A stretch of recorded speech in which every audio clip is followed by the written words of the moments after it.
Cut to the Chase. City Shifters The Pride, Volume 4. Written by Layla Nash. Narrated by Beth Rogue. Chapter 1. I walked into the council offices well after dark during the busiest time of night for the bar. I needed to be there, supervising the pack before they started tearing things up, but I'd heard hide nor hair from the other wolf pack in the city until just a few hours earlier.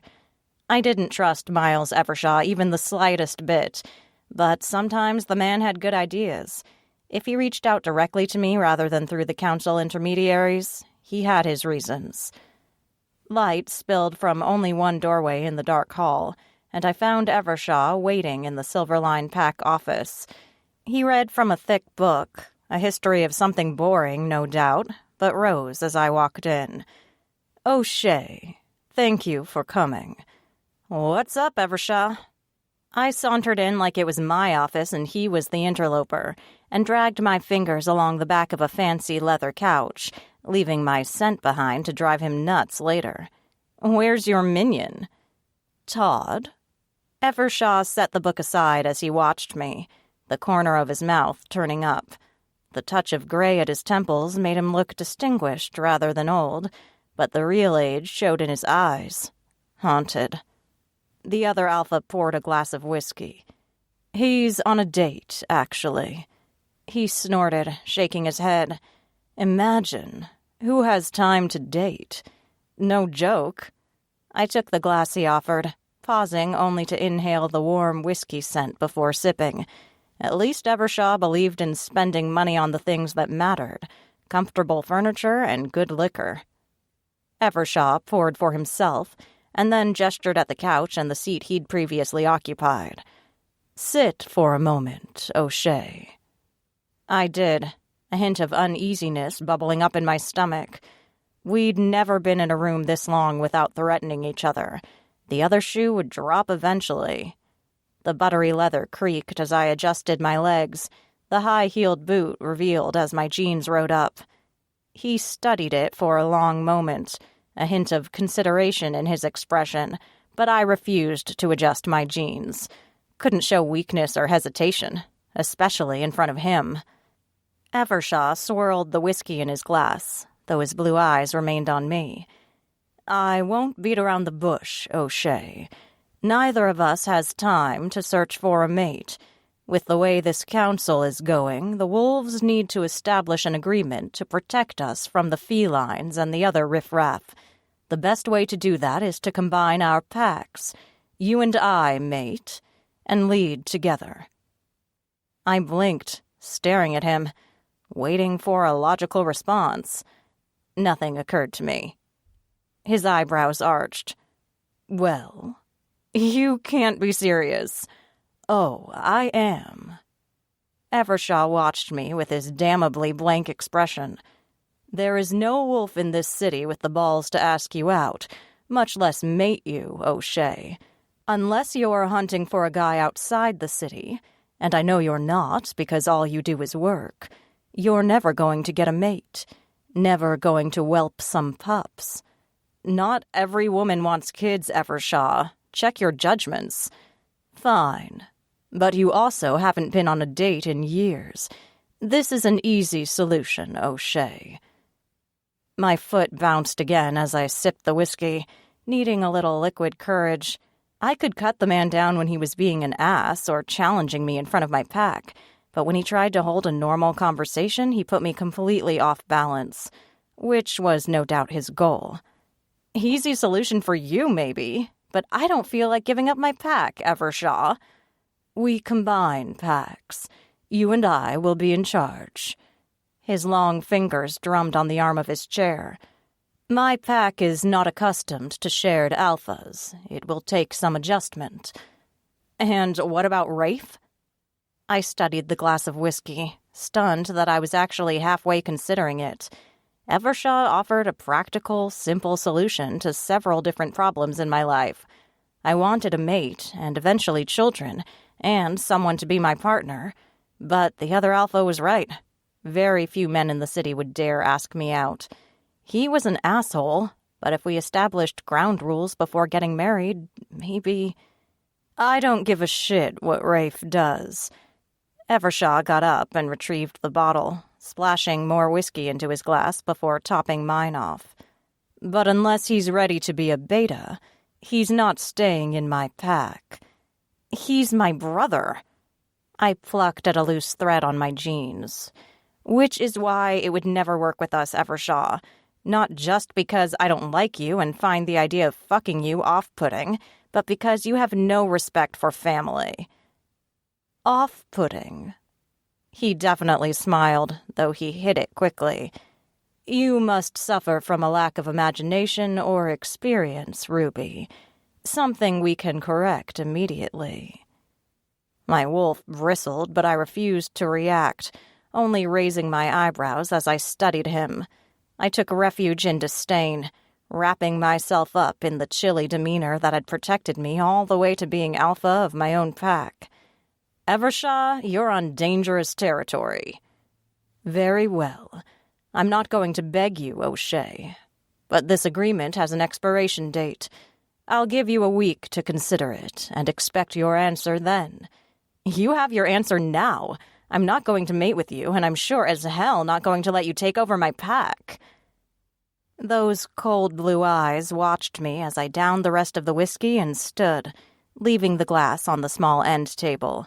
I straightened my leather jacket as I looked down at where he sprawled in the chair. Evershaw glanced at his phone as it chimed, but when I turned to go, his voice stopped me in my tracks. I'm the only man in this city who understands you, Ruby. You might not like me very much, but at least I respect you. I know what it means to be alpha. I understand the pressure, the burdens, the demands. I respect what you've been able to accomplish, and I happen to think we would make very strong, very attractive children. Think about it. I stared at the door, glad my back was to him as his words punched through my chest. Maybe he was right. For half a second, I considered turning back, getting more whiskey, and letting him talk me into sampling the wares. It had been at least a year since I'd had sex, and regardless of Evershaw's technique, a strong breeze would probably be enough to get me off. I gritted my teeth and strode out the door without looking back. Chapter 2. Carter sat at the bar at O'Shea's, nursing a beer as he watched everything going on behind him in the mirror. He didn't want to go back to the house. Between Logan and Natalia, Benedict and Eloise, and Atticus and Sophia, the mansion had turned into date night every night. Carter made a face and reached for another handful of peanuts. He was happy for them, of course, but that didn't make seeing the lovey-dovey cuddling and murmuring and kissing easy, especially since he still didn't have the same.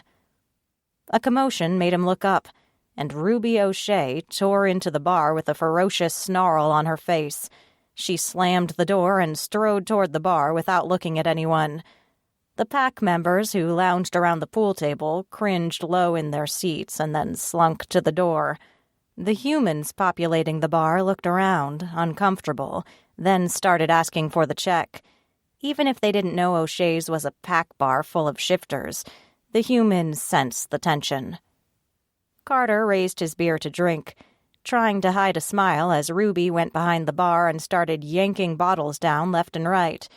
He waited until a bottle of tequila landed on the bar in front of him before he cleared his throat. Rough day? She shot him a dark look. Don't start with me, Chase. He just smiled. Come on, Ruby, you're not going to scare me. Her teeth and a couple of her piercings shone in the light as she ducked to retrieve something from under the bar, then smacked a pair of limes down in front of him. A knife flashed, and she had several wedges ready, along with a salt shaker. She leveled the blade at him. You want to stay and crack jokes, Carter? Then you drink. Line 'em up. He uncapped the bottle of tequila and filled the shot glasses as she set them out, and though he had no problem holding his liquor, he got a little nervous as the number of glasses reached into the double digits. I just went on the 3rd terrible date this week, so you'll have to work to beat that." Her dark eyes narrowed, and she licked the side of her hand, pouring salt onto it before handing him the shaker. "Worst first and last date ever. Propositioned as a business deal, since no other man in the entire city would ever ask me out." Carter winced. "Ouch." "Yeah." She licked the salt off her hand, tossed back a shot of tequila, and bit into a lime. He followed, the tequila burning his nose and throat and making him blink, as he turned on the stool to watch while she snapped orders at the few pack members that remained. When she returned, he caught her wrist. "Hey, you're killing business down here. Let's go upstairs. This is my bar. I'll kill business if I want." It wasn't bravado. Something else bothered her, he could tell. Something to do with that whole no man would ask her out thing, and that was too serious for her to admit in a public place where her pack might sense weakness. Carter started pouring the shots back into the bottle. "You're too good of a businesswoman to do that. Seriously. Jules and the guys can handle things down here, and Rafe is out for the night. We can go upstairs, and I'll tell you all about my awful dates." The conflict played out across her face, but whatever bothered her must have been pretty awful, because eventually she snatched the salt and limes off the bar, turned on her heel, and marched to the back staircase without another word. Carter took 2 of the shot glasses and the bottle of tequila, nodding to the bar manager as he followed Ruby. The manager sighed, "Thanks," and went about trying to get the clientele back. Carter tried to put how good Ruby smelled out of his head.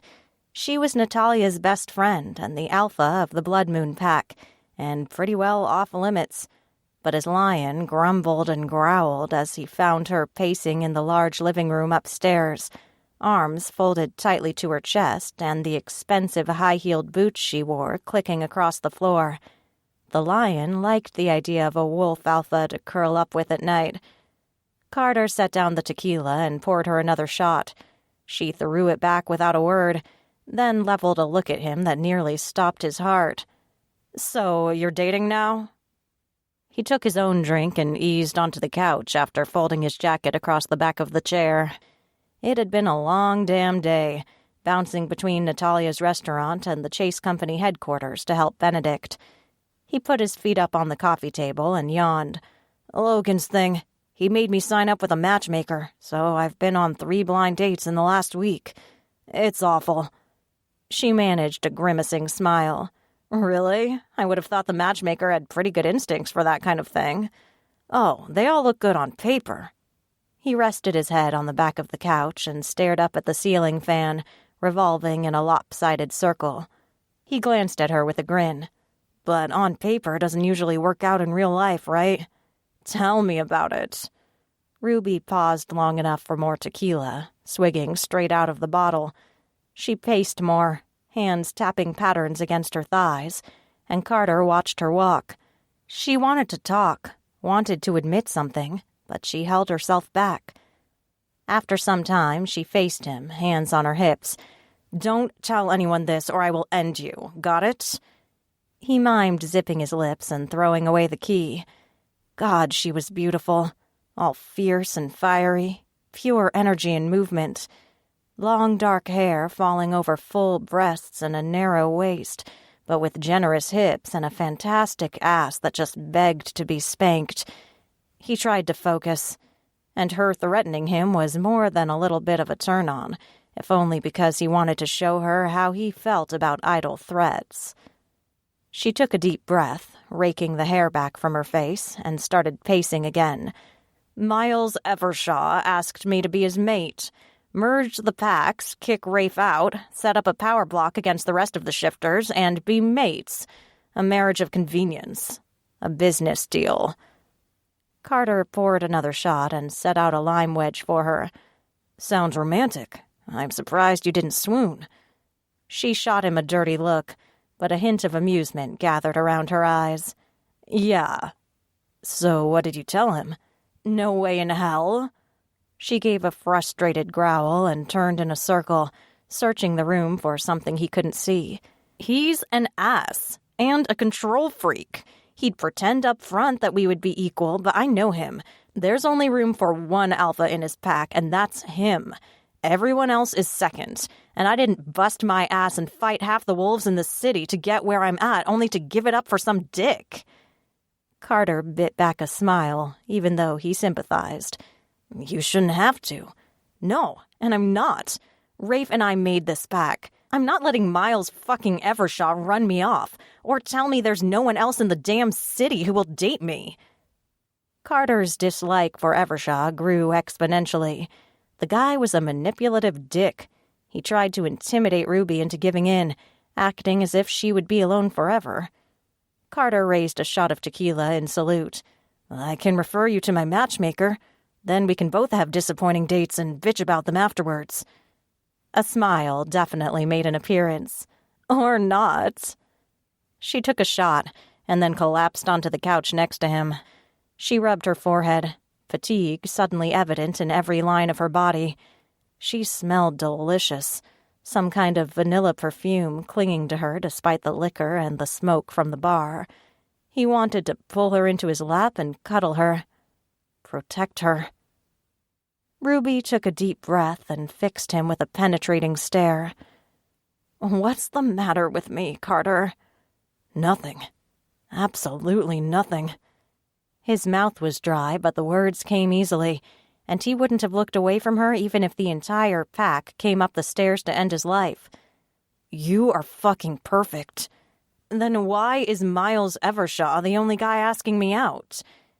He eased a little closer, dared to catch her knee and squeeze it, even though what he really wanted was to grab her thighs and drag her closer so he could rip off her shirt. "Because you're successful and powerful, and you know what you want. Because you have high standards and you're not going to lower them because you know you're worth it." Half of her mouth turned up. "That's what Nat would tell me. That's what women tell each other. Tell me from a man's perspective." Carter's mind raced and his heart thumped, wanting to show her a man's perspective. Talking about it wasn't enough. Maybe the tequila made her vulnerable. Maybe it was Natalia's impending wedding and all the bullshit that went along with it that had the normally unflappable Ruby thinking about why she hadn't found a mate. He leaned forward until they were nose to nose, but he kept his voice quiet so she had to ease forward even more in order to hang on his every word. "Because you're in charge every minute of every day, men think you want that at home, in bed, and that makes them nervous." "Makes them nervous." Her lips parted and she seemed very interested in his mouth. He heard her heart racing, could scent the hint of interest as her body reacted to his. "But not you, apparently. Because I know you don't really want to be in charge all the time." He smiled as she blinked and started to protest, and he touched the tips of his fingers to her lips, cutting her off. He leaned forward more until she leaned back, giving way, and he braced his hands on either side of her shoulders, letting his knee depress the cushion between her thighs. He trapped her there, let her feel his weight, and dipped his head enough to nuzzle her hair. His voice dropped as he heard the thrum of her pulse. "I know you want someone else to be in charge when they take you to bed. You want someone to tell you what to do. Take away that burden of responsibility. Maybe tie you up, teach you a lesson or two, and then let you saunter off to be alpha again, knowing you can't sit down because you got paddled for being a very bad girl." Her breath escaped in something dangerously close to a moan. Then Ruby blinked the dazed look away and braced her hands on his shoulders. "That's not at all what—" "Don't lie to me." Carter grumbled a warning and rested his palm on her side, right against her ribcage. "I can hear your heart beating, Ruby." She looked up at him, tense as a coiled spring, and her pupils dilated until her eyes looked completely black. "Maybe I'm about to throw you across this room." Carter chuckled, but he sat back unconcerned. Sometimes the game took longer than he wanted, but victory tasted better after anticipation. Before he got too far, Ruby's arms locked around his neck and she kissed him fiercely, demandingly. Carter waited only a moment before he kissed her back, fingers threading into her hair and tightening until he took control back. He pressed her back down on the couch and she moaned, writhing under him until the lion almost took over. He broke the kiss and retreated, but kept her pinned, studying her expression as she panted, eyes wide. He lowered his head and brushed his lips against hers before easing back. She started to follow him, ready for another kiss, but he tightened his hold on her hair and she inhaled sharply. Carter smiled, returned for another slow kiss. She tasted like tequila and lime and lust, a heady mix with threads of her own taste as well. Ruby bit at his lip, and Carter immediately withdrew. She arched, wanting more contact, but he kept his distance as he murmured, "Here's the thing, Ruby. I like being the one in charge, but I'm not looking for a fight. So whether or not we do this, that's up to you. We'll establish a few ground rules before this goes anywhere, though, and make sure we're on the same page. You're saying you won't fuck me unless you get to tie me up?" Carter shook his head and tapped the end of her nose. "It's not about restraints. It's about acknowledging what you want, what you need. But no, you're not going to intimidate me into sex, and I'm not taking you to bed tonight regardless." Her full breasts pressed against his chest, and Carter immediately regretted his decision. Ruby knew it, could feel his arousal, and undulated her hips against his in a deliberate motion that nearly finished him. Her voice went husky and low. "You sure about that, Carter?" "Yes." He pushed up and got off the couch, adjusting his clothes as he poured another shot of tequila. He downed it, then picked up his jacket from the back of the chair. A bit of mindful breathing helped resolve the problem in his pants, and he faced her with a clear mind. "So, here's the deal. I like you. A lot. And I think we would have an unbelievable amount of fun together." "That might not be enough," she said, still sprawled across the couch. She looked ready to be thrown over his shoulder and carried away. Carter sucked in a breath and focused on his mantra. Had to stay centered. Control was important. Ruby cleared her throat and looked away, a flush rising in her cheeks.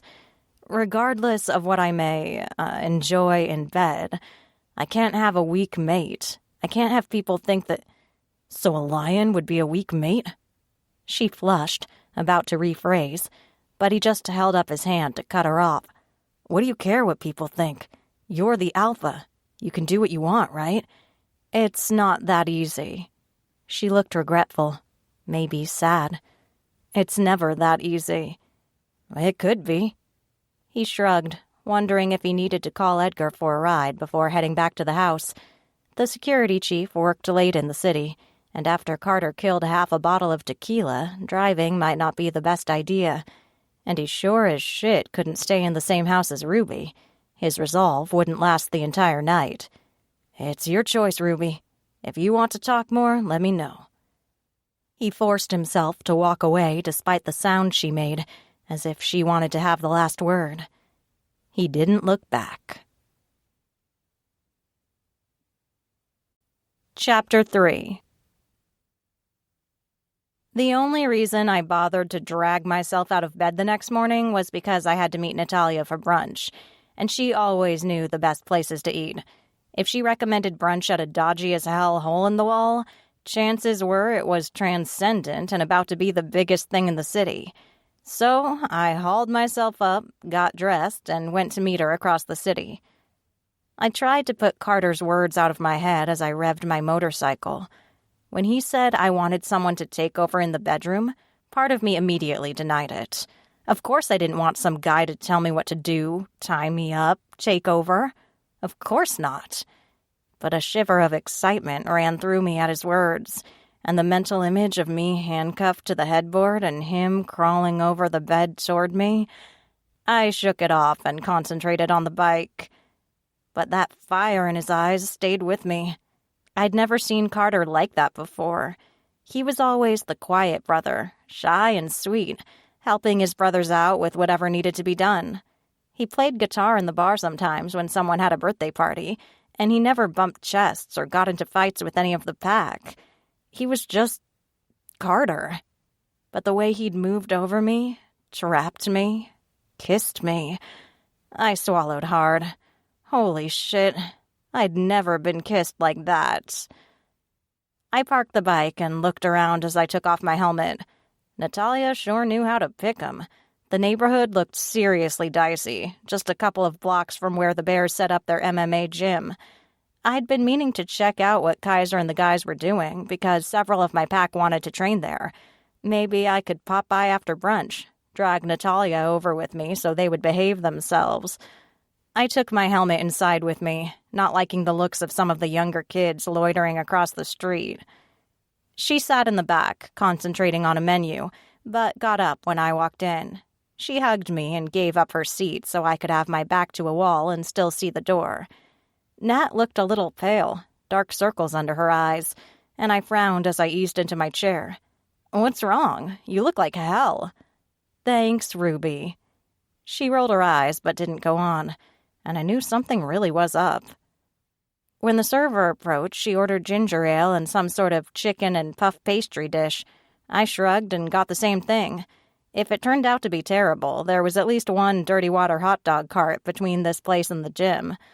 I folded my hands on the table and watched her. "What's up, Nat?" Her lips pursed and my heart sank. Oh, Lord. She and Logan were breaking up, and the Lions were about to go apeshit on the city. The Lion Alpha would lose his fucking mind if he lost Natalia. I'd known both of them separately for a long time, and while I had every confidence Natalia would be fine, Logan might never recover. I started calculating how much damage control the council would have to do, and whether Edgar could be relied on to support us in containing his brother. But Nat kept talking. "You know we're having a party at the end of the week, right? The one to celebrate Logan's birthday?" "Sure," I said, cautious. "It's going to be our wedding." I snorted coffee through my nose and choked. She dodged out of the way, making a face, and handing me a stack of tissue-thin napkins from the dispenser. I coughed and hacked to get the burning liquid out of my lungs, but at least it gave me an excuse for the tears stinging my eyes. "Your what?" "Our wedding. We didn't want to wait." "Christ," I muttered, wiping at my nose and eyes. "Why not? There's no rush, really." And I cut off, because her hand rested on her stomach and my heart jumped to my throat. It couldn't be. She looked the slightest bit uncertain. "I'm pregnant, and I don't want to be a fat bride. We thought I'd still be able to fit into my dress in 2 weeks, but much past that and I'll start testing the tensile strength of the fabric." "Holy shit." I coughed more, pounding on my chest, and waved away the concerned waiter. I tried to buy time to think and breathe with a long sip of water, but it didn't help. I still didn't know what to say. "Congratulations?" "Thank you." She flushed, looking away. "I'm happy about it. We're happy about it. Surprised, but really, really happy. I wasn't sure how you would—" "Jesus, Nat, of course I'm happy for you." I lurched up and dragged her into a hug, squeezing her tightly. "How could you doubt for a second that I would be anything but over the moon for you?" She hugged me back, sounding a bit wobbly herself. "Well, I know you've been wanting. What I want doesn't take away from what you have." I held her at arm's length and scowled at her, wanting her to believe me all the way to her bones. "You fat cow, of course I'm happy for you, and of course I'll be the kid's godmother, and of course I'll spoil the hell out of it. Always. Don't even think for a second that I'm jealous of your happiness." Even if I was a little. More than a little. "I know it's stupid," she said. Natalia sank back into her chair and patted her cheeks with a napkin. "It's a surprise that the party is the wedding, though, so don't tell anyone. You'll still be my maid of honor?" "Absolutely." I took a deep breath and wondered if I would have to find a date for the party now as well.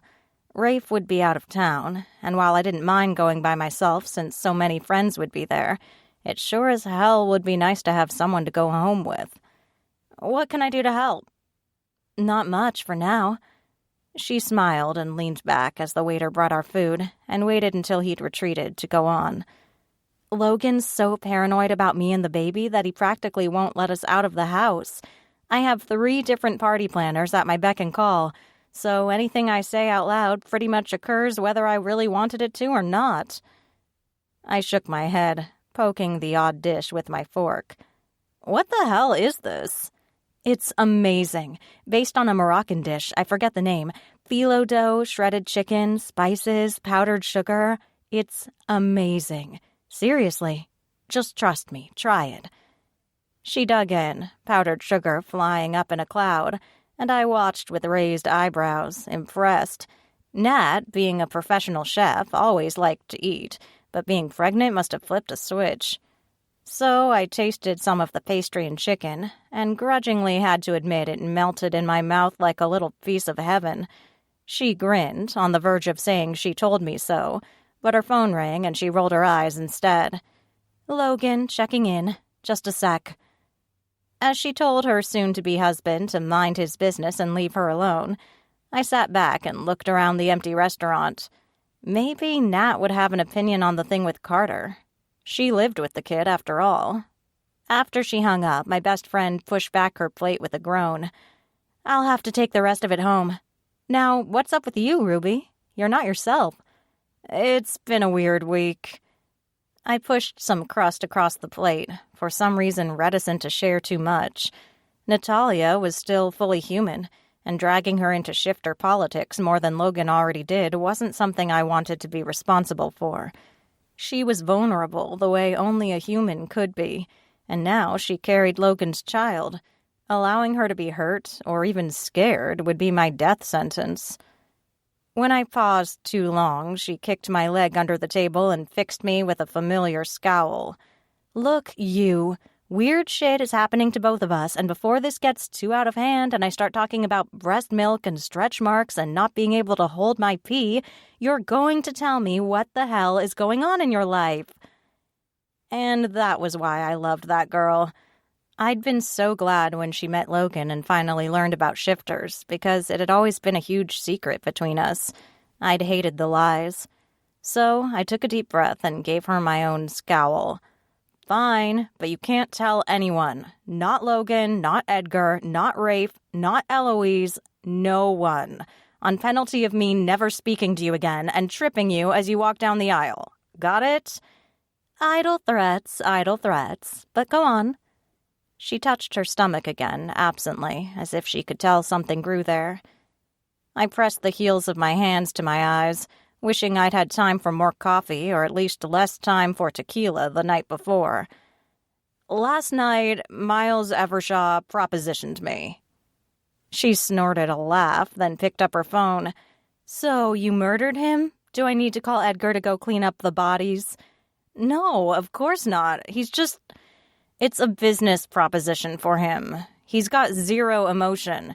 He said no other man in the city would ask me out, so I might as well give up and mate with him. It hurt to admit it in the daylight, when the anger of the first telling no longer sustained me. I wanted to be only angry about it, but his words cut more deeply than I could admit. It hurt. Maybe in part because I feared he was right. Well, that's total bullshit. Natalia picked at her food, though she gave me a jaundiced look. Are you tempted? Offended, more like. My fingers drummed on the table as I stared past her shoulder to the door as another couple of diners arrived. But then I started thinking, what if he's right? What if my only chance to be mated and have kids is with him? He's such an asshole. Okay, heifer. She leaned forward and smacked the table near my hands, making me jump. You look at me and hear every fucking word I say. He is not right. You will find someone amazing to be with. You will have amazing, beautiful babies. You will not shack up with Miles Evershaw and have little half-asshole babies. I won't allow it. Easy for you to say. You're not an alpha. A wolf would have to be stone crazy to ask me out. It would be an almost automatic challenge to Rafe, and then I wouldn't be able to relax. What if he asked me out just to get me vulnerable in order to challenge me and then fight so he could take over the pack? How can I trust any wolf? Does he have to be a wolf? Natalia drained her ginger ale and gestured for the waiter to bring more. Why not one of the bears? Or Edgar? He seems a bit gruff for you, but at least if you're dating someone who isn't a wolf, you don't have to worry about them taking over your pack. I mean, Rafe would be cool with both of you still being alphas, even if you made it a non-wolf, right? Of course, he's my brother. He doesn't mind the physical work of running the pack, he just wants me to do the business end. And keep the women in line. He hates the drama. Bitches be crazy, Nat said thoughtfully, then asked the waiter to see the dessert menu. That was one of the best things about Nat. She enjoyed food and eating, and she always ordered dessert, even if she was a bit nuts most of the time.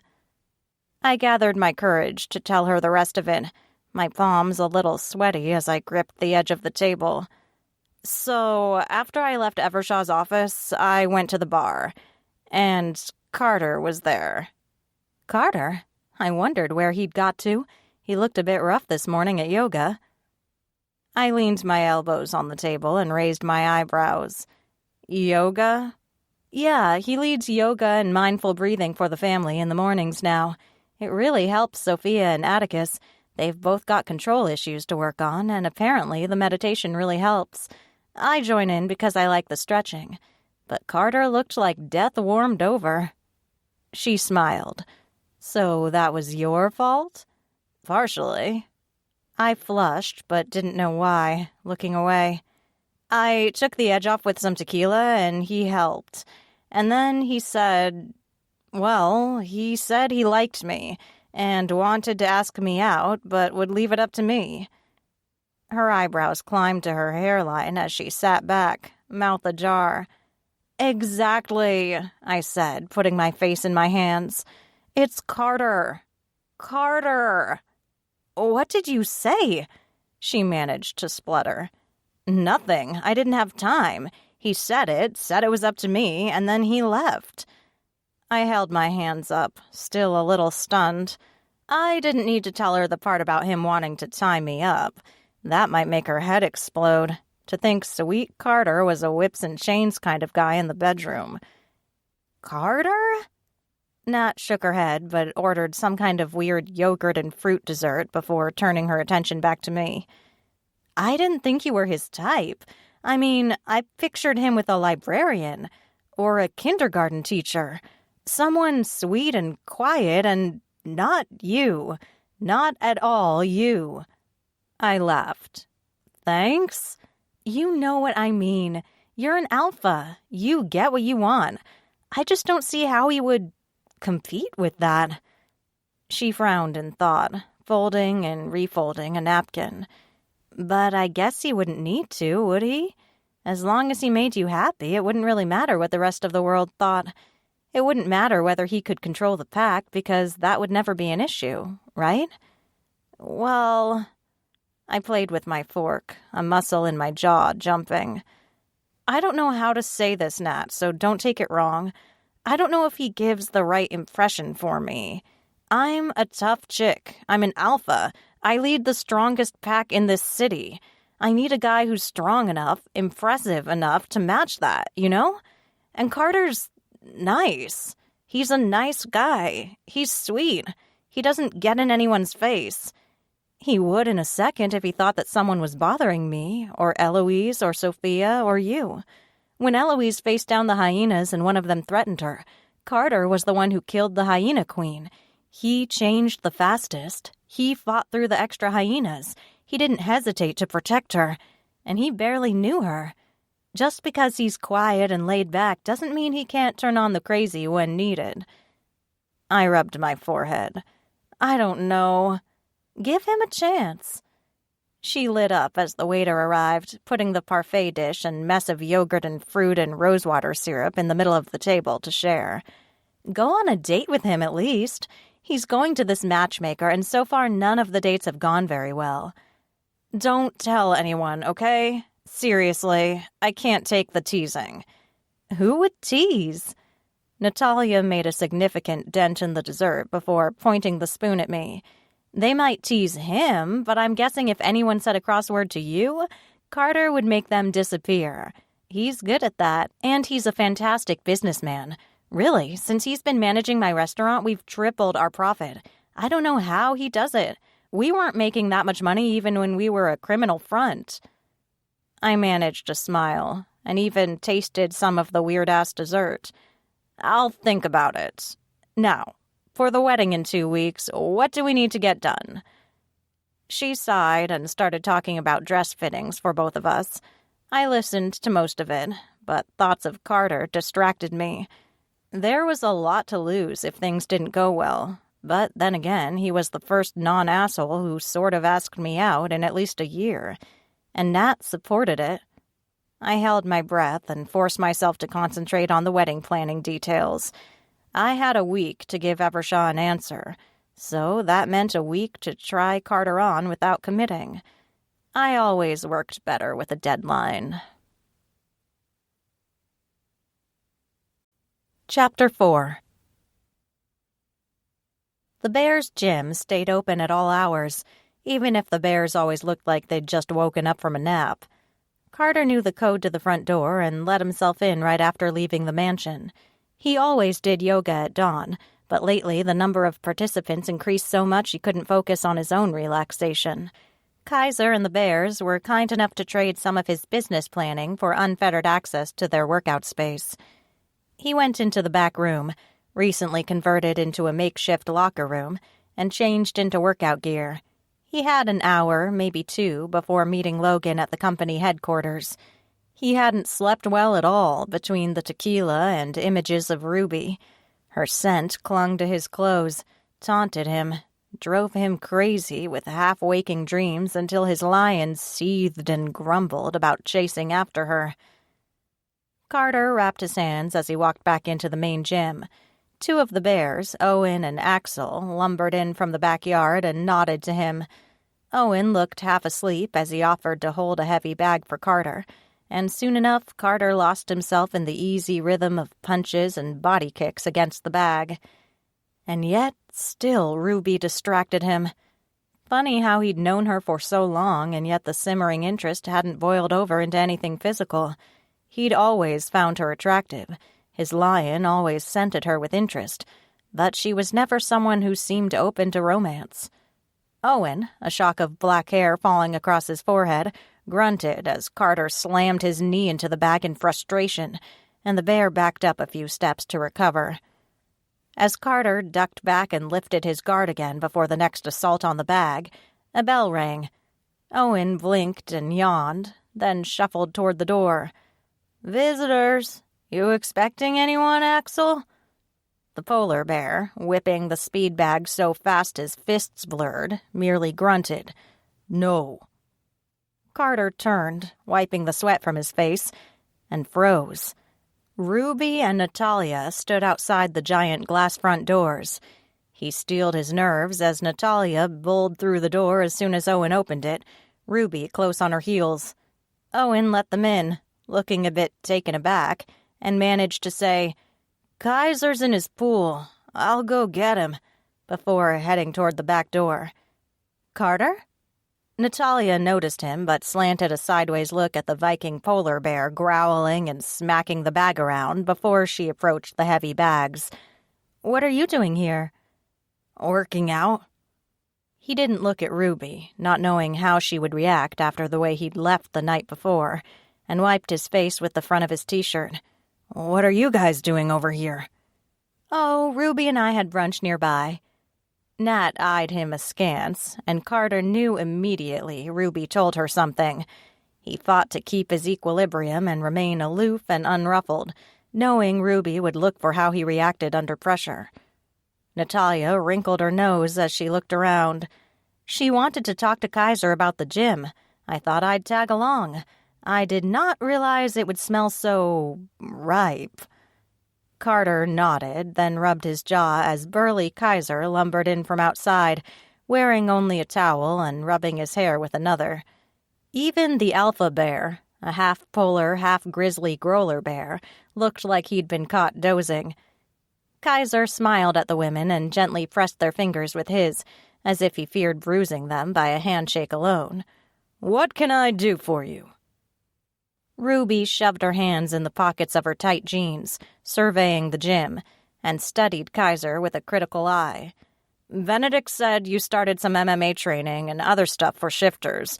Some of my pack are interested in participating. I want to make sure they're not going to be exploited or committed to rank fights if they cross someone here." Kaiser finished rubbing his short hair and tossed the towel across his shoulder. It didn't cover much of his massive pecs or traps. "Everyone who joins signs a contract. Benedict agreed to draw it up for me so it's legally binding, and the council will ratify that it will absolve the signatories from any rank implications of fighting in this gym." She mulled it over, and her gaze strayed to Carter. She flushed when she realized she was staring at him, and snapped her attention back to Kaiser. "Okay, if the council ratifies it, Blood Moon would be happy to utilize your facilities. Do you give group discounts?" "You'll have to discuss that with my business manager," the bear said, and nodded at Carter. Ruby's flush climbed a little higher, and Carter bit back his glee. Kaiser, apparently oblivious, turned and wandered toward his office. "I'll show you the price breakdown. I'm sure we can work something out, O'Shea."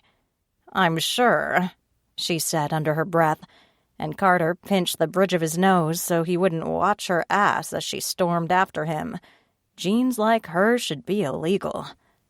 He hesitated, about to follow, then jumped as Natalia pinched his side. "What the hell, Nat?" The chef gave him an arch look. "What are your intentions toward my friend?" Carter laughed, then caught her arm and drew her away from the office, so hopefully Ruby's supernatural hearing wouldn't pick up on what they said. "The ball's in her court, Nat. Entirely." "She's my dearest friend," Natalia said, lowering her voice as she poked him in the chest. Even being half a foot shorter than him and easily half his weight, she still managed to make him step back. "And she is amazing, Carter. She deserves much better." "I know." He caught Nat's shoulders and held her back a little to avoid any more bruises. She had sharp fingers. "And I'm offended that you think I wouldn't treat her well." "That's not what I said." Natalia rubbed her stomach, frowning over his shoulder at where Ruby played hardball with Kaiser. "It's just, we've both got some hard edges, Ruby and I. We're used to keeping people away, and I want her to be happy." "Of course," Carter grumbled and pulled Natalia into a sweaty hug, making sure her face ended up near his armpit just because, and she spluttered and shouted as she tried to get away. He laughed, even with the death glares from Natalia, as the chef backed up and made a face at the sweat and damp. Carter gave her a winning smile, knowing perfectly well Natalia wouldn't stay mad at him. "It's her call, Nat, and she's a big girl. She can make her own decisions." "She does. Believe me, she does." Natalia took a breath and checked her phone as it rang. But she has to think of Rafe and her pack and everything, and sometimes, well, hell, every single time, she puts their welfare and what they want ahead of what she needs, what she deserves. So don't be a jerk. Please. "I'm not a jerk," he said under his breath, then pointed at the phone. "Answer it. Logan will just keep calling, and calling, and calling." "I know." She scowled at the phone, then held it up to her ear. "What?" She paced as she talked, ignoring the two other bears that wandered into the gym. Carter nodded to them, about to ask if one wanted to spar, but stopped as Owen muttered, "Shit," and the doorbell rang again. Miles Evershaw and half a dozen of his best fighters waited outside. Owen lackadaisically headed to the door, glancing back at the office where Kaiser and Ruby continued an intense conversation. Axel, the Viking polar bear, straightened from his abuse of the speed bag, and scowled at the door. "Fucking wolves." Carter crossed his arms over his chest and stared at the door. He didn't normally want to punch Miles Evershaw right in the face, but after hearing what he told Ruby, that seemed like the best course of action. The alpha of the Silverline pack brushed past Owen with barely a nod and scanned the room for threats or challengers as he strode in, the pack on his heels. He noted Carter's presence with a slight dip of his chin, but he paused and scented the air. His gaze went first to Natalia, still on the phone with Logan, and then to the office where Ruby argued. A smile touched Evershaw's face, and Carter wanted to hit him even more. Instead, Carter strode forward to shake the wolf's hand. "Evershaw, what brings you here?" "Business with the bear," Evershaw said, and jerked his chin at the back office. Kaiser noted their presence and shuffled toward the main area, and Ruby looked like she wanted to flee. Carter maneuvered himself so he stood between the Alpha and Ruby, just in case. Kaiser frowned as he lumbered over and shook Evershaw's hand. "Busy this morning. No one calls ahead anymore." "I didn't think you were open yet," Evershaw said. His gaze remained on Ruby as she sauntered over, unwilling to let two other Alphas talk without being part of the conversation. The Silverline Alpha took a wider stance, arms folded over his chest, and raised his eyebrows. "But apparently you're letting all kinds of people in today." Ruby opened her mouth to retort, but Kaiser cut her off with a warning grumble. "This is neutral territory, Evershaw, and it's still my den, so I let in whoever the fuck I want. You got a problem with that?" The wolf didn't blink. "No problem with you, Kaiser. Just curious about why Blood Moon was so eager to get over here with the lions in tow." "The lion was here first," Carter said, bristling. Evershaw couldn't speak without a challenge in his voice. "So step back." Miles' face lost all expression, and his shoulders grew as he reacted to the challenge. His pack arrayed out behind him, each one eyeing Carter and Kaiser and Ruby, ready to fight. Carter debated unwrapping his hands before the brawl started, if only so he could cause more damage, and loosened the grips as he watched Evershaw. He wished at least Atticus was with him, but Kaiser and his bears wouldn't let things get out of hand.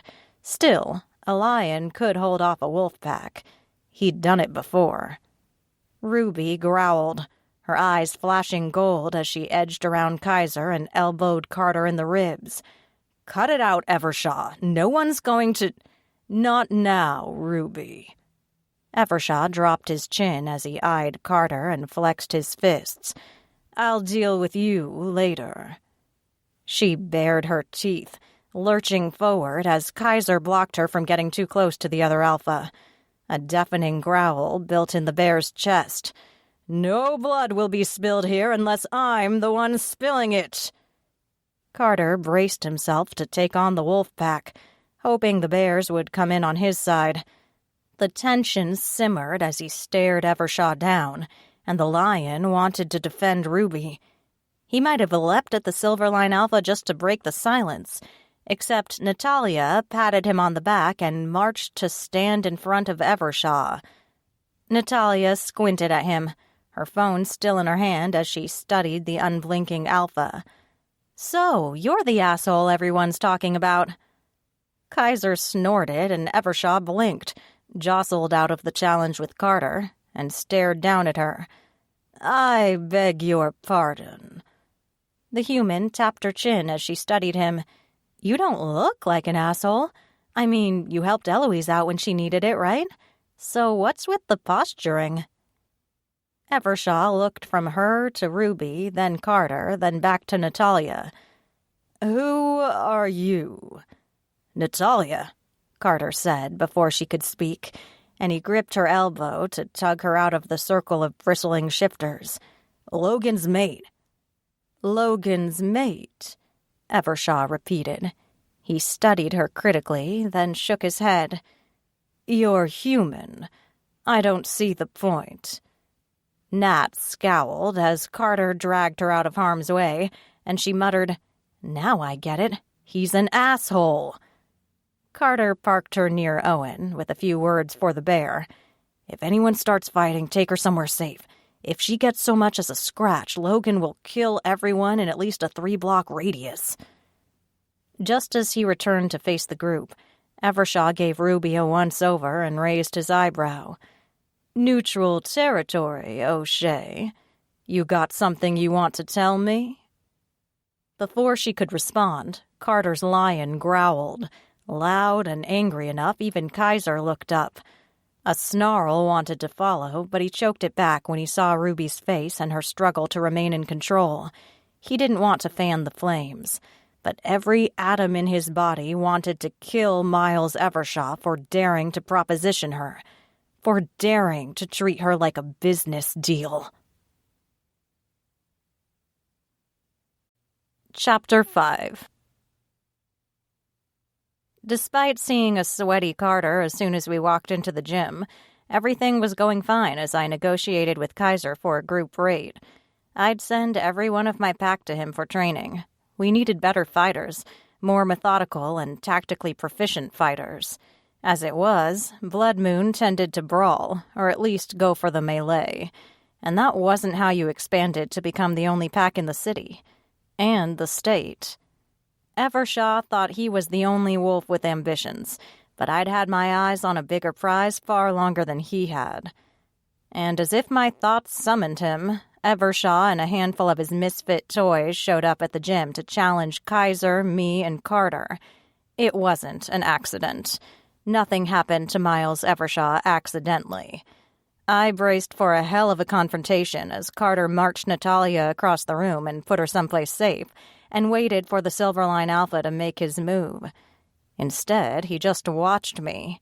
Said something about me telling him something in the tone he always used. Condescending asshole. But Carter surprised me.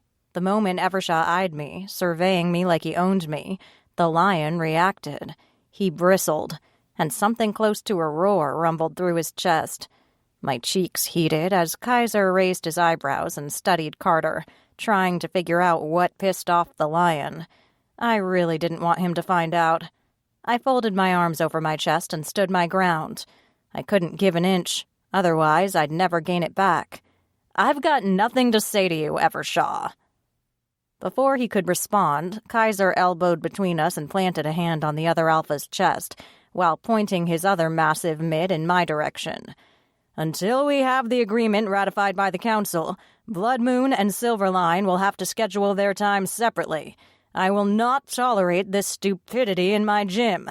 You can growl all you want about it, but I've never heard of a wolf taking on a grizzly or a polar bear, and you've got both of them right here. So which one of you wants to test me?" I felt, suddenly, like my mother had scolded me for fighting with Rafe. At least Kaiser didn't use my middle name. I refused to speak first, staring Evershaw down. His teeth flashed white as he made an angry noise, then fixed Kaiser with a dark look. "We'll be back at 2. "Fine." Kaiser folded his arms over his chest and nodded at the door. "See yourselves out, and next time leave your backup dancers outside, Evershaw." Evershaw looked on the verge of speaking once more, particularly as he looked at me, then turned on his heel and strode out. His pack followed, though more than one turned back to look at me, or maybe at Kaiser, who was still damn impressive and still wearing only a towel. Once the door shut behind them and they disappeared around the corner, I exhaled. The bear studied me for a long moment, then canted his head at the office. "We'll finish up our agreement. And Carter?" He waited until the lion looked at him to point at the corner. "Please retrieve your human before she damages Owen." I looked back in time to see Natalia pinching Owen's side and lecturing him about something. No doubt that he'd been eating too much jam and cake. Or that he hadn't been eating enough jam and cake. Carter sighed and shook his head as he moved in that direction, rubbing his shoulder. "I swear, I can't take her anywhere." As much as I wanted to see what Nat did when Carter tried to redirect her, I followed Kaiser to the office and took my seat in front of the desk. Kaiser sat behind the battered wooden contraption, held together with rubber bands and duct tape, and leaned his elbows on a few stacks of paper as he watched me. "What was that all about?" "Evershaw is I meant Carter." The bear remained remarkably expressionless. "Is there going to be an issue if you're here fighting and he sees someone take a swing at you?" "No idea what you're talking about." I prayed the warmth in my cheeks wasn't visible. Kaiser fixed me with a look. "Don't bullshit me, O'Shea. I know what I heard." "There's nothing going on." He didn't believe me. His nose wrinkled and he rubbed his jaw. "Then why does Evershaw have his knickers in a twist?" "Because he's an asshole?" When the bear opened his mouth again, I leaned forward and tapped the contract we'd been negotiating. "Do you want to gossip about our mutual acquaintances, or do you want to finish this up?" His head tilted, and Kaiser's dark eyes narrowed.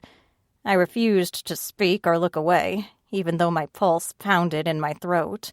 I didn't want to challenge the bear. Kaiser had always been nice to me, to my pack, and I didn't want to burn that bridge.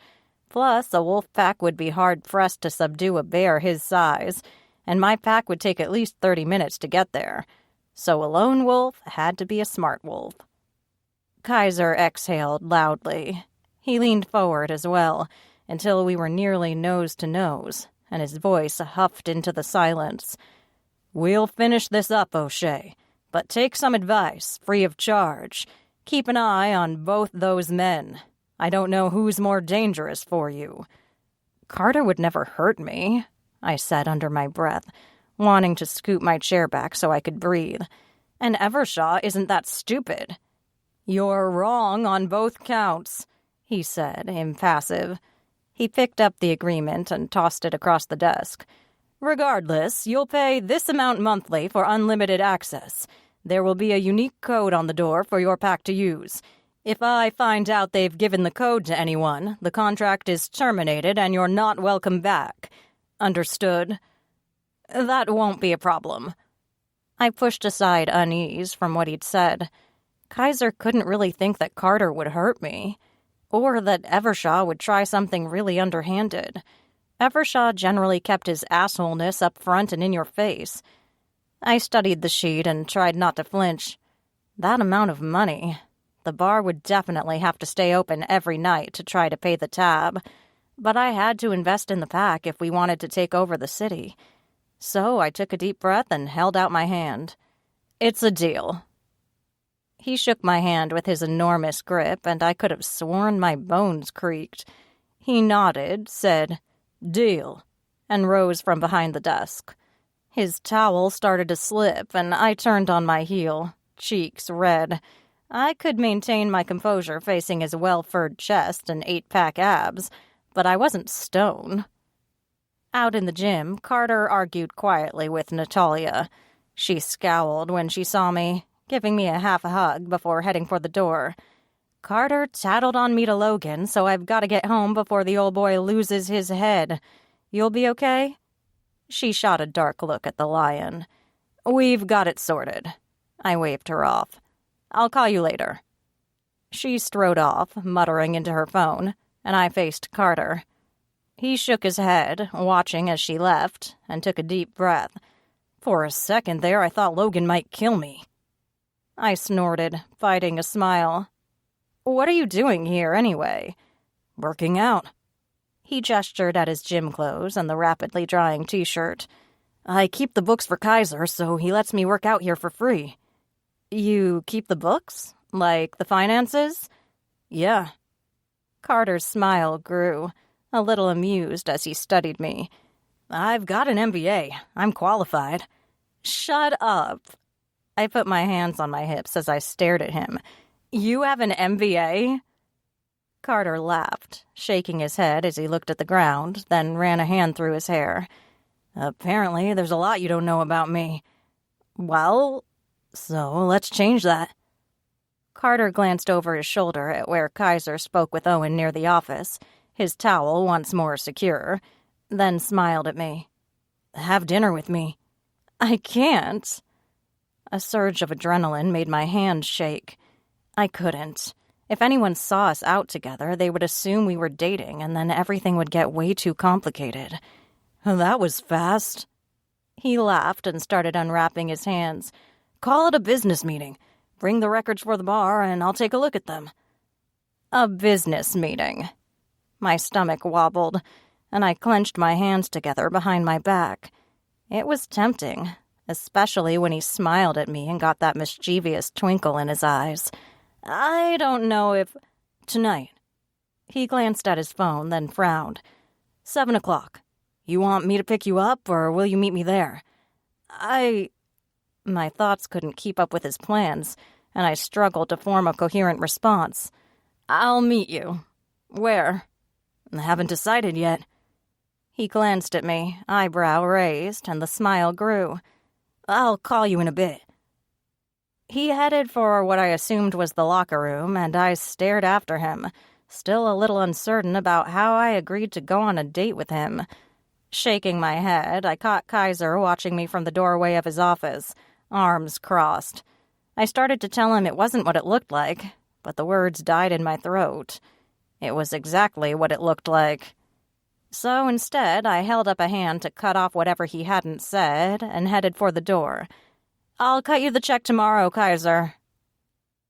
At least the air outside cooled the burn from my cheeks, and my helmet hid the rest as I stalked to the motorcycle at the curb. Every time my phone pinged with a new message, a frisson of excitement ran through me, and I both hoped for and dreaded the arrival of Carter's text.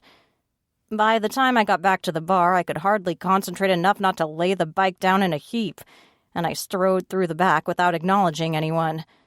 Rafe sat in the office, frowning at spreadsheets full of information. I paused in the doorway. "Hey, you busy?" "No."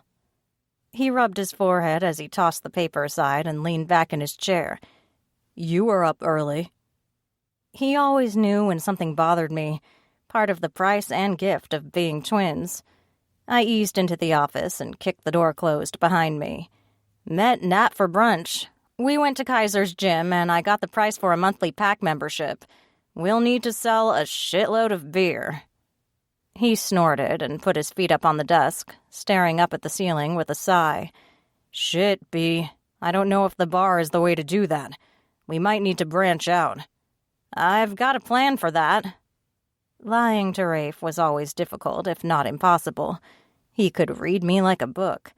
"I'm meeting Carter tonight to go over the books, see where we might be able to improve things. Maybe branch out." "Carter?" Rafe frowned, his dark eyebrows more like fuzzy caterpillars. "He handles Nat's restaurant, so maybe he'll have something useful to say. You want me to come?" "If you want," I shrugged, even though my heart sped up to think of bringing Rafe on my date with Carter. That wouldn't go over well. "But who'd cover the bar?" My brother's head tilted as he studied me. "You go. Just let me know what he says. And tell me what's really bothering you, because I know something's up." My fingers drummed on the arm of my chair, and I put my boots up next to Rafe's on the corner of the desk. I studied the boots, not him, as I went on. "Met with Evershaw last night." Rafe's eyes narrowed. "You didn't say anything." "He wanted to talk to me alone." I held up my hands. "I just wanted to hear what he had to say, and it's a good thing you weren't there because you might have killed him. He wants to combine our packs, align against the rest of the shifters, and take me as his mate." I knew him well enough to see the rage in his eyes and the bulging vein in his temple, despite that Rafe looked only moderately interested in what I said. He read between the lines well enough to know there wouldn't be room for him in Evershaw's pack. He swallowed before he spoke. "I see." I told him no way. I shoved to my feet and tried to pace in the cramped office, but only made it 3 steps before I had to about face. "Obviously, but he's pushing for only one wolf pack in the city, which is why we have to get our shit together. We can't count on the lions or the bears or anyone else. Just us. Just pack." Rafe stared at something only he could see, and after a long silence he looked at me. "Were you tempted?" "By Evershaw?" I snorted, giving up on the pacing to just stand there. "Don't be ridiculous. Of course not." "B," he said, and leaned his elbows on the desk. "Look, we might have to consider breaking up the pack, or one of us splitting off. There aren't a whole lot of wolves that would mate with you, but let me stick around as alpha. And there aren't a whole lot of wolves that would mate with me, but let you stick around as alpha. We've got a unique setup, and it's worked for us, but I don't know if it's sustainable long term. You know?" Swallowing grew difficult. "You're fucking kidding me. You want me to go with Evershaw?" "That's not what I said." Rafe sighed and rubbed his face. "But come on, B. I know you want kids. I want kids. That's not going to be easy the way things are now. How long do we wait?" We looked at each other in silence for way too long. My heartbeat echoed in my ears, and I felt like I was drowning. We worked too hard for this, Rafe. Gave up too much to just walk away. He eased to his feet. "I'm not walking away. Just think about how this can work for us, with families, going forward." I wanted to hit him. Instead, I walked out of the office and headed for the basement to start hauling kegs and crates up for the night. Chapter 6. Even as he arrived at the upscale Italian restaurant exactly at 7, Carter wasn't entirely certain Ruby would show up. When he'd called with the name and address of the restaurant, after he confirmed he could actually get a reservation, she sounded distracted and upset, breathing hard like she'd been exercising or crying. So he mentally prepared to be stood up, and figured he'd give her 30 minutes before he called Edgar to join him instead. But at 7:05, the maitre d' escorted her around the dance floor and toward the table, and Carter stood to pull out her chair. She looked fucking amazing. She wore a simple black dress, tied in all the right places before it flared out, with a crimson sash and a strand of pearls. The colorful tattoos on her arms and back only added to the allure. She'd pulled her hair back in a high ponytail, exposing the long column of her neck, and all he could think about was nibbling on the white flesh, marking her, leaving hickeys and bites until everyone knew she was claimed. She raised her eyebrows as she paused by the chair he'd pulled out. Well, what? Do I pass?" She made a face and turned in a quick circle, so he got the full benefit of the backless dress and the sweep of fabric over her ass. And since it didn't look like she wore any underwear... He cleared his throat, willing away the heat that surged to his face. Yes, you do. Please, sit." Ruby winked and seated herself gracefully, though she crossed her legs and the high heel she wore caught his attention. Delicate ankles and smooth, muscular calves. Carter shook himself out of his reverie and managed to get back to his chair, pouring her wine as he tossed the napkin across his lap to hide the evidence of how very well she passed. "You look lovely, Ruby." "Thanks. You don't look so bad yourself." She gestured at the suit he wore, her lips slightly pursed. "I don't think I've ever seen you so dolled up." "Only for special occasions." He smiled, but still wondered what game she played. This brash, upfront Ruby was just a show. The real Ruby, vulnerable and soft and willing, was the one he wanted to see. "Did you bring the records?" "Of course." She pulled a manila envelope out of her bag and tossed it onto the table. "We need to expand the business, find other sources of income. So far, everything we've considered has too high a cost of entry, and we can't get the financial backing to start up." "What about loans?" He paged through the spreadsheets and detailed business plans, only half paying attention to what he read.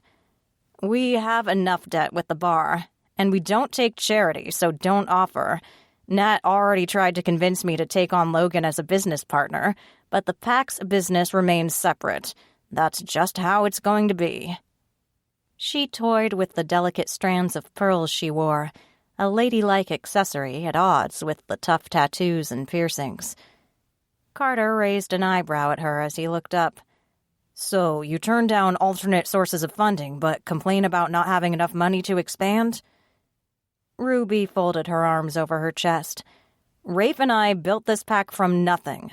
We can take it to the next level without a handout." He put the paperwork away as the waiter approached, and the business of ordering dinner distracted him from the way her cleavage beckoned. Only after the waiter retreated and Carter refilled her glass of wine did he go on. He studied her, the bravado as she surveyed the cozy but popular restaurant. "Where do you see yourself in a year, Ruby? In 5 years?" Half her mouth pulled up in a smile. Then Ruby leaned back and tapped a rhythmic pattern on the white tablecloth. "In a year? Probably still running the bar, holding Evershaw off from taking over the pack." "I meant where you want to be in a year. What are your goals? Good financial planning starts with a goal in mind. What do you want to accomplish?" She got a faraway look and bit her lower lip. "I want to have the only pack in this city. I want to have the bar, a couple of restaurants, a gym, a hotel, everything. I want enough money so the people I love won't have to work shitty jobs anymore. I want to shut down the auction so no more women are bartered away as if they were property." "Noble goals." Carter leaned his elbows on the table, just to be closer to her, just to catch a hint of the perfume she wore, maddening and intoxicating and curling around his brain until he couldn't think of anything but her. "But those are all for the pack. What are your personal goals?" Her smile twisted into something sad and amused. "The pack is all that matters, Carter. You know that." He shook his head. "Ruby, you deserve to be happy, to have goals of your own. The pack shouldn't be your entire life." "You don't understand." She looked away, a hint of red in her eyes. But when she looked back at him and picked up her wine glass, her expression returned to smiling and dismissive. "Being alpha is all I ever wanted. Now I've got it. I don't have the right to want more. Everything I have, everything I am, it goes to the pack." Carter studied the tendril of hair that escaped the ponytail and curled near her ear, and he reached across the table to touch her hand without thinking. "I never understood why Logan wanted to be alpha, why he was so desperate to be in charge. It doesn't seem like a good thing, frankly. It's a burden and a punishment. He suffers for us. He suffers because of us. Our hurts are his hurts, but there's no one to care when he's hurting. It seems to me a terribly lonely way to live. I have Rafe." But she looked away. His fingers closed around hers, the lion desperate to comfort her. "You deserve so much more, Ruby." The silence stretched as she refused to look at him, and Carter refused to release her hand. He could be stubborn, too, a quality his brothers despaired of. Eventually, she cleared her throat and straightened her shoulders, blue eyes calm as she tugged her hand free. "Strange conversation for a business meeting, Chase. I never said it was a business meeting." Before she could retort, the waiter arrived with the first course. Carter wanted to break the silence, but couldn't quite decide how to start. Only a few bites into the salad, Ruby pushed the dish back and propped her chin on her hands, fixing him with an intense look. "Look, of course I want a partner and a mate. Of course I want kids and family and a loud house and hockey gear in the front hall and toys in the yard and everything. I want that. But I don't think I want that enough to give up what I've worked and sacrificed for. Nor do I want that enough to screw my brother over and drive him away from what he's worked so hard for. Why does it mean any wolf in the city that I would consider a partner would not be willing to tolerate Rafe as alpha?" She shook her head, rubbing her forehead. "And if the guy is willing to let Rafe be alpha, then chances are I'm not going to be interested in him. So it's unfortunate, and yes, probably sad, but that's the reality." "Why does he have to be a wolf?" She opened her mouth to retort, but stopped, and her teeth clicked together. Carter raised his eyebrows. Well, I know the wolves have rather draconian rules about a lot of things. Is it required that an alpha have a wolf mate? It's not required.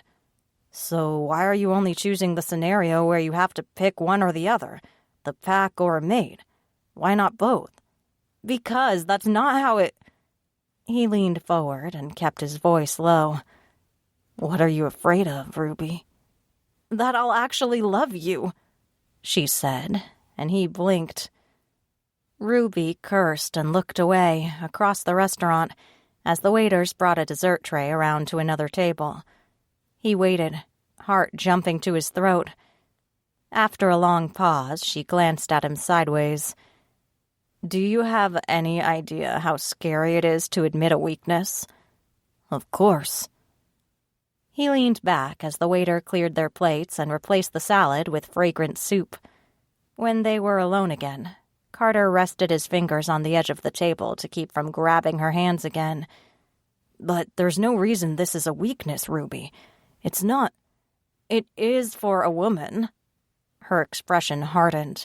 Especially for a woman in charge. The moment I want to dress up, the moment I go on a date or hold hands with a guy, something changes. I become just another woman to be sheltered and coddled. Not the alpha. Not the best fighter in the pack. Not one of the most powerful wolves in the city. No, I'm just Carter's girlfriend. Me caring about someone? That's absolutely a weakness. And it's a weakness because what if you decide you don't want me? What if I like you more than you like me? Carter wanted to shake his head and smack his forehead. What a screwed-up perspective on love. But it didn't entirely surprise him. The wolves, in particular, viewed everything as a zero-sum game, which made love and relationships competitions as well, in which one partner always had to have an advantage. She chewed her lower lip in a rare display of uncertainty, fidgeting with her silverware and reaching for the wine once more. It might be too much of a leap for me. I don't know if I can deal with the uncertainty. But it would be easier to shack up with Evershaw? She made a face and tasted the soup, picked at the breadsticks, rearranged her napkin, did anything and everything to not look at him. At least with him, I know it wouldn't ever... My heart wouldn't get broken. Wouldn't even be in danger. It would be a power struggle every day for the rest of my life, but he wouldn't be able to hurt me as much as someone I care about. Carter wanted to shake some sense into her. Imagine picking an exhausting life of power struggles over a peaceful relationship. He scrubbed at his hair, not caring if it stood up in spikes and looked ridiculous. The lion grumbled about wanting to show her that no one would hurt her, not even him. Especially not him. Carter took a deep breath. Aren't you tired, Ruby? You're vigilant all the time, every minute. Don't you ever relax? Do you even sleep, or is one eye open all night? 4 or 5 hours, she said with a half smile. Then why the hell don't you want to be with someone who can protect you while you sleep? Someone you can relax around, not because you're weak, but because I can be strong for both of us. She shook her head but didn't speak, once more concentrating on the utensils, and sadness gathered in her eyes. Irritated, Carter folded his napkin on the table and shoved to his feet. He held out his hand as she looked up. Let's dance.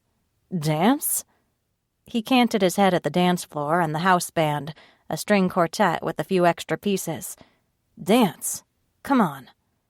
Ruby scowled at him, but she tossed her napkin on the table. She would never turn down a challenge. She rose slowly and placed her hand in his, and Carter immediately pulled her to his side and set the pace to the dance floor. He needed contact with her, and the lion desperately needed to feel her skin. She was upset and sad, and the lion just wanted to take her someplace warm, tuck her in, and curl up around her so she could sleep safely.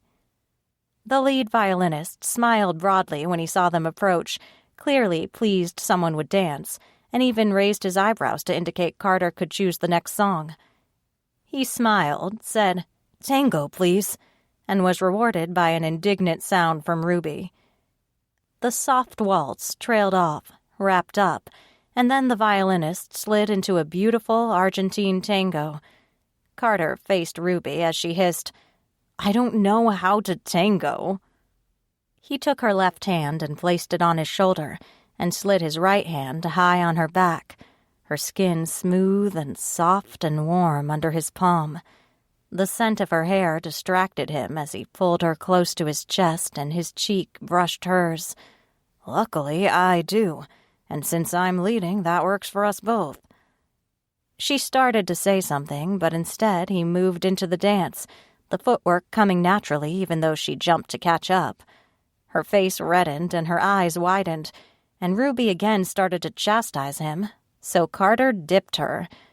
She laughed in surprise, and some of the other patrons started to pay attention. Ruby's fingers dug into his shoulder as he whipped her back up and spun her out to the end of his grip. She gave him a look, and he winked before yanking her back toward him. Carter breathed her in, reveled in the feeling of her pressed against him, the way her breath caught when his hand at her back and the rest of his body prevented her from taking the lead. She wanted to lead. He could feel it with practically every step, especially on the slow part of the dance, when they were pressed face to face. She tried for distance or to force him to go contrary to the dance, but he met every challenge and led her through every beat, occasionally letting himself appreciate the soft strength of her body and the hint of vanilla perfume. His lion purred, very low so it blended in with the music, but he knew she heard it. As he pulled her close once more, her cheek brushed his and she whispered, "Kaiser said you were more dangerous for me than Evershaw. I think he's right." Carter moved through the dance and then carefully dipped her once more as the tango ended, so he was looking down at her as the applause started and he could say, "Love is uncertain, not dangerous."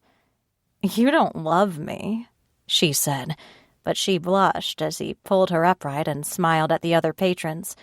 A few others decided to try the dance floor, so Carter led the way back to their table. He pulled out her chair and studied her flushed cheeks, the way her hands trembled as she reached for her napkin.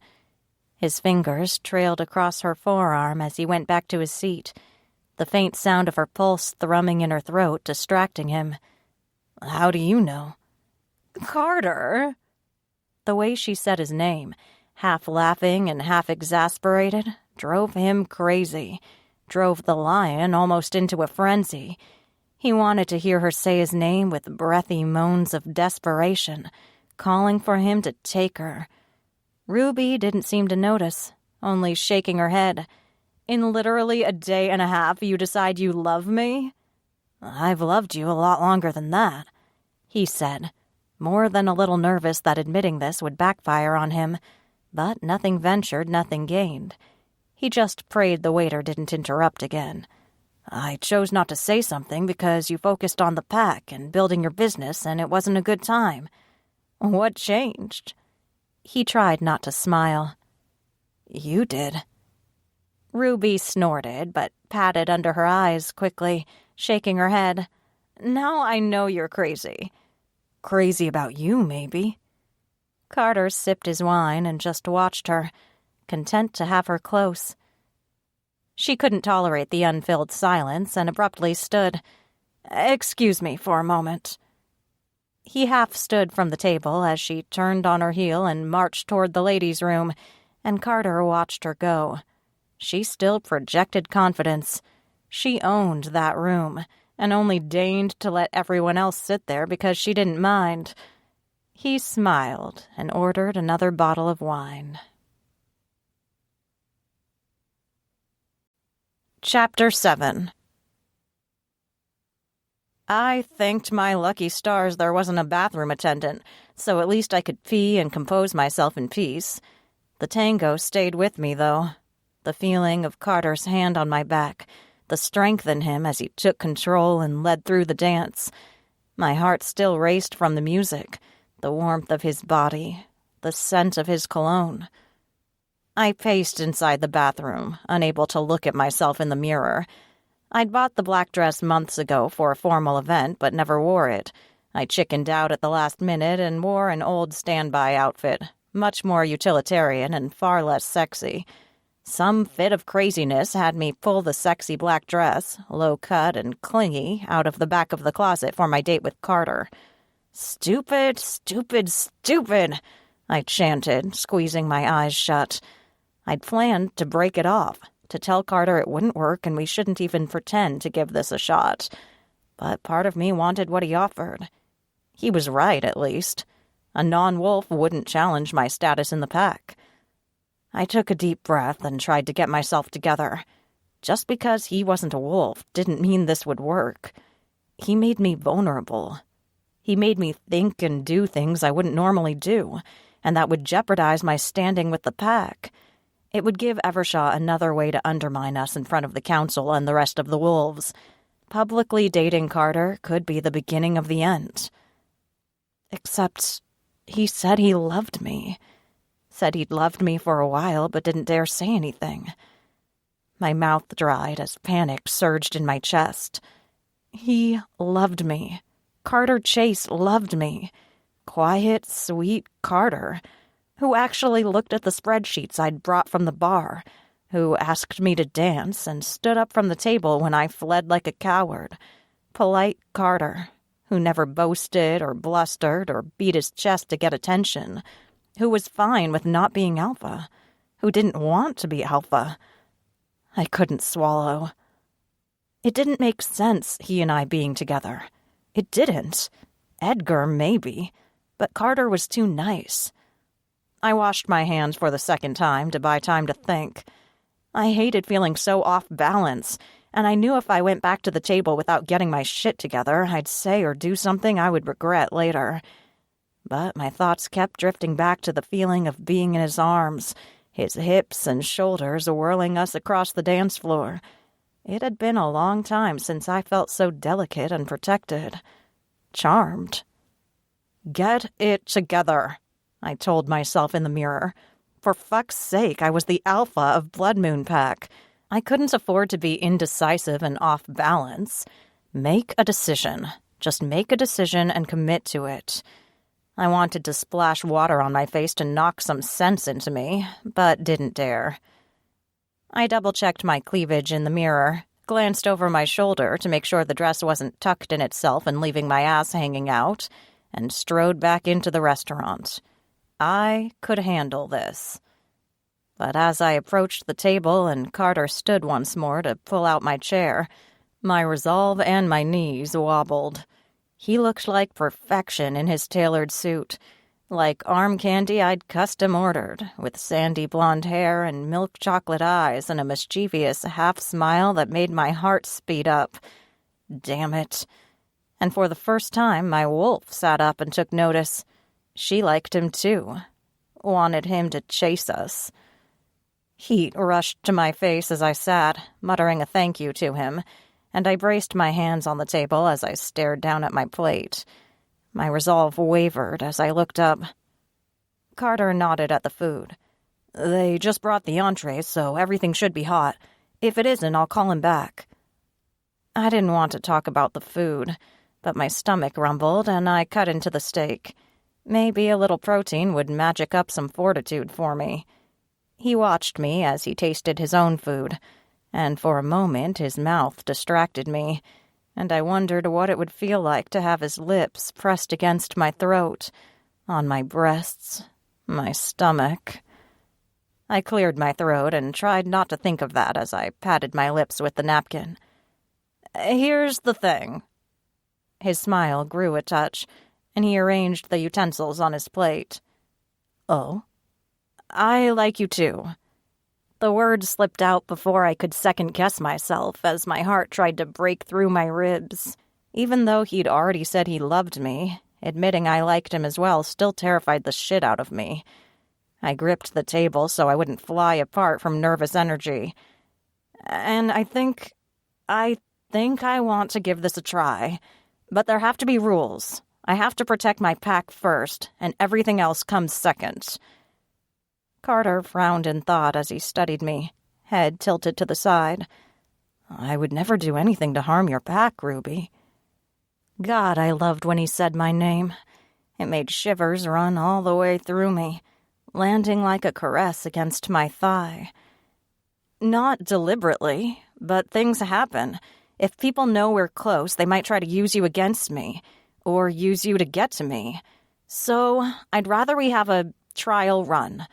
Private. Not openly be together, but try it out to see if it might actually work. I don't like the idea of keeping secrets from my family or yours, he said. And while I understand your hesitation, I've had enough experience keeping people away from Logan and Edgar that I'm pretty sure I'll recognize if someone tries to use me to get to you.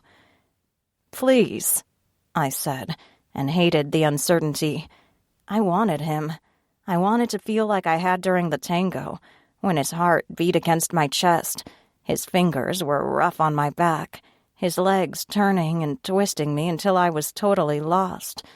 I wanted to be tangled up with him, wanted the promise of what he'd said the night before, letting someone else take control, letting him take control. I took a deep breath. Carter, I need a little time before I go public, okay? If only to figure out the pack stuff. I'll go with it, he said, rubbing his jaw. But we should set a time limit, okay? Give it 2 weeks, and if we're still in it, we go public. If not, we agree to part ways, no feelings hurt, and nothing left unsaid. Agreed? Agreed. I finished the rest of my wine and loved him even more when he picked up the new bottle to refill my glass.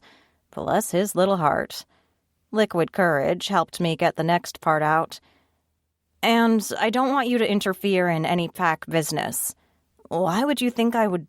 Because I know how you lions work. I leveled a no-bullshit look at him. And if something comes up, you won't be able to help yourself if you think your mate is in trouble. Except the second you involve yourself on my behalf, you undermine my standing in the pack. You absolutely cannot. What? He'd started smiling, and heat kindled in his gaze. If my mate is in trouble, no, I won't be able to help myself. Shit. I swallowed an immediate denial and fumbled for new words, furious with myself that he could put me so off balance with just a look. My wolf didn't mind. She wanted to test how much he wanted us. You know what I meant, Carter. I do. His smile twitched a little wider even as he tried to hide it behind his wine glass. And I promise I won't interfere with any of your pack business, unless your life is threatened. Then I will absolutely do everything in my power to defend you, and there is nothing in the universe you could say that would convince me to watch you die. Mates protect each other. My cheeks burned. I looked away as a knot grew in my throat.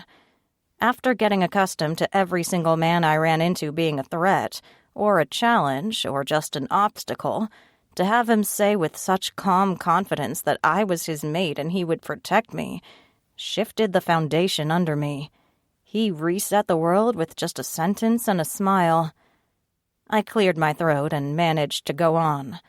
Fine, but I can't have you interfering with pack business, especially since Logan is so involved with the council. If there's a dispute, I stand on my own. He sighed and sat back in his chair. Ruby, you're killing me. What good am I as a mate unless I can stand with you? I need to know you're... I trailed off, uncertain. I rubbed my temples and leaned forward, dropping my voice in case any shifters were mixed in among the humans and someone might overhear. I don't need an attack dog, Carter. Rafe is that. He stands beside me when I need to be a total bitch and alpha over the pack, and with the rest of the council. What I need from you is a safe place, a soft place to land, someplace where I can relax, where I can be weak or hurt or sad and not have to conceal it, not have to hide anything. I need someone who will take care of me and shelter me and not resent it, won't lord it over me in public or make jokes about it in front of his friends. I don't know if that's you, if that's something you want to take on, but I don't know how it is with you wolves," he said, interrupting me so calmly I blinked instead of firing back about him being a rude lion. "But lions groom to show affection. We provide food to show love. We build dens and soft nests for our families." A knot grew in my throat, and my sinuses seemed to have caught fire. He leaned forward, large hands resting on the table next to mine, not touching, but close enough if I wanted. His voice rumbled in his chest, practically a purr as he went on. "Since you're upset right now, and I don't entirely understand why, I want to take you to my den. I want to run you a hot bath and get in there with you and clean you, soap you up until you smell like me, take you to my bed and put you in it, and sleep next to you, sleep on top of you so no one will ever hurt you, and then make you food and watch you eat every bite, give you my clothes to wear, nap all day long in the hammock on the porch when the sun is just right, give you a soft place to rest whenever you want it." My heart thumped. My hand shook a little as I reached for my wine, wondering if I was out of my mind. "Is that all you would do with me?" The smile fell away, but the heat remained in his eyes until they practically threw sparks. His voice dropped as he touched my fingers. "Not at all, but I don't know if that falls into the soft place to land category. That's more along the lines of the nice kind of spanking or the fuzzy restraints instead of handcuffs. Just so you know." I clenched my thighs against a surge of desire as I imagined him taking me across his knee and spanking my bare ass, blindfolding me, tying my hands to the headboard so he could do whatever he wanted with me. I swallowed and tried for nonchalance. "I'm not sure that—" "You're turned on just by the thought," he said under his breath, drinking more wine as the waiter approached to ask about dessert. Carter didn't take his eyes off me as he said to the man, "We'll take 2 of the berry sabayon. To go." My heart climbed to my throat. As soon as the waiter retreated, Carter leaned across the table to murmur, "I'll be eating most of my dessert off you, but if you want to try yours, you'll have to be a very good girl." I laughed, more from surprise than amusement, and pressed the tips of my fingers to my mouth to hold the sound back. I managed to say, "I'm not usually good." "That's okay," he said. He even winked. "More fun for me if you're not." I choked on the sip of wine I'd dared and braced myself on the table as I coughed. When he said things like that, I almost couldn't reconcile him with the Carter who just said he wanted to draw me a hot bath and make me breakfast. My voice turned into a croak as I tried to take control back. "My place or yours?" "Since you don't want the family to know, my place isn't an option, and it's 30 minutes back to the mansion. Your place is closer, but I'm guessing the walls aren't soundproof." "No, they're not." I rested my chin on my fist, watching him. This was insane. Absolutely insane. But I don't really like my neighbors, so I don't mind if we keep them up. He shook his head in mock disappointment.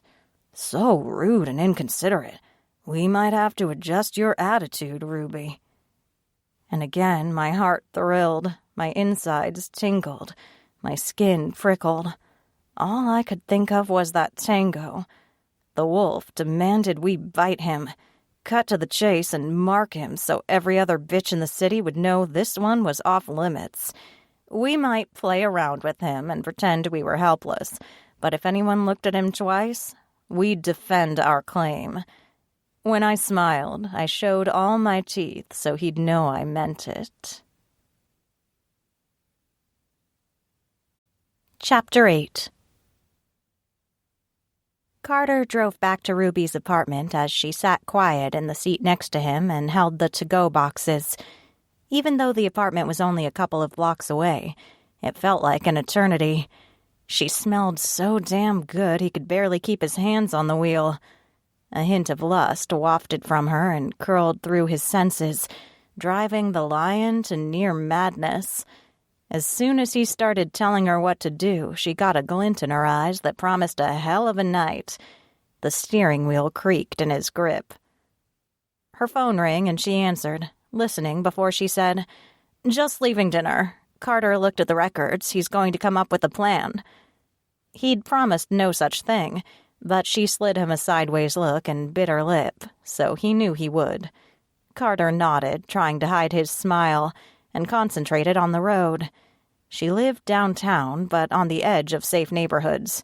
He wondered why she didn't just live over the bar with Rafe. Although he was grateful she didn't, since they would have had to get a hotel room, and explaining that to Logan might have gotten dicey. Still, he'd meant it when he talked about making her a safe den, and the neighborhood where she lived was not safe. After the 2 weeks, they'd find someplace nicer, a place for both of them together. He was tired of living in the mansion full-time and wanted to escape to the city when he needed space. Ruby shifted in the seat and the skirt of that sexy dress rode up, exposing more of her creamy white thigh. A hint of a tattoo teased. Carter focused on parking the car next to a moderately crappy apartment building. He liked that dress. He really didn't want to ruin it, but his lion wanted to shred the fabric until every naked inch of her was exposed, covered in berries and chocolate and whipped cream. His dessert. A growl escaped before he could control himself, and Ruby started to grin. Her fingers trailed across the back of his hand, sending a shock through his entire body. "Penny for your thoughts?" He put the car in park, killed the engine, and leaned over to drag her mouth to his. He kissed her, hungry, and she made a soft sound and braced her hand against his shoulder. His growl increased as he tasted her, felt the slick heat of her tongue against his, and slid his hand up her side to her cleavage, warm and soft against his palm. Ruby reached for him and almost dumped the dessert on the floorboard. Carter broke the kiss and sat back, struggling to sound normal as he opened his door. "Sorry, didn't have any pennies." He took a deep breath of the cool night air, ran a hand through his hair, and walked around the car to open her door. She hadn't bothered to wait and was half out of the car already. Carter fought back irritation, but captured her hand and tucked it in the crook of his arm, keeping her warm for the walk up to her apartment. The wind caught her perfume, and it tangled in his brain. He could hear her heart racing as she jiggled the key in the lock and shoved the door open, and he followed close behind. Inside, Ruby turned on a few lights and tossed her house keys on a side table on her way into the galley kitchen, still carrying the boxes of dessert. Carter locked the door and set the deadbolt and chain, taking in the moderately priced furniture and generic artwork. Nothing cheap, but nothing too expensive. He was willing to bet she saved the quality furnishings for her pack and lived with the leftovers as good enough. He wanted more for her. Much, much more. Ruby returned from the kitchen to hand him a bottle of water, her hips swaying in the fancy dress. She leaned against the wall and fiddled with her shoes, her eyes gold as she watched him. "These damn—" "Leave them on." She went still, and heat sparked in her gaze. Carter's voice came out deep and rough, and he set the water aside. His hands flexed. "Come here." Her breasts rose and fell as her breath came faster, but she swayed forward the few steps until she stood in front of him, waiting. Carter wanted to rip the dress off her, take her to bed with her heels on, but he picked up her wrist, studying her hand and fingers. "This is about trust, Ruby. You have to trust me. Do you?" Her lips parted and her pupils dilated as he kissed the inside of her wrist, and her pulse jumped against his lips. She touched her throat with her free hand, expression dreamy but a touch uncertain. "Yes." Carter smiled and caught her other hand to hold her wrists captive. He leaned in to brush his lips to hers and trailed kisses down her throat to her shoulder. She swayed against him, sighing, and turned her face to breathe against his cheek. Carter nibbled behind her ear, reaching up with his free hand to tug her hair free of the ponytail, and the dark locks cascaded around him with a honeysuckle scent. He inhaled it, inhaled her. "Pick a word to use if you want to stop for any reason." Her voice went a little high as he caught her lower back and pressed her to him until she felt the strength of his desire against her hip. The lion growled and grumbled, furious with the delay. Carter kissed the other side of her neck, dragging his teeth across a tribal tattoo on her shoulder, and she tried to link her arms around him. He kept her wrists caught between them, despite that she tugged on his grip, and nipped at the soft flesh where her shoulder met her neck. "Pick a word." Ruby laughed breathlessly. "Glacier. Does that work?" "Perfect." He wished he'd been more prepared, but necessity was the mother of invention. He stepped back and released her, even though Ruby swayed toward him, and loosened his tie. "Get some candles, matches, and the dessert. Go to the bedroom and wait for me." She eyed him, about to speak, but he patted her hip and pointed toward the bedroom. "Go." He watched her saunter to a linen closet to retrieve some candles and matches. Then she picked up the boxes from the kitchen and made her way back once more past him. Carter wanted to grab her, but resisted, instead looking through the coat closet near the door for a scarf or two. When he found what he wanted, he followed Ruby into the bedroom. She'd left the lights off but lit the candles, and she stood at the end of the bed, hands on her hips. So much attitude. He fought back a smile and tossed the scarves onto a nearby chair. He took off his jacket and tie, studying her in the flickering shadows, then pointed at a spot on the floor directly in front of him. "Come here." Ruby obeyed, and his heart jumped, his cock painfully hard. Watching her submit, or at least pretend to, was so fucking arousing he almost needed to excuse himself. She bit her lower lip as she looked at him, almost taunting. Carter brushed her hair back over her shoulders so he could examine her, walking a slow circle around her as he played with one of the scarves. Carter leaned closer and breathed against the bare skin of her neck, making a hungry noise in his throat. Her breath caught. He trailed his fingers across her shoulder as he stood behind her, playing with the zipper at the back of her dress. Ruby tensed as he worked the zipper, and the dress fell to the floor in a dark cascade. He caressed her lower back and ran his finger under the waist of her thong. She shivered. He almost couldn't breathe. Perfection. She was absolute perfection. Soft, smooth skin decorated with a multitude of tattoos over gentle curves. The lacy black bra and silky hose drove him wild, almost as wild as the high heels. He stepped back to appreciate her, and when the silence stretched and he said nothing, she shifted her feet. "Are you—" "Don't speak." Carter knew it would drive her crazy, so he let the scarf brush her shoulder. She jumped at the touch, about to turn, but froze as he slapped her hip.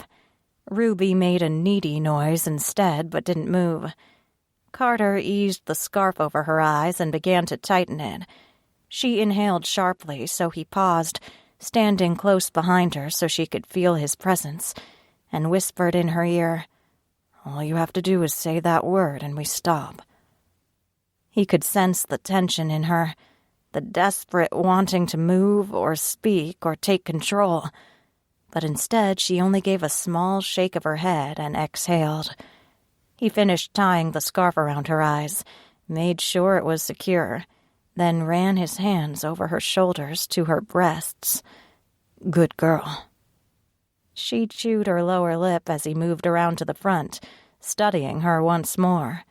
He leaned to lick her breasts through the lace bra, using the rough fabric to tease her nipples to hardness. Her chest rose and fell faster, and her lips parted to allow panting breaths to escape. He watched a flush turn her skin rosy. Carter's hand grazed her stomach and she jumped. He eased the thong down her lush thighs until it caught around her ankles and knelt to remove it entirely. He didn't want her to trip when things got exciting. He breathed against her stomach and ran his hands up the inside of her legs, easing them apart, and she gasped. Carter stroked the length of her damp slit, chuckling as he straightened. "Ready so soon, Ruby?" Her lips curved, but he didn't give her a chance to reply. Instead, he crushed her mouth to his in a deep, demanding kiss, one hand tight in her hair to maintain control as he walked her back to the mattress. He lay her out on the mattress and took off his shirt and pants before reaching for one of the candles. Things were about to get messy. Chapter 9. The blindfold heightened every one of my senses until I trembled in anticipation. Not being able to see him, but feeling the air move as he did and hearing the hush-hush of his breath, I almost couldn't stand it. Heat rushed to my center and radiated through me until my knees wobbled and I thought I might fall on my face. And then when he took off my thong and hose, when he kissed my stomach and pressed his hand against my pussy, I nearly came. When he put me on the bed, I wanted to resist, to tear off the blindfold and demand he fuck me. But the night promised so much more. The mattress depressed next to me, and Carter's palms moved over my lace-covered breasts. He kissed my throat and murmured, "You have to stay very still for this part, my dear. Do I need to tie you up, or will you behave yourself?" I clenched my thighs together and bit back a moan. I'd never been so turned on in my life. I even sounded breathless as I answered him. "I don't know." He chuckled again, a husky sound that sent shivers through me, and then soft fabric caught around my wrists as he dragged my arms over my head. "Very well."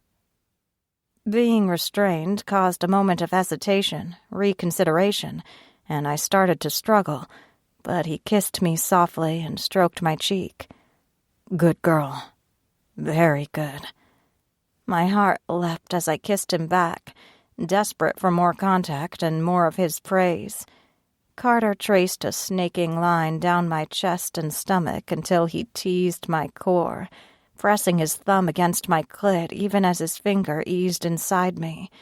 My back arched and I tried to reach for him, but the restraint stopped me short. He grumbled again, almost laughing, then retreated. The bed felt cold and empty without him. When he didn't return, a hint of panic welled up. What if he left? What if he was just fucking with me and this was all a joke? My breath came faster and I moved uneasily, heels digging into the mattress to see if I could unhook my hands from wherever he'd secured them. But then a palm collided with my thigh in a sharp slap and I jumped. Carter sounded stern. "Don't move." Just knowing he was close gave me the courage to remain still, though I held my breath. Something else was coming. He prepared something, and as he moved next to me, over me, I clenched my hands around the soft scarf. Something burned against the tops of my breasts in a slow series of droplets, a sharp pain that faded, but with each drop the pain spiked more intense. I gasped, trembling as the drops ceased, then started lower, across my stomach, and I cried out. The candles. It had to be the candles. Hot wax heightened every sensation, even more as he teased my nipples, until I nearly went mad with desire. I wanted him, needed him. I panted, out of breath from moaning and begging, and Carter's hands ghosted up my sides. "Do you like that, Ruby?" he murmured, the rough stubble on his jaw riding against my sensitive flesh until a strangled noise caught in my throat. "Yes," I managed to breathe, staring into the blindfold as if I could see through it to find where he would touch me next. Good. He practically purred, and something soft stroked over my thigh. My legs fell open in anticipation, and he laughed. Is there something you want, Ruby? You, I whispered. I want you, Carter. I need you so. Not yet. Another line of fire erupted low on my stomach, and I cried out. The teasing and torment continued, alternating soft kisses and gentle touching with a hot wax and the occasional teeth on my nipples, until I writhed and begged. Madness. He drove me to the edge until I thought I would explode from needing to come, and then Carter would back off, leaving me trembling and helpless. Just when I couldn't take it, when I ached to say the word to stop it all, his palm chafed against my hip and he lifted my knee up and out. I almost cried in relief as his weight settled over me, though he held himself off my chest and nuzzled his nose to mine. Carter kissed me and took my lower lip in his teeth. And now I have you exactly how I wanted. Please, I said, pulling weakly at the scarf. Carter, please. The tip of his cock stroked against my core, up to my clit, and I came, hard, arched against him and convulsed, crying out and shaking and falling apart in 1,000 pieces. The world grew darker behind the blindfold, and I couldn't have lifted my arms for anything in the world.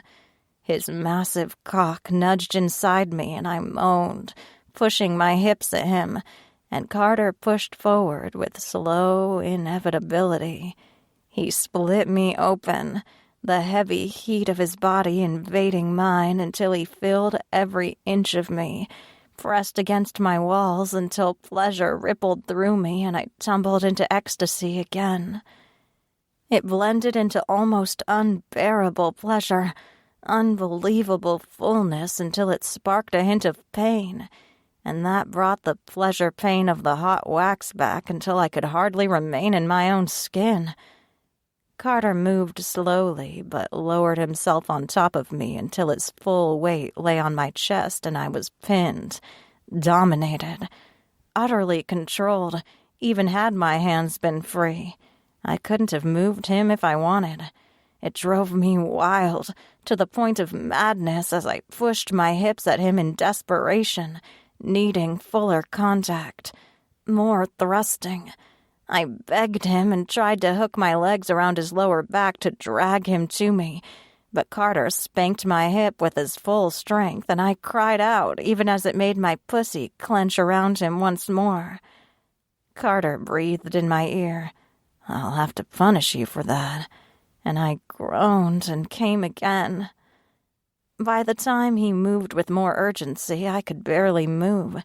Exhausted and covered in sweat and wax, I surrendered and opened myself to him, to everything.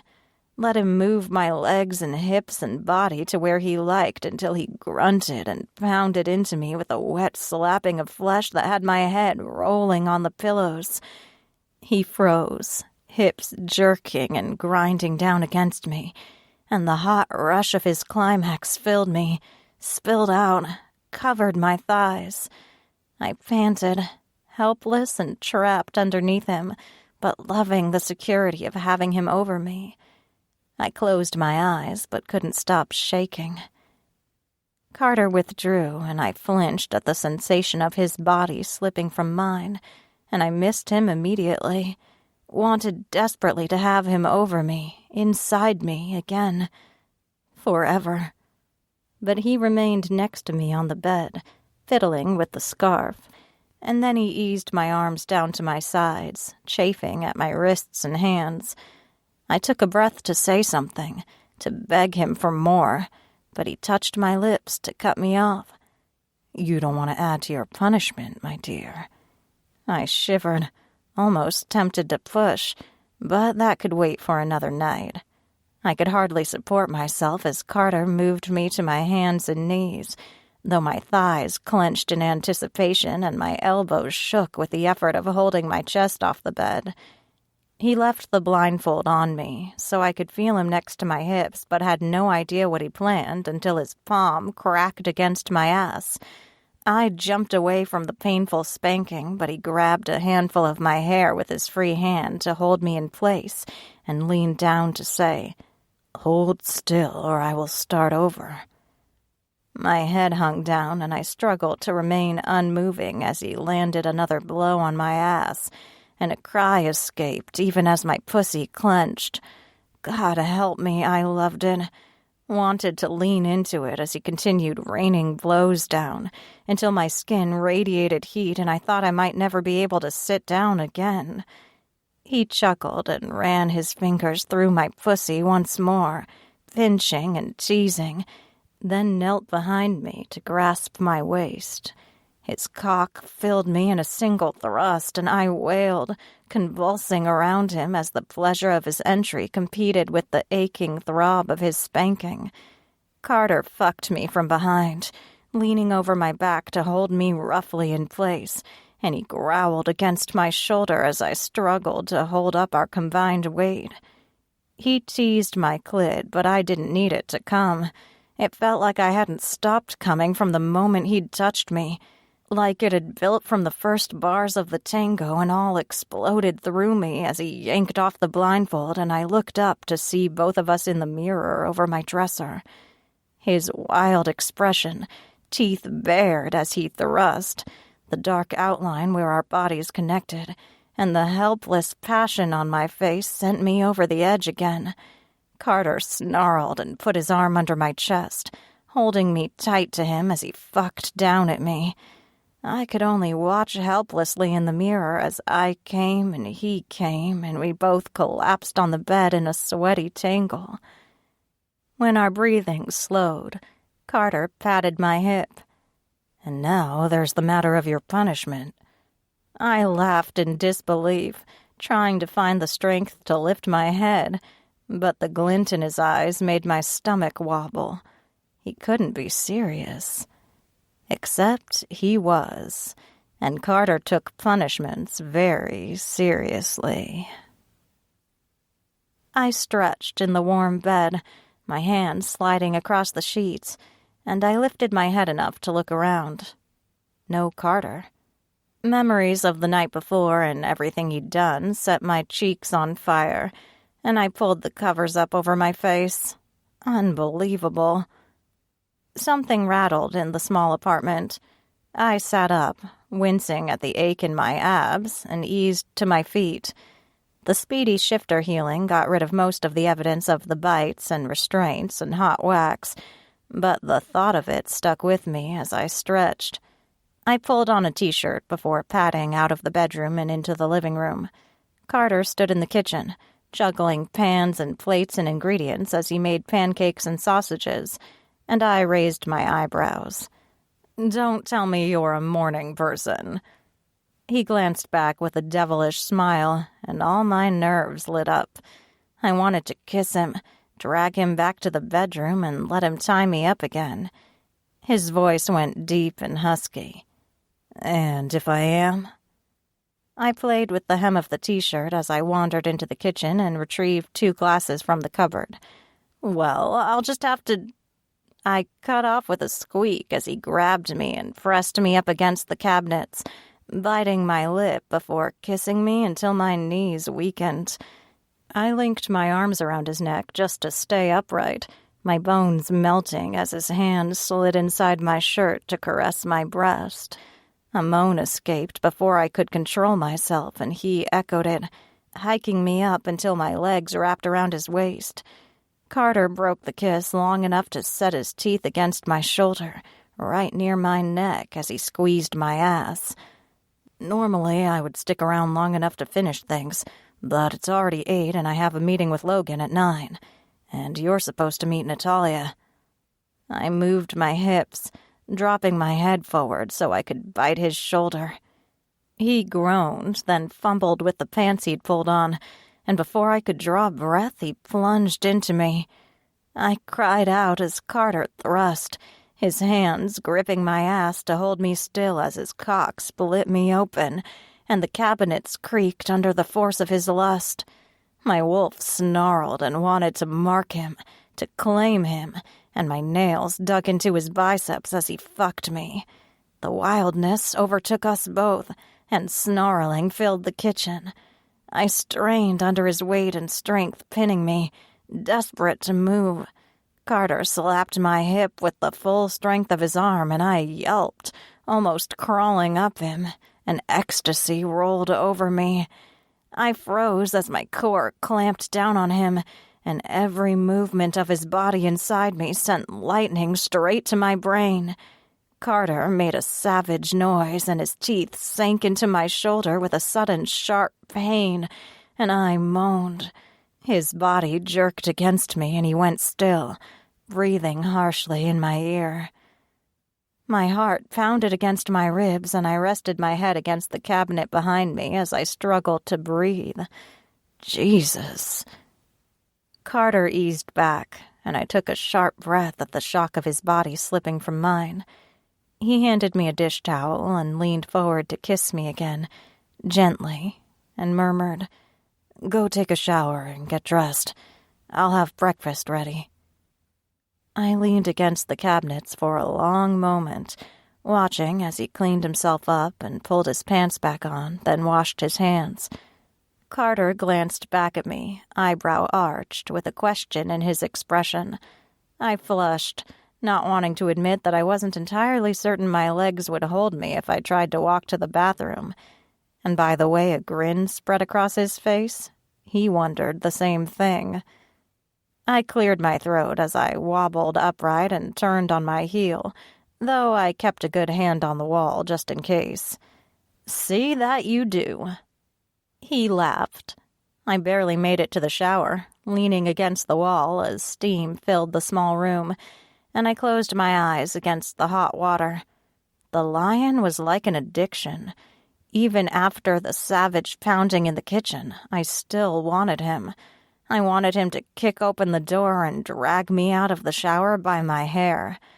My skin prickled as I brushed my nipples and down my stomach, and I chewed my lip ragged as I focused on washing my hair and getting my equilibrium back. Maybe him being a lion and generally an easygoing guy wasn't the problem. Maybe me wanting to spend every waking moment in his bed would be the problem. I scrubbed at my face and shut off the water. I needed to get my shit together. Natalia would know in a heartbeat that something was off, and while I valued her opinion and advice, part of me wanted to keep what Carter and I had a secret. As soon as it went public, something would change. I didn't want to lose him yet. I dressed as quickly as I could, the scent of pancakes and roasting sausage drawing me back to the kitchen. Besides, a man who cooked was pretty rare. One who cooked well was damn near a unicorn. Chapter 10. Carter stared at the spreadsheets in front of him, but his mind kept wandering back to Ruby. Her apartment, her kitchen in particular, crept back into his thoughts, despite how he tried to focus on work. He missed the first meeting with Logan, although that wasn't entirely his fault. His eldest brother also ran late.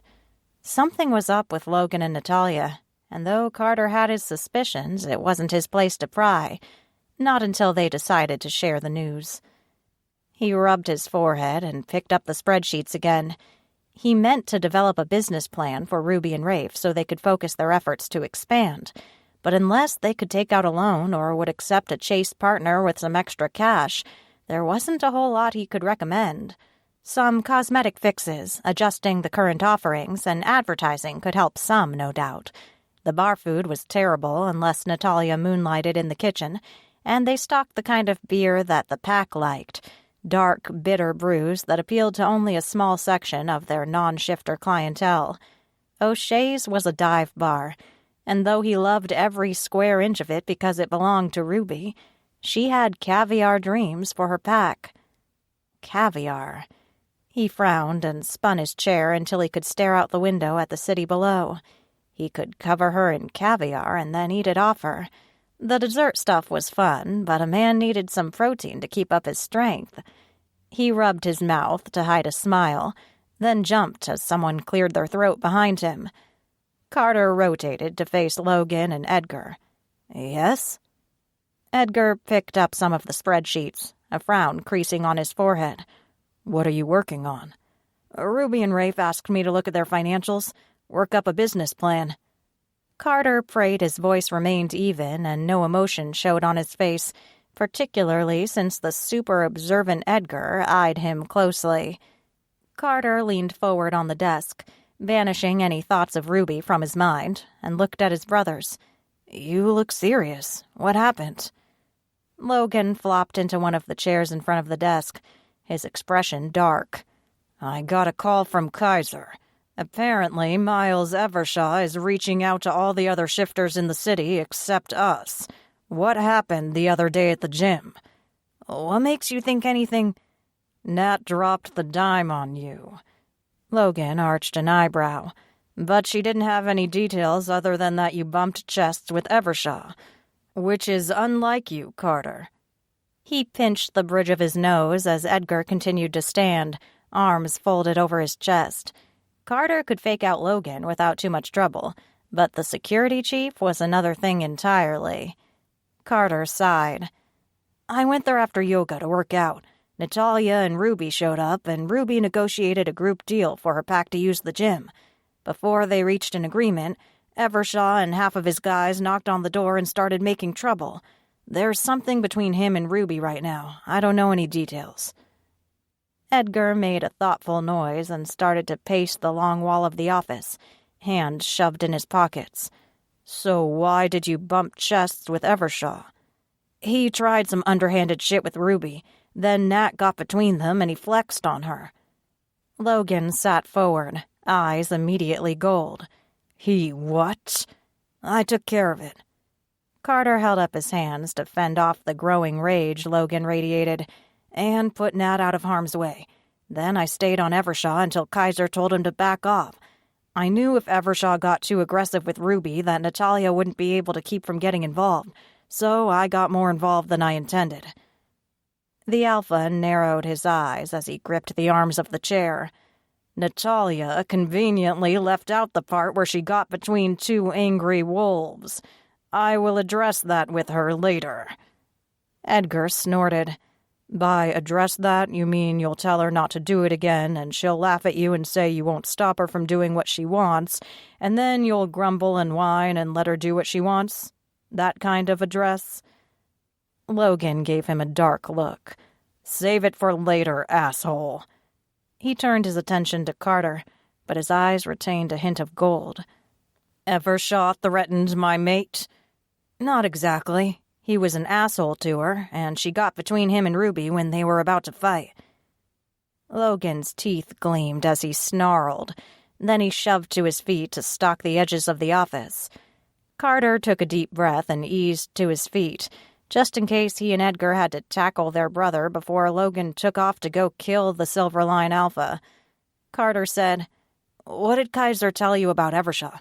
Is Silverline stirring up more trouble?" "The Bears think Evershaw is pushing to have a single representative for Wolves on the council, to be decided by a fight between Silverline and Bloodmoon." Edgar spoke, but kept his eyes on Logan's jerky pacing and snarling. "And possibly that Evershaw wants to combine both packs, with himself as Alpha, of course." Carter's blood started a slow boil. He knew Evershaw was an underhanded asshole, but going to the council to undermine Ruby and Rafe was a new low for the Silverline Alpha. He gripped the edge of his desk until the wood creaked. "Do Ruby and Rafe know yet?" "Probably not." Edgar watched him closely. "There's no reason Evershaw would include them in his machinations, and we only just heard from Kaiser. The Bears want to call an emergency council session tomorrow so we can discuss this, without the Wolves present." Logan turned toward the door. "Good, because then it will be at least 2 days before anyone knows I killed Evershaw." Edgar grabbed his arm. "Whoa there, brother. Natalia is fine. Carter protected her. The Bears protected her. I'm damn sure Ruby protected her. Take a deep breath or I'll send you to the gym again." Carter moved around the desk so he could help if Logan made a run for it. "Again?" "We've had a rough morning." Edgar smiled with half his mouth. "Natalia was up early to accept deliveries at the restaurant and called our fearless leader in tears because the tomatoes were bruised." Logan made a strangled sound and gripped double fistfuls of his hair, whirling on his heel to keep storming through Carter's office. "Those fucking tomatoes! Can we buy a tomato farm? Is there such a thing? How do I keep tomatoes from bruising?" Edgar laughed, but cut it off when Logan gave him a snarling, gold-eyed look. The second-in-command held up his hands and chuckled. "Come on, dude. You can't be mad for that. How do you keep tomatoes from bruising? That's completely fucking irrational. I don't even know why she would be crying about—" Carter held his breath as Logan lurched to a halt. Edgar took a deep breath and gripped the back of a nearby chair, as if to steady himself. "Is she pregnant?" Logan ground the heels of his hands into his eyes. "It's still early." "Holy shit!" Carter couldn't bite back a smile. "Logan, man, congratulations. That's fantastic." Logan looked a little dazed. "It's still too early." "It will be fine." Edgar clapped their brother on the back, then pulled him in for a hug. "Congratulations. You're going to be an amazing dad. When is she due?" "I don't even know." Logan laughed, still shaking his head in pure confusion. "She's told me at least 6 times, but I can't— May? I think it's May." "Well," Carter said, leaning back against his desk, "that explains why you're ready to kill Evershaw. But what do we do about the council?" "There are a lot more reasons to get rid of Evershaw than just him being mean to Natalia," Logan said under his breath. He ran a hand through his hair, trying to get it to lie flat. "But I don't know. It almost makes sense to have a single representative for each group, but that also creates a lot more problems than it solves. I'm not sure I believe Evershaw that it's necessary." "We'll see." Edgar glanced at his watch. "Logan, go back to your office. Natalia is at the dress place, so call and send her flowers or something, or a car to take her to lunch. She said Ruby was meeting her there, so send them both something." "Why?" Logan rubbed the back of his neck, looking around the office as if he'd never seen it before. "It's not an anniversary, or—" "Because she's the mother of your child, you fucking idiot." Edgar shoved him out the door. "Flowers and candy, just because you're useless. And don't tell your assistant to do it, make the call yourself." Then Edgar shut the door and faced Carter. "Okay, brother. Spill." "What?" "Don't play innocent." Edgar's head tilted as he studied Carter, a bit of hunting intensity in his gaze. "Something happened. You didn't go back to the house last night. You slept somewhere else, and you look guilty. What happened?" Carter growled in irritation and returned to his desk. "I don't want to talk about it." "A date went well? Really well?" And Edgar pointed to Carter's shoulder, where his shirt gapped and revealed a hint of a bite. Carter immediately adjusted his collar and pretended to concentrate on the spreadsheets once more. "No, and I'm not going to talk about it." "There's no shame in getting laid." Edgar folded his arms over his chest. "Just give us a heads up when it gets serious." "It's not going to get serious," Carter said under his breath, shaking his head as he focused on the paperwork. He regretted it immediately, because Edgar never let things like that go past unexamined. "Why not?" "She's skittish." It was the only word to describe Ruby's commitment issues. "About relationships. So messing around is fine as long as no one else knows. But if we were to go public, that's problematic. And that's all I'm going to say about it, and her, so don't ask me." "Carter." "Please, Edgar, don't ask." Carter stared at his desk with enough intensity he expected it to burst into flames. His lion wanted to race into the city, find Ruby, and make things permanent. Show her she couldn't live without him, and he couldn't live without her. Thinking she would walk away from him felt more like a punch in the balls than just harmless speculation. At length, Edgar took a deep breath. "Is she your mate?" Carter looked at his desk, but didn't see any of the normally comforting consistency of numbers, just a blurry mess and Ruby's face underneath it all, taunting him. "Yeah. And you're going to let her walk away?" He managed to look up at Edgar, willing all pain and expression from his face. "If she chooses something else over me, what choice do I have? I'm not going to kidnap her and drag her away. We've never been bride-nappers." "What choice?" Edgar's eyes glinted cold gray, more like steel than storm clouds. "For fuck's sake, Carter. If she's your mate, you show her there is no other choice. What could she choose over you? What would make her life more complete, more secure, more perfect than you? That's your job." Carter rubbed his forehead and slowly leaned back in his chair, turning to stare out the window so maybe Edgar wouldn't be able to read his expression so easily. "She'll choose her pack over me, Ed, in a heartbeat, and I knew that going in. I just couldn't stand to let another day go by without touching her." "Her pack?" Edgar eased into the chair in front of the desk. "She's a wolf. She's Ruby." Carter sighed as a weight lifted off his chest. Even if Ruby didn't want anyone to know, Carter had no doubt she'd already told Natalia, and Carter needed his brother's advice. Edgar knew how to keep a secret. He was practically a walking cipher himself. He held his cards so close to his chest, even his brothers knew nothing about his social life, if he had one, or his plans or hopes or fears. Carter dared a glance at Edgar. "Don't tell anyone." "Ruby O'Shea?" Edgar's eyebrows climbed to his hairline, and he laced his hands behind his head. "Your mate is Ruby O'Shea?" "Yeah." Carter returned his attention to the window and the city beyond. It always looked so damn peaceful from the 30th floor, people scurrying around like ants, and cars veering back and forth like little toys. She can barely conceptualize taking a mate because it threatens what she's built with Rafe, or so she thinks.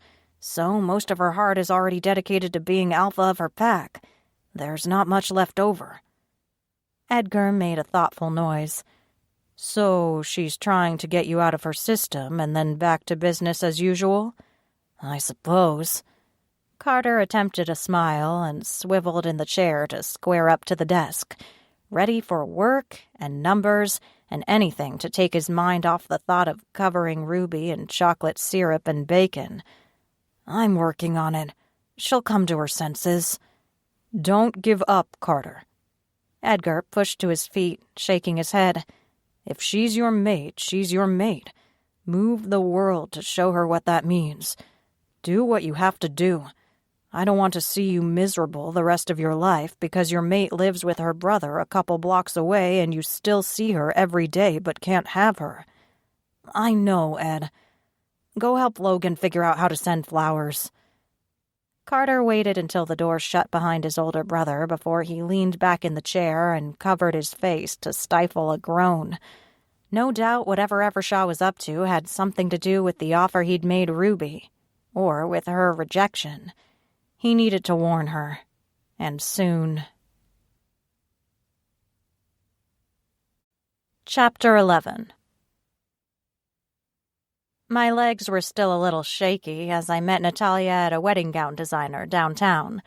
Luckily, it wasn't too far from my apartment, and even though I couldn't straddle my motorcycle without wincing, I gritted it out until I reached the showroom. I groaned as I pulled off my helmet and massaged my lower back, glancing around the neighborhood to gauge whether I should call Rafe to let him know where I was. Some of the recent issues with Evershaw left questions about how far he would go to consolidate power around himself, and I wouldn't put it past him to ambush me in broad daylight. I walked into the designer's showroom and headed for the back, taking a glass of champagne offered by one of the assistants, and found Natalia already in a half-finished dress, standing on a small dais surrounded by mirrors. She saw me approach in the reflection and smiled. "Hey, glad you made it." "Cheers." I raised the glass of champagne and flopped onto a comfortable chaise nearby. "You look lovely, by the way." She made a face in the mirror and finally faced me, looking down at the wide ball-gown skirt that flared around her. "Thanks. I wasn't sure about it. Everyone says you know the dress when you find it, but I didn't. I like it enough, though." "Kind of like Logan?" I grinned to show her I was only joking, but she still gave me an arch look.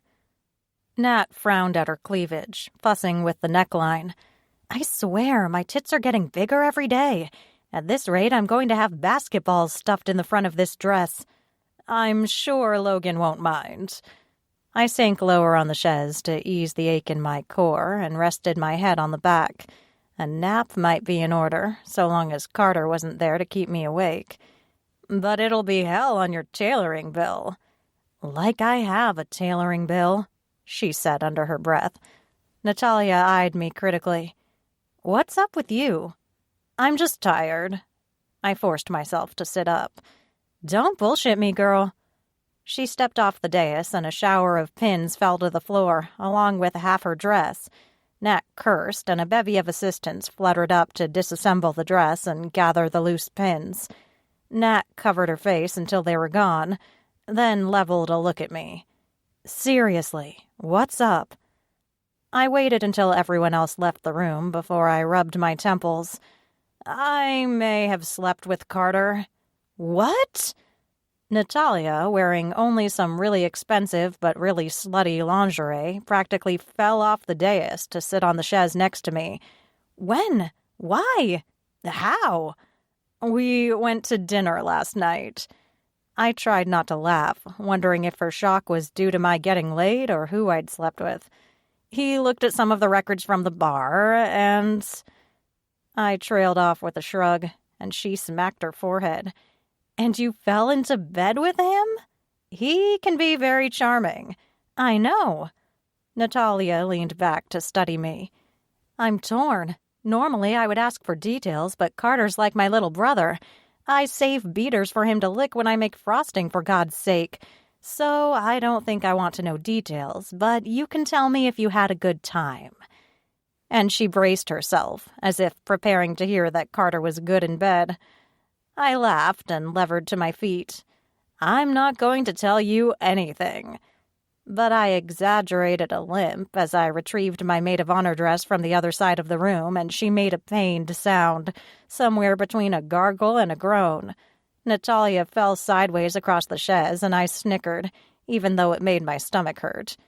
I stripped off my shirt so I could try on the damn dress. I'm kidding. Just totally vanilla. Nothing exciting, barely worth mentioning."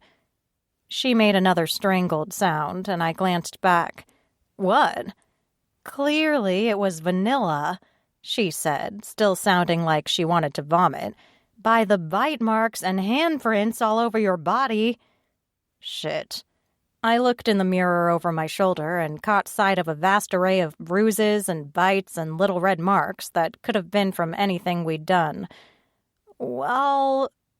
I couldn't come up with an intelligent end to that sentence, and instead just stripped off my jeans. "If those bother you, don't look at my ass. I'm pretty sure he left a face print on my lady business, too, so..." She howled and threw a pillow at me. "Oh my God, seriously! I already have morning sickness. I do not need to know that Carter spent most of the night fucking you. And most of the morning." I stepped into the dress, but got a good look at her face in the mirror. I dared a glance back to wink at her. "We did it in my kitchen. I came there before I came here." Nat muttered, "I hate you so much right now," and then stepped onto the dais behind me to zip up the dress. "But you look beautiful." "Thanks." I frowned as I turned in the mirror, uncertain whether the black drop-waist gown flattered or just made me look hippie. The deep cleavage and open back put some of Carter's handiwork on display, though most of it seemed to be healing. Not quickly enough by the look on Nat's face. I don't think it'll work, though. Why not? She made a face and tugged at where the material bunched at my waist. Just make sure you're not all bruised and bitten the night of the party, okay? I don't want to think of Carter nibbling on you every time I look at the pictures. He's too nice. I sighed as she gave me a sharp look, but we both clamped our mouths shut as the designer and the assistants returned to work on my gown. By the time they'd pinned and measured and tucked the fabric around me, Natalia looked ready to explode from not talking. The other women retreated, taking the gown with them with only a few raised eyebrows at my extracurricular activities, and as I got dressed again, I held up a hand to fend her off. And don't say anything nice. Seriously, I'm an alpha and I need a badass mate. Or none at all. Says who? She arched an eyebrow and buttoned up her shirt. Who says what you need or must have? I thought you were the alpha and you made your own damn rules. It's just reality, Nat. I rubbed my shoulder and searched for my boots. Okay, I can't face down Miles Evershaw and Barrett Kaiser and Harrison Armstrong and your Logan with a weak mate. I can't. It's just how it is. Oh, so Logan's power and standing is diminished because I'm human and weak? The other alphas look down on him because he chose me? Her expression darkened, and a hard glint turned her eyes angry. I held up my hands, fussing with my ponytail as her face reddened and she looked ready to brawl. No, because he's male, they don't judge him. And because you're not, suddenly you're held to higher standards? Aren't you? The words burst out before I could take them back. I shoved my foot into a boot and nearly twisted my ankle, but stomped my feet just to make the point. Jesus Christ, Nat, don't you have to be twice the chef any male chef is just to get in the room? Don't you have to prove yourself over and over just to stay part of the conversation? It's 1,000 times harder for me to maintain my position because I know every time I walk into a room, every male there is wondering whether he could beat me. I'm twice the fighter Rafe is. I can beat him up and down this room without breaking a sweat, but he's in half as many rank fights as I get. No one challenges him because he looks like an alpha. He's what they expect. But me? They think they can beat me because I'm female, so I have to fight twice as hard. I turned away as frustration made the words stick in my throat. I always thought she understood, that she, above all, would know what it meant for me to surrender some control to a man, for me to be vulnerable enough to care about someone. They're going to judge me by who stands next to me, Nat, and that person could literally dismantle what I've spent the last 10 years building. If that's what happens, it wasn't worth keeping to start with. I turned to confront her, ready to fight, and found her with her arms folded over her chest and a fierce expression. She set me back on my heels, and Natalia jabbed a finger in my sternum as she stepped forward. Look, you. This isn't you. The Ruby I know doesn't give a fuck what everyone else thinks, and she sure as hell doesn't give a fuck what Miles fucking Evershaw thinks. Are you kidding me? If those stupid jackasses judge you because you love Carter and want him in your life, then that's their problem. There is absolutely nothing in the world that they could do to shake your pack's faith in you, or turn your pack against you. And if somehow, in some ridiculous twist of fate, Carter is the reason that the pack kicks you out, fuck them too. Carter would help you make a new pack, a better pack, and you'd better damn well believe that Logan and I and the rest of the family will be there to help. Breathing hard, she scowled at me and started to poke me again. I dodged and stayed out of her reach. Jesus, Nat, breathe. Don't make me mad, Ruby Lee O'Shea. Her cheeks flushed. I hate seeing you like this. I don't know if this is something to do with Carter or Evershaw or what, but this isn't you. Hike up your big girl panties. You are the alpha. You could pick a human bum for your mate, and if that's who you're supposed to be with, that's who you're going to be with. If one of those men says a damn word to you about it, then we will both show them why it's a terrible idea to judge someone over love. Got it? Yeah, I've got it. I caught her shoulders and steered her toward the chaise. Just calm down. You look like your face is going to explode. I don't like seeing you so uncertain. She touched her stomach and reached for a bottle of water, cooling next to the bottle of champagne. If you start getting all wishy-washy, the whole damn city might be coming down around my ears. I sat on the dais to study her, though I tried to hide it as I fussed with my boots. Did you really have to use my middle name? She shot me a sideways look. You were being ridiculous. That was the only way to get your attention. Thanks, I snorted, shaking my head. But I still don't know if it'll work with Carter. I barely dodged the bottle of water as it sailed past my head, and Natalia threw her hands in the air in exasperation. You have got to be... Excuse me, Miss Spencer? The designer poked her head in from the main showroom. There is a delivery for you. A delivery? Natalia sat up, double-checked that her clothes were all done up, double-checked me, then nodded to the woman. Thank you. Please let them in. You are a lucky woman, she said, then stood out of the way as a white-suited delivery man strode in, carrying 2 enormous bouquets of gorgeous stargazer lilies and purple larkspur. Natalia blinked as he handed her one, then turned to offer the second to me. I took it, at a loss for what else to do, then sneezed. A second man appeared to hand over 2 boxes wrapped beautifully in clean white paper, with a ribbon curled in a bow on top. He smiled and clicked his heels together as he gestured at the box Natalia held. Fresh saltwater taffy for Ms. Spencer and fresh caramels for Ms. O'Shea. Please enjoy. When the door shut behind them both and we were alone, I looked at Natalia with my eyebrows raised in question. What the hell? She shook her head, fishing around in the flowers for a card. She flipped it open with a frown, read for a moment, then started laughing. She held up a very small tomato, nestled among the larkspur, and tossed it to me. I had a moment this morning and called Logan in tears over some shitty produce. He claims he felt bad I had to face bruised tomatoes, but I see Edgar's fingerprints all over this. The candy is definitely Edgar. Why the hell did I get flowers and candy? My mouth watered at the thought of fresh caramel, though. The box still felt warm. Natalia, at least, wouldn't judge me if I broke it open and devoured every one. Because you're here and you're awesome. She inhaled from the lilies and smiled, brushing the petals with her fingertips. And maybe it was Carter's idea. My cheeks burned.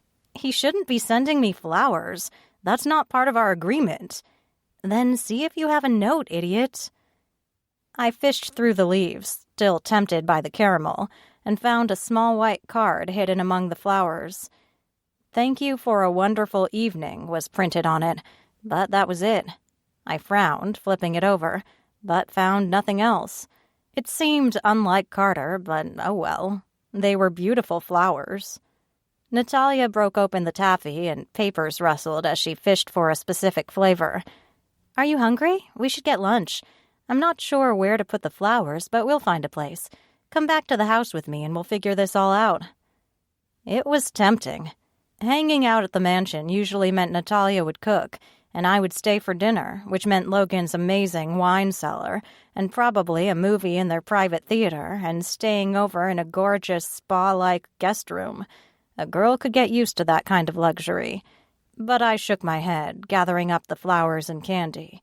I've got to be at the bar tonight, and if I go to the mansion, I won't want to leave. The apartment, girl. We can go to the apartment. Nat heaved to her feet with an unladylike grunt and took one more look at the white wedding dress hanging on a stand. But whatever I make for lunch should be low-cal. Definitely.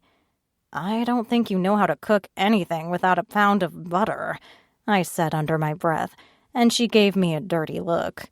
I helped her juggle the flowers and candy and bag, sneezing again as leaves tickled my nose. But I'll help you get the stuff back to the apartment. I forgot you and Logan found a place close by. Very convenient.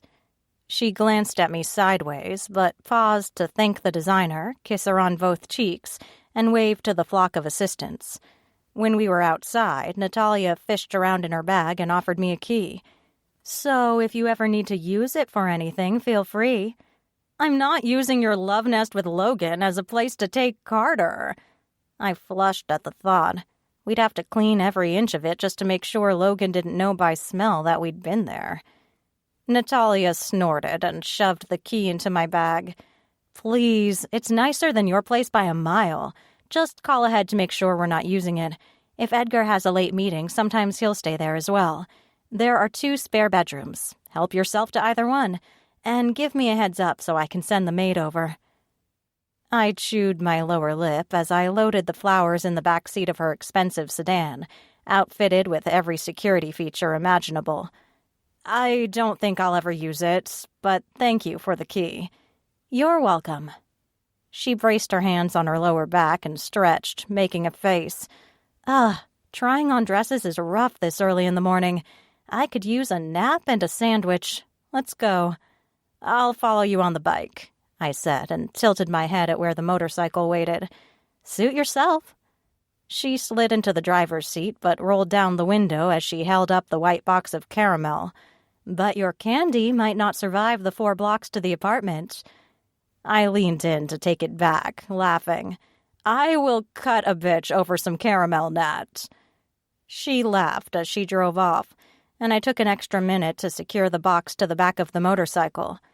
I dialed Carter's number on my phone, but hesitated before I hit send. I finally hit the button before I chickened out, and I almost hung up 5 different times as it rang and rang. But Carter's voice, smooth as caramel, made my knees knock and heat rush through me when he answered. Hey there. This is a nice surprise. I wanted to thank you for the flowers. I didn't sound particularly grateful, though. I pinched the bridge of my nose and stared down at the sidewalk under my boots. I mean, thank you for the flowers and the candy. They're lovely. Very thoughtful. A slight pause ignited doubt in my chest, and for a second I thought I'd made a terrible mistake. Then he chuckled and said, You're very welcome. Did you and Natalia have a good morning? Trying on dresses is never fun, I said, chewing my lip as I looked around the street.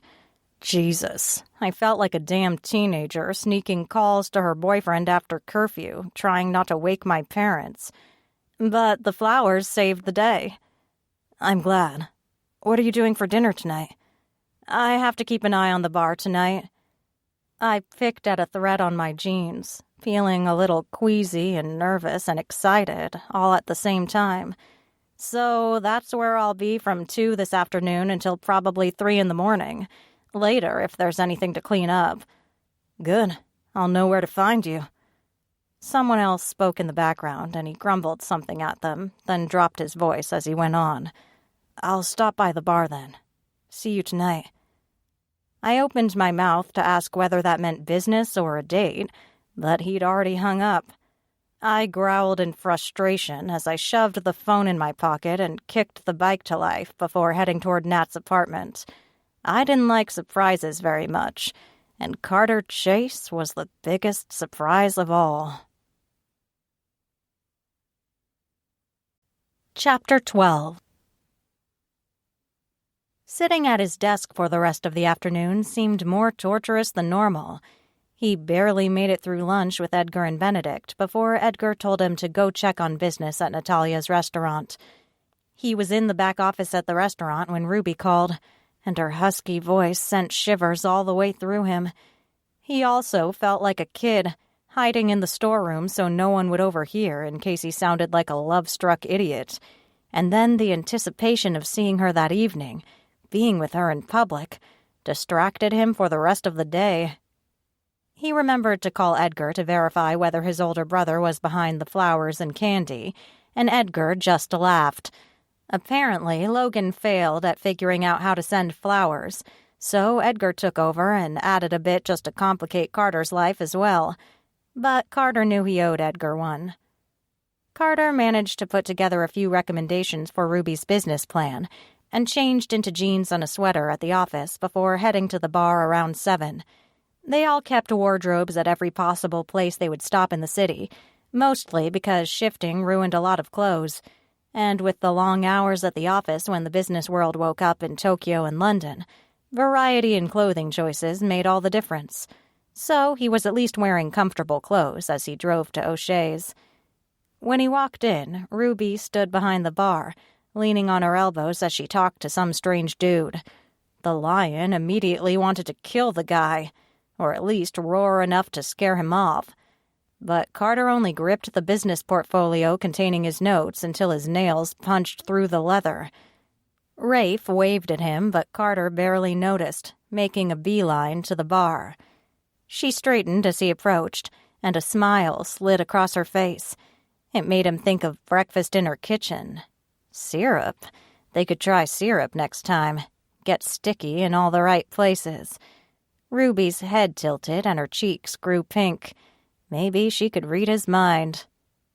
Carter took a stool farther down the bar, nodding at her.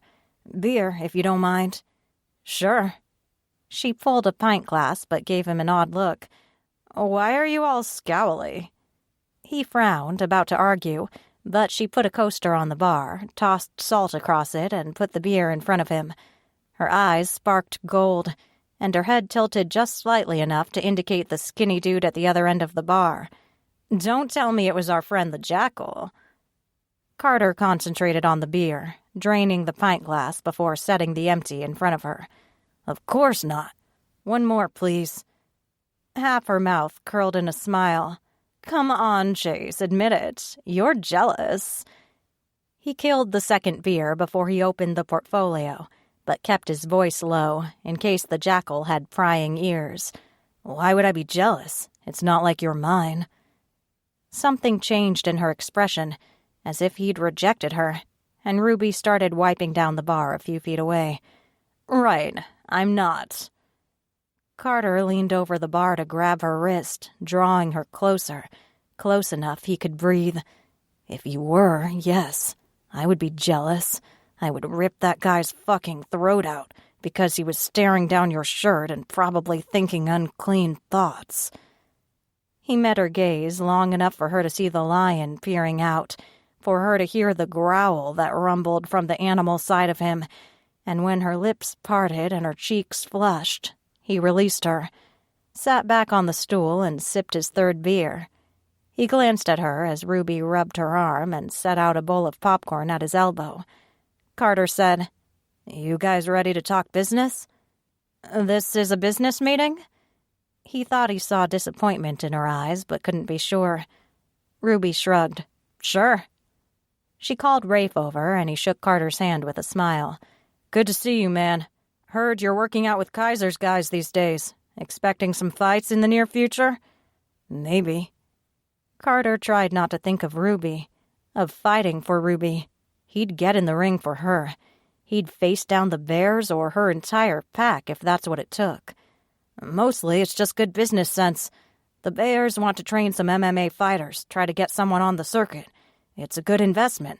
If you have some extra cash lying around, you might want to point it toward Kaiser." "No extra cash, friend." Rafe grimaced, his dark eyebrows heavy enough to nearly conceal his eyes. "Ruby said you were looking into some other business planning for us?" "Yep." Carter opened the folio and handed them a couple of proposals. Somehow it was easier, less disconcerting, to address Rafe more than Ruby. At least Rafe couldn't set his heart racing, or make his lion purr with just a look. Carter cleared his throat. "Here's the thing. O'Shea's appeals to a certain clientele. You've designed it for yourselves and your friends, but that doesn't necessarily draw in the money. If you want to expand, you're going to have to appeal to a larger demographic." Ruby got a guarded look on her face, watching him even though she held up the papers to read. "What kind of demographic?" "People with money." Rafe snorted, shaking his head, and looked around the bar. "This is a dive, Carter. It's always been a dive. We like it that way." "Exactly. If it's a dive, you're not going to get the traffic you need to increase revenue. Without increased revenue, you can't expand to other locations or enterprises. Ruby said you didn't want to take on a bank loan or other investors. If that's not the case, let me know because that changes our calculus considerably. If that is the case, well, your options are limited to making changes here." Ruby eyed him as she refilled his beer yet again, and Carter wondered for a split second if she wanted to get him drunk. Her septum piercing flashed as she leaned on the bar, giving him a peek at her generous cleavage. Like, what kinds of changes? He refused to look anywhere but her face, though the effort not to stare at her breasts probably took a year off his life. Get a better chef to start, and expand the menu. Consider lunch and dinner hours and specials, as well as happy hour and after-hours deals. Book live music as many nights as you can. Expand your beer selection. Run some cocktail specials. Advertise more. Fancy up the decor and replace some of the broken chairs. Move the pool tables so you've got more room for tables and a dance floor. You trying to class this place up, Chase? Rafe rubbed the back of his neck, already shaking his head. That's not us. The O'Sheas are not classy. Blood Moon is a tough pack, not some fancy-ass lion pride like you and your brothers. Blue collar. That's where we started, Ruby said under her breath, elbowing her brother. That's not where we want to stay, right? Yeah, but come on, B. We won't even recognize this place if we change it that much. B? Carter bit back a smile as Ruby gave him a sharp look, and he knew Rafe would get an earful for letting that cute nickname into the wild. Carter wanted to call her B, make her buzz a little. He snorted to himself and stared into his beer glass. Best not let that show on his face. That's the point, she said, tone dry. The bar towel swiped dangerously close to his glass, and Carter bit the inside of his cheek. Ruby gestured at the rest of the bar. If we want to make more, we have to do more, Rafe. Let's start with the kitchen, he said. The menu can definitely use some improvement. What I would recommend, Carter said, tapping the bar near the other man's elbow, is to do it all and have a grand reopening. Advertise across the city. Maybe run a special with Nat's restaurant. They have dinner at her place, then a free drink at yours.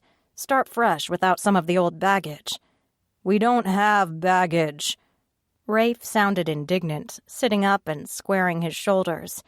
We have a little baggage, Ruby said, and once again Carter snorted.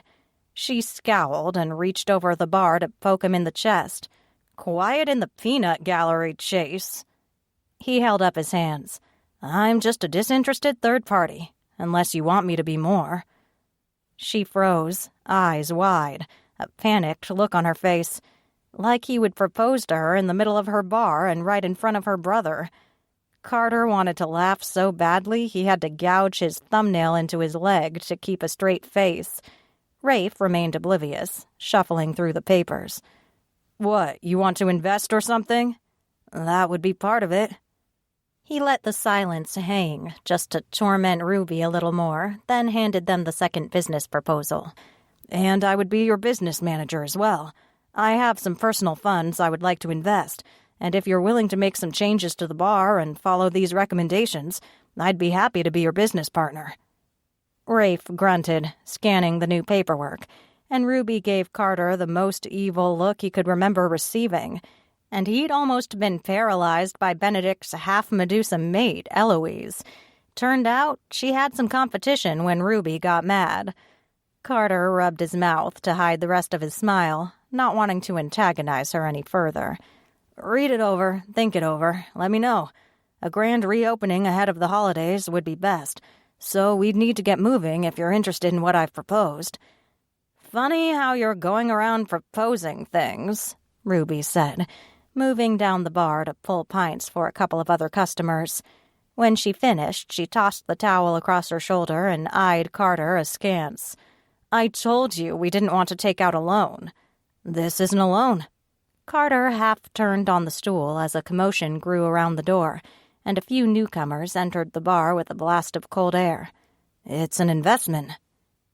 Rafe's attention shifted to the newcomers as they hustled up to the bar, and a frown drew out his substantial eyebrows. What's going on? The skinny kid eyed Carter, but answered the wolf alpha without hesitation. Just heard something from one of Evershaw's guys. Ruby went still, a gold sheen washing over her eyes. The kid's throat bobbed as he gulped under the full weight of alpha attention. Silverline plans to petition the council to mandate only one wolf pack in the city. All other packs would have to live outside the city limits or petition Evershaw to remain in his territory. A strangled noise escaped from Ruby, and her features twisted as she bared her teeth. He what? The kid cowered and shuffled a little to half hide behind Carter, talking faster. He's already contacted some members of the council and requested an emergency session. Evershaw claims it will help clarify territory and maintain order. He wants to implement it immediately. That son of a bitch, Rafe said. The white edges of his teeth showed as he stared across the bar with a distant look, his hands clenched into fists. Then his gold gaze shifted to Carter. Did you hear about this? Evershaw didn't call us. Carter refused to cower or look away from the thunder brewing in Rafe's expression, or the lightning already sparking from Ruby. We heard from the Bears this morning that Evershaw called around to all the Alphas to request the emergency session. You didn't tell me, Ruby said, as if Carter betrayed her. Carter took a deep breath, shaking his head. Edgar was working on more details. There wasn't much to say. Rafe growled and smashed his fist on the bar. I'll fucking kill Evershaw. We've been here longer than he has, the piece of shit. Ruby looked at the messenger kid and said, You can go. She waited until he retreated, every line in the kid's body radiating relief, then leaned closer to her brother. And you're not going to fight Evershaw. I am. Carter wanted to lurch forward, grab her, and drag her away to the mansion until she forgot about having anything to do with Miles Evershaw. He stared at the polished surface of the bar until he thought for sure smoke wisped out of it, but couldn't look at Ruby. He wasn't going to interfere. This was just part of her role as Alpha. As much as the idea of her fighting anyone made his skin crawl and his lion roar, he had to keep his cool. Rafe shook his head immediately. No way. No way in hell. Evershaw can beat you. Ruby shot Carter a warning look and returned to the nearly inaudible conference with her brother. And we both know it. No ego, Rafe. I can beat Evershaw. I can. And he knows it. There's no way he'll face you in the ring to decide this. Ruby shook her head, arms crossed. He'll have to. We're both Alpha. We decide who fights. If we decide I fight him, then I fight him. What if he refuses? Rafe still looked on the verge of a shift, ready to run into the night to hunt down Miles Evershaw. He'll claim he won't fight a woman. You know he will. We'll tell the council he forfeits. If they want to go forward with this stupidity, they can't dictate all the rules. Carter dug his fingers into his arm to keep from tackling her to protect her from even the implied threat of the other wolf pack. Maybe Logan could have a word with Evershaw and impress upon the asshole why games like these were the whole reason the council existed. Every shifter in the city had enough of bullshit rank games. There was no reason 2 or even 3 wolf packs couldn't exist within the city limits, except when one had an asshole for an alpha. Rafe rubbed his jaw. I don't like it, B. Especially with what else he talked about earlier. What if this is just a ploy to get you to agree to that? I will never mate with Evershaw, Ruby said, enunciating every syllable. Ever. If this is some lame attempt to get my attention, then great. He's got my attention, and it's not the good kind. We are not running away from this. Of course we aren't, Rafe grumbled, then shot Carter a dark look. Can we expect the Pride's support? I can only speak for myself, Carter said. He hated to play the politics, and while he couldn't imagine Logan ever voting against the O'Shea pack in favor of Evershaw, he couldn't speak for Logan. But of course I'm with your pack, and with how Natalia feels about Ruby, I'm guessing Logan will also side with you if he values his life. Rafe snorted, then shoved to his feet. I need to go for a run. Are you good to run the place tonight, B? Yeah, get out of here before I kill you for calling me B. Ruby threw the dirty towel at him. Rafe strode to the back office and disappeared, leaving Ruby to eye Carter. He tried to look relaxed and calm, not as though his guts seethed with the desperate need to protect her. Ruby handed him another beer, her eyebrow arched. "You okay over there, Chase?" "I've been better, B." A hint of a smile touched her face and disappeared. "Then why have you gouged my bar?" Carter looked down to see where his nails created rents in the smooth wood, and cleared his throat as he gingerly picked up the beer instead. "Because sometimes that's the only thing that keeps the lion inside, particularly when someone important is threatened." She picked up another bar towel and snapped it in his direction. "Watch yourself. But good job. I didn't think you'd make it through that conversation." "I'm serious." Carter shrugged and focused on the beer. "It's pack business. It's your business. As much as I would like to find Miles Evershaw, rip his heart out, and throw him into a wood chipper feet first, I acknowledge that type of reaction is not helpful for your pack relationships." Ruby laughed. "Good job. You hungry?" "I already ate." And the beer filled him up as well, the dark beer that was practically a meal in and of itself. "But thank you."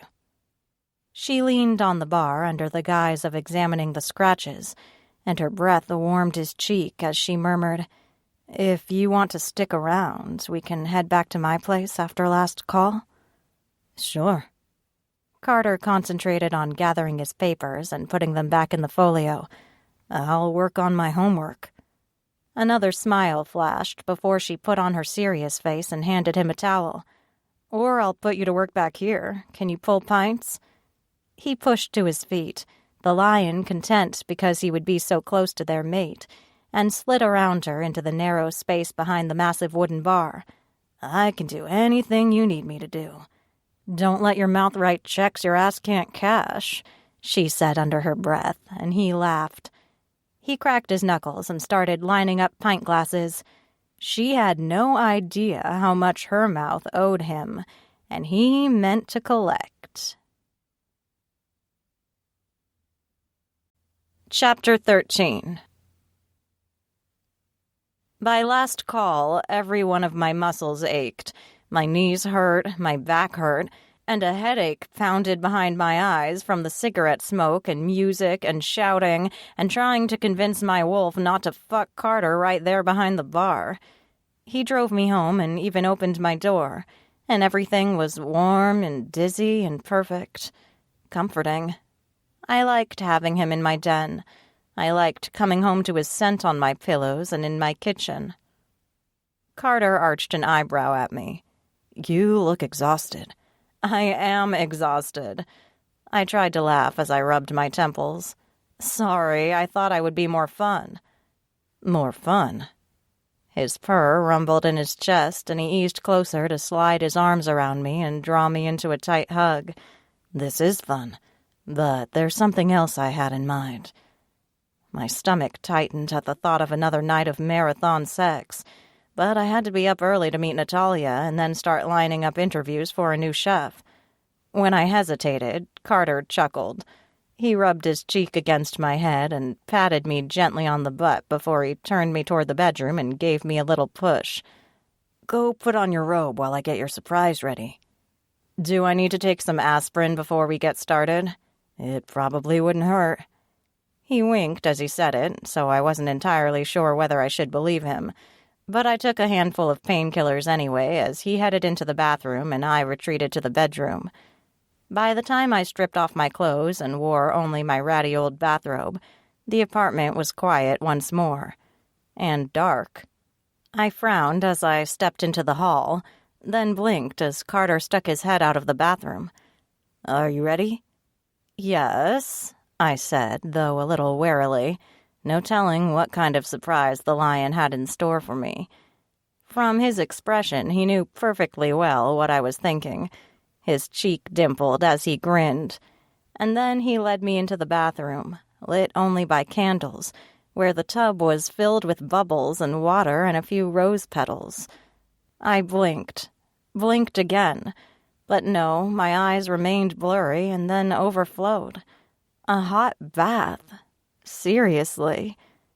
He chuckled and rubbed my back, not commenting as I dashed the tears off my cheeks, and he helped me take off the robe. It didn't escape my notice that he wore only a towel, and that did nothing at all to hide how excited he was to see me. Carter eased into the water first, settling into the wide tub, and I stepped in after him to sit between his legs. I almost moaned as the hot water surrounded me, rushed to relax all the tension and anger from my muscles. Carter made the grumbly noise that got my wolf all excited, and his thighs tightened around my hips as he rubbed my shoulders. "Relax, baby." I let my head fall back against his shoulder as Carter continued to knead the tension out of my muscles, down my arms, across my lower back. His magic hands turned me boneless and weightless in a couple of minutes, and the soft scent of lavender and honeysuckle did the rest. He lathered body wash between his hands and began to wash every inch of me, with particular attention to a few specific areas. I floated, feeling sleek and smooth and pampered as his fingers dipped between my legs. Carter kissed the side of my neck as his knee lifted and eased my leg open a little more. With the rush of hot water against my slit came more heat and his skillful hands. There was no rush to his efforts. He didn't want to finish me off just so he could fuck me. It felt caring and simple. A lion taking care of his mate. Loving her. My hips moved to meet his hand as his thumb pressed against my clit and his fingers slid inside me, and I gripped his wrist in desperation. His free hand squeezed my breast, and I moaned, undulating until water splashed out of the tub and my head tossed on his shoulder. I rode the wave of passion, eyes half closed, as Carter continued to move his fingers through the clenching muscles at my core. When I finally relaxed against him, no longer frozen in ecstasy, Carter smoothed my hair out of his face and kissed my shoulder. His voice was husky and deep. "There. That's better." I sighed and managed to lift one arm to rub the back of his neck. "Good job, Chase. Be careful with all that sweet talk or I'll start to think you've gone soft." It made me smile, but I still couldn't open my eyes. I felt languid and slow, perfectly content to float there in the bathtub as aftershocks trembled through me. "I'll keep that in mind." Carter kissed behind my ear and down my shoulder, his palm flat on my stomach. "I want to get you a nicer den." I could hardly keep myself awake with the warmth of his body and the water all around. "You need a better apartment." His arm tightened around me briefly, as if to reassure himself I was still there. Then he adjusted his legs. "A nicer apartment, bigger, in a better part of town." I forced my eyes open. "Why?" "Because this neighborhood isn't safe." Carter yawned. "And for me to do half the things I want to do to you, we need more room." "We'll see," I managed to say. "At the end of 2 weeks, right?" He made an irritated noise. "Then I'll rent an apartment and you can stay with me." I closed my eyes again and reached up to pat his cheek. "We're not arguing about this in a bathtub, Chase." He didn't speak, but it wasn't quite as comfortable a silence as before. I took a deep breath before I maneuvered a little in the water and managed to get his hard cock standing up between my legs instead of digging into my back. "I was proud of how you handled yourself today at the bar. You could have said something to Rafe, and you didn't. Thank you." "You are welcome," he said, though his voice sounded odd. I wiggled in his lap and watched the pink head of his cock appear next to my clit before I lifted and it slid back once more. Carter held my waist tightly, lifting me up, and I reached down to stroke his cock before positioning the head against the slippery flesh at my entrance. He said something under his breath that I couldn't hear or understand as he thrust up and pulled me down, and he filled me. I gripped the side of the tub as I moved and he moved, and water splashed everywhere. Carter held me tightly as his hips jerked up and up and up, and his hand pressed once more between my legs to find my clit. I cried out and writhed in his grip as he grunted and came in a sudden rush, sinking his teeth into my shoulder. Stars dotted my vision, and my breathing grew ragged as I collapsed back against him. Carter took a moment to catch his breath. Then he kissed my shoulder and stood me up. "I'm too old to fuck in a bathtub. I'll be black and blue for weeks. Get your ass to the bed." I didn't immediately follow directions, but instead turned and hugged him, letting my head rest against his chest so I could hear the comforting thump of his heartbeat. I closed my eyes and reveled in the security of his arms. "Thank you for the bath, Carter." He squeezed me tight and kissed the top of my head. "You're welcome, B." As I gingerly stepped onto the tile floor and the small lake of bathwater we'd splashed out, he snapped a hand towel at my butt and arched his eyebrows. "You've got to the count of 3. I didn't make it. Maybe a little bit on purpose. Chapter 14. Carter concentrated on hitting the heavy bag with all his strength. He'd slacked off on his workouts in the past week, too consumed with Ruby to do much other than work and fuck. She'd even called him in the middle of the afternoon, and he'd met her at her apartment without blinking. He missed a meeting with Logan and some investors, and it didn't even occur to him to check his schedule. As soon as he heard her voice, he was hooked. He knew he was addicted to her, touching her, tasting her, smelling her, waking up with her all naked and warm, pressed against him. He shook the thought from his head and kneed the bag. Every moment he spent with her just made it that much more difficult to face the possibility of losing her. If she decided to walk away, to choose her pack over him, he might lose his mind. The lion sure as hell would. Edgar would have to lock him up in a cage for the next year to keep him from going after Ruby. Maybe the rest of his life. Carter stepped back, wiping some of the sweat from his face, and jumped as someone said, "Did that bag in particular say something to offend you, or do you just hate all red bags?" He turned and saw Eloise watching him with a raised eyebrow. Carter sighed. "Got a lot on my mind. What's up?" Benedict's girlfriend worked as a receptionist at the gym, partly because she needed a job, but mostly because she was part Medusa and could paralyze any shifters who got out of control. The Bears took safety seriously, and Eloise's very presence kept things under control. Apparently, she'd done security for the illegal street fights run by the Coyotes, and her reputation preceded her. So the uncertainty in her expression worried him. A lot. "Well..." Eloise played with her phone, gray-silver eyes sliding away from his as her dark hair snuck over her shoulder in a clingy rope. "Todd Evershaw called." Carter snorted and turned away. "Girl, don't tell Benedict that." She followed him, making a face, but caught his sleeve to pull him up short. "What am I, stupid? Of course I'm not going to tell him. Besides, he's in a big business meeting thing all afternoon, and I couldn't reach him anyway." Carter studied her through narrowed eyes, a hint of unease uncoiling in his stomach. Eloise's normally unflappable demeanor, honed through years of criminal work, had entirely disappeared. She looked nervous. "What did Todd want?" "Here's the thing." "Jesus, there's a thing?" Carter shook his head and went to sit on a nearby bench, pounding a bottle of water before mopping his face with the towel. "You're killing me, Eloise. Please don't tell me you're breaking up with Benedict for Todd Evershaw. Ben would lose his fucking... Don't be ridiculous."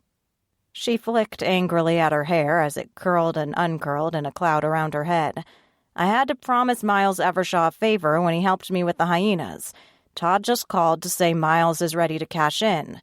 Today. Like, now.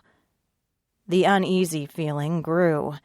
Evershaw had been agitating with the council, despite that the vote had been put off, and trying to gather support from the coyotes, jackals, and other canines for the past several days. It stressed Ruby out until Carter could hardly distract her from it at all. And for Evershaw to call in a favor from someone he knew was close to Ruby and her pack, he didn't like it. Carter shook his head. "Don't go." "I have to." She grimaced, glancing down at her phone. "I gave him my word on the favor, Carter. I have to at least hear him out." He shoved to his feet and headed for the locker room. "Give me a sec to clean up and I'll drive you. I know Benedict wouldn't want you going in there alone." "Thanks, Carter." She chewed her lower lip. "I'm supposed to meet them at his office." The relief in her tone convinced him he did the right thing, even though his skin crawled with the urge to strangle Miles Evershaw. Walking into the wolf's den already angry meant things would escalate. He took a cold shower to try to work through some of the irritation, and felt more at ease by the time he dressed and met Eloise outside at his car. She still looked nervous, fiddling with her phone and occasionally trying to control her hair. It took about 20 minutes to reach the warehouse district where Miles Evershaw kept his offices. Before they got out of the car, Carter took a deep breath. "If anything happens, paralyze whoever's close and get out of there. I'll buy you as much time as I can. Just don't let them take you hostage, okay? And remember, you represent Logan and the rest of the Pride. If you start a blood feud, all of us are liable." "Got it." She stared out the window, unmoving, then took a deep breath, and calm settled over her. Carter hadn't seen her go full Medusa since the fight with the hyenas, though Eloise ended up paralyzing herself when the former hyena queen held up a mirror. But even some of the mojo was scary. She turned silver eyes to him and tilted her head at the door. "Ready?" He got out of the car, going around to open her door, and then they both went to the heavy steel entranceway, where one of Evershaw's cold-faced guards waited. The wolf's lip curled as he looked at Carter. "Only the girl." Before Carter could do more than growl, Eloise arched an eyebrow and her hair coiled itself into snake-like ropes, arching in a threatening spray around her head. "Try again." The guy hesitated, taking in the hair and quicksilver eyes. Then his radio crackled and he shoved the door open. "Fine, but the lion walks in of his own accord." "Obviously," she said under her breath, all trace of nerves gone, and practically elbowed the guy out of the way. Carter followed, silent, but kept his attention on high alert as other pack members joined them in the hall. But at least they gave Eloise plenty of space. By the time they made it to the back room in the warehouse that served as Miles' office, Carter wanted to jump out of his own skin from feeling stalked, hunted. Those damn wolves on his heels the entire way made his lion prickly, and seeing Miles Evershaw just made Carter want to put his fist through a wall. He imagined the son of a bitch daring to ask Ruby to settle for Miles because no one else wanted her. Luckily, Carter just had to stand there, arms crossed, as Eloise faced the alpha of Silverline Pack. Todd, Miles' younger brother or cousin or something, hopped up from the couch on the far side of the office and offered the Medusa a charming smile. Apparently, the silver eyes and crazy-ass hair didn't bother the wolf. "Eloise, lovely to see you again. Do you want a drink?" "Good to see you, Todd." Her attention returned to his brother, still sitting behind the massive desk. "But I'd rather get this over with. I'd also rather Benedict did not find out about this." Todd snorted, but he glanced at Carter before he spoke. "The lawyer keeps you on a tight leash, doesn't he?" "There's a leash involved, but don't assume he's the one holding the business end." She folded her hands at her middle and waited, looking at Miles. Miles, expressionless as usual, gestured at the chairs in front of his desk. "Sit, please. We won't be here long enough for that." Eloise didn't blink. Carter's irritation with the man grew when he failed to stand up as they entered the room. A typical wolf power play, and downright rude when a woman walked in. His lion snarled and stretched, desperate to show the wolves how dangerous even solitary lions could be. But the alpha apparently didn't care, because he leaned back in his chair to study them both and laced his hands behind his head. "You owe me a favor, Eloise. Are you ready to pay up?" "Yes, and you should recall, Evershaw, that I only agreed to the favor if it would not harm the Chase family or the Blood Moon Pack. If you violate either of those conditions, I'm not obligated to agree to pay up." "I recall." The alpha's eyes darkened, so maybe he'd hoped Eloise had forgotten. Miles pressed his fingers together near his chin and studied her. "The coyotes tell me they owe you a great deal of money and a couple of favors. They're not in a position to pay you back without destroying their business. So, all I ask of you is to forgive their debt. I'm not letting them off the hook for over 30 grand, Evershaw."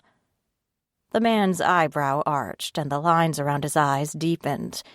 He looked older and tired, distant and adrift.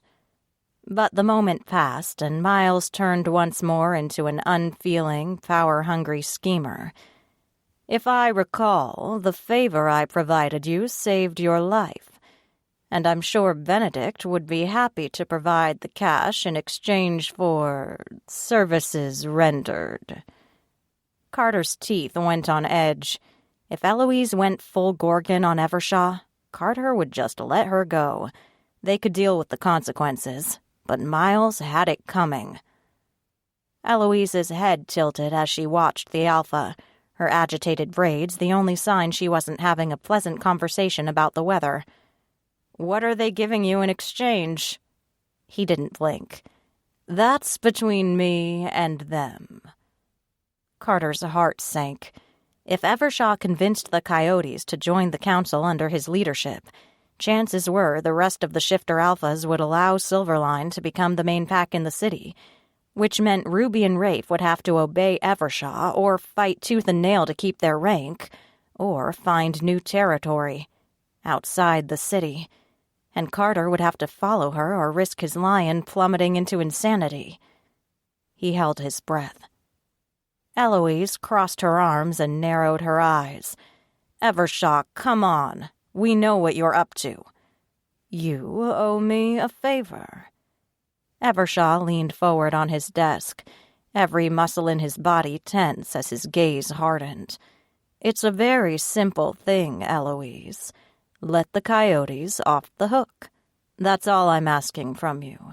It has nothing to do with the Lions or the O'Sheas." "But I know perfectly what you're going to—" "You don't." Evershaw's teeth gleamed as his lips curled in a near snarl. "You know nothing. If you refuse to fulfill your part of the bargain, Eloise, I'll be forced to file a grievance against you with the council and levy an honor debt against you and the rest of your family." The air crackled around Eloise, and her eyes turned liquid as mercury. But her voice came out low and cold, and her hair hissed in an angry whisper. "Are you threatening me?" "It's not a threat if you do what you said you would do."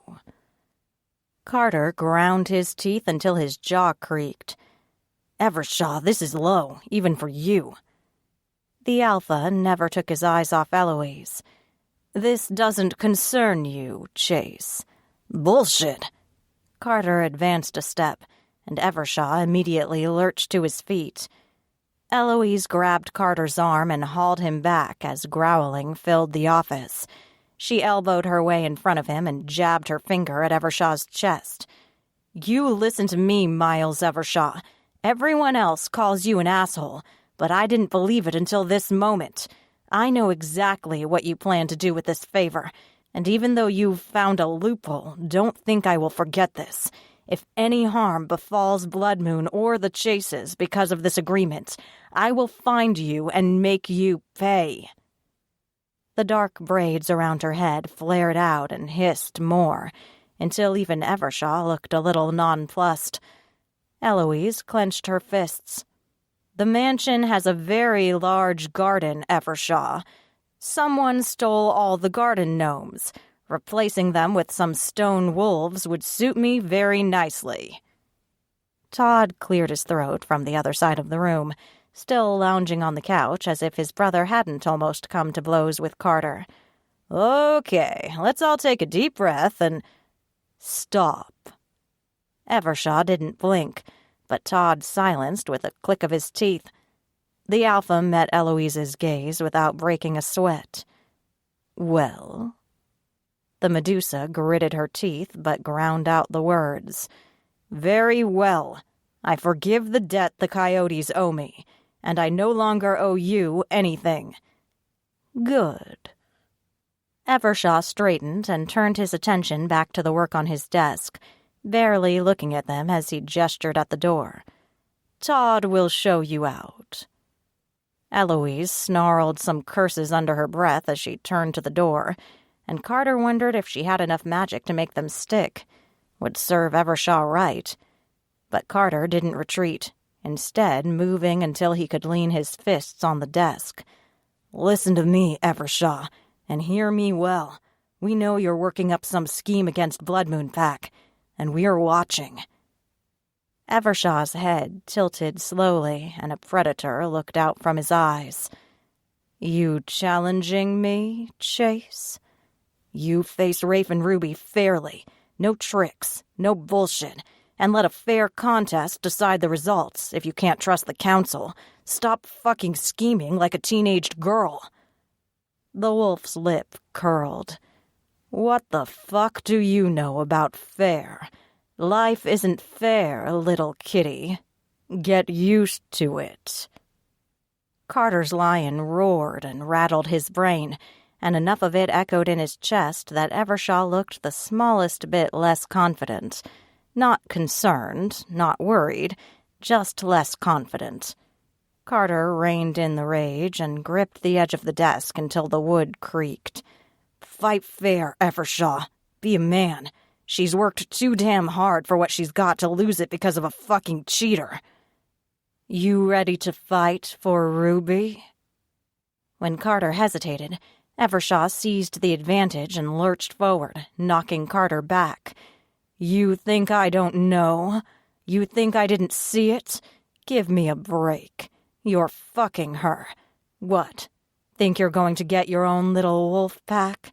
Stand up on your own since Logan won't let you play leader? I'll negotiate with you too, Chase. If you speak for Ruby, fuck it. We can settle this right now." "I don't speak for Ruby." Carter snarled and his nails darkened, the lion on the verge of bursting forth whether he intended to shift or not. Not even Eloise's muttered warning caught his attention as he lifted the desk and heaved it aside. That son of a bitch.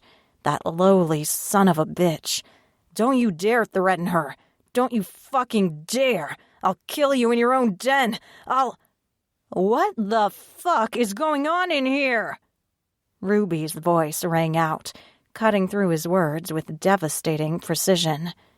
The only person in the entire city who could cut through the fog of fury in his brain stormed in, and Carter faced her, panicked that she walked into Silverline's den without protection, but thrilled she would end this thing with Evershaw.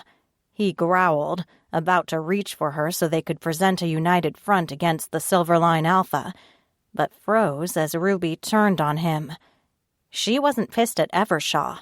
Not at all. Her fist connected with Carter's chest instead, and her eyes flashed gold as she rounded on him. "What the fuck are you doing here? What do you think you're doing?" Evershaw tried to call in. "Are you messing in pack business?" Her features changed, grew more wolf-like, and dark fur sprouted on the backs of her arms as she wailed another punch into his side. I told you this was the one thing I couldn't—" She turned away, refusing to look at him. "Get the fuck out of here. I'm done." Carter couldn't breathe. He couldn't do anything but look at her. He could explain. He could fix it. But she wouldn't look at him. And Evershaw's smug expression only made him feel worse, angrier, more helpless. Carter stepped forward, reaching for Ruby's arm, but Eloise caught his attention and shook her head. The Medusa dragged him out of the building, saying under her breath, "Don't get involved in the wolf business, man," and nothing else until they were outside and in the car. Carter stared at the steering wheel, numb from his hair to the tips of his fingers. Ruby thought he'd interfered in pack business. It was over. His lion stalked and paced, ready to fight for her. He wouldn't just let her disappear. She had to listen to him. Had to. Eloise didn't move or tell him to start the car. Her hair settled down, and one long braid tickled his shoulder, as if to comfort him. "So you and Ruby were seeing each other?" "Sort of." His voice came out rusty and broken. He took a deep breath and started the car. "But not anymore." "I bet Natalia could—" He just shook his head. He might be able to fix it, but getting Natalia involved would only complicate things further.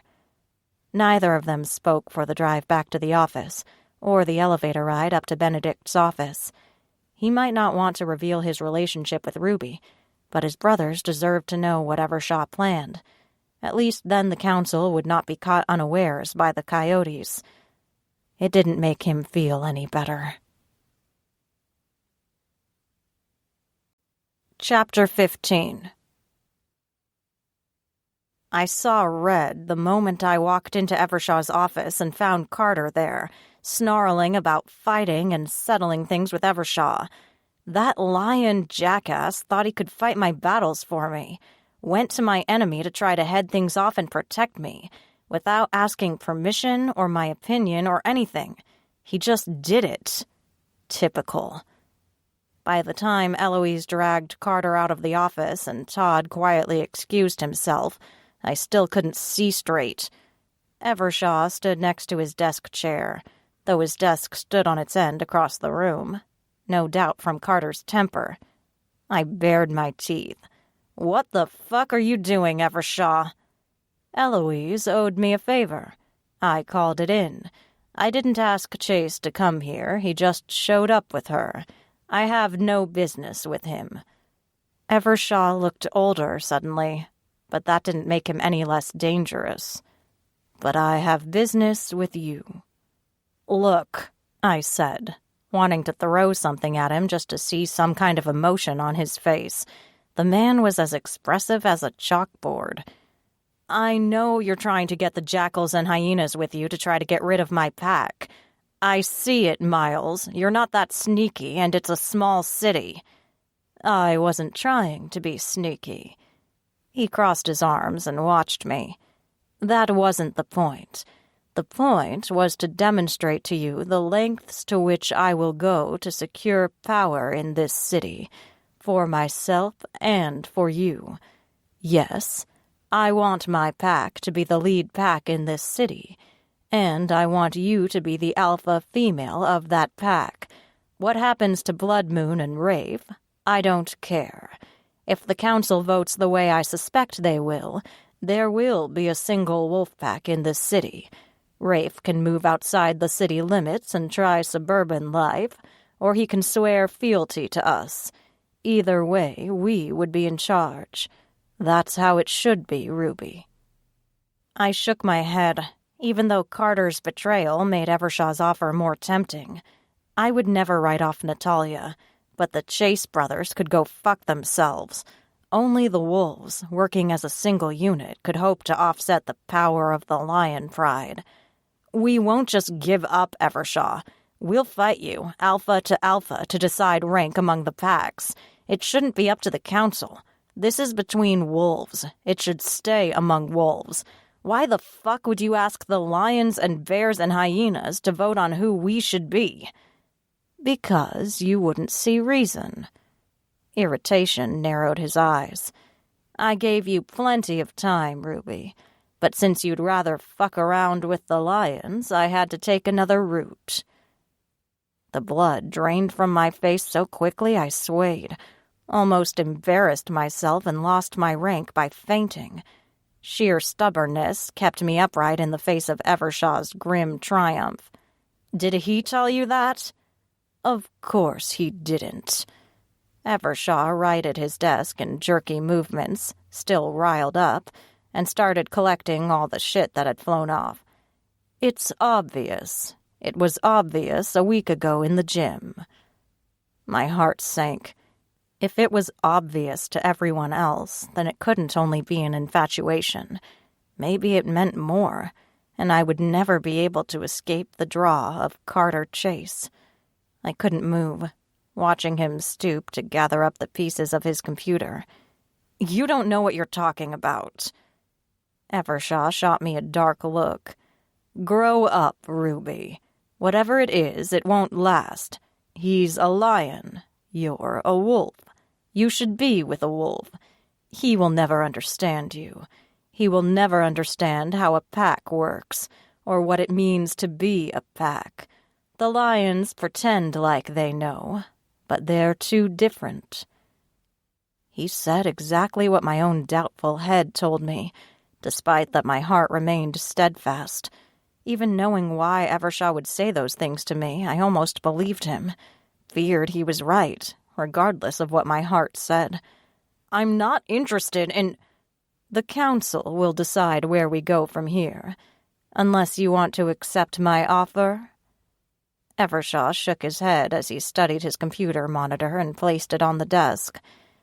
If we team up, Ruby, everything changes. You won't blackmail me into mating with you.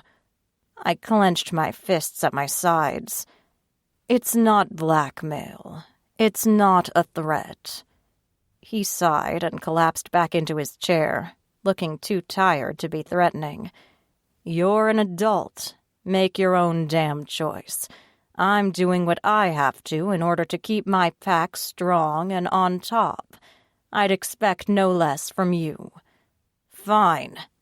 I channeled the fury and hurt of Carter's betrayal and gritted my teeth. Ditch the underhanded shit, Evershaw. I'll face you, alpha to alpha, and we'll decide this by the old laws. Fight to first blood. He opened his mouth to argue or say he wouldn't fight me or proposition me again, but I stormed out before he could speak. I'd had enough of Miles Evershaw, and I'd had enough of Carter Chase. Men in general, really.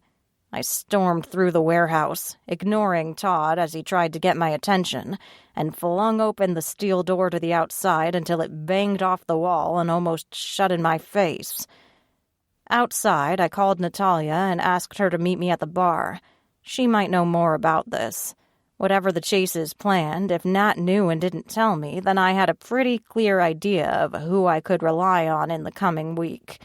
The council would vote to establish a single pack or to let the wolves sort it out among themselves, and we would have to live by their decision. I rode the motorcycle more recklessly than normal, white-lining and cutting off cars on the crowded city streets, but I didn't care.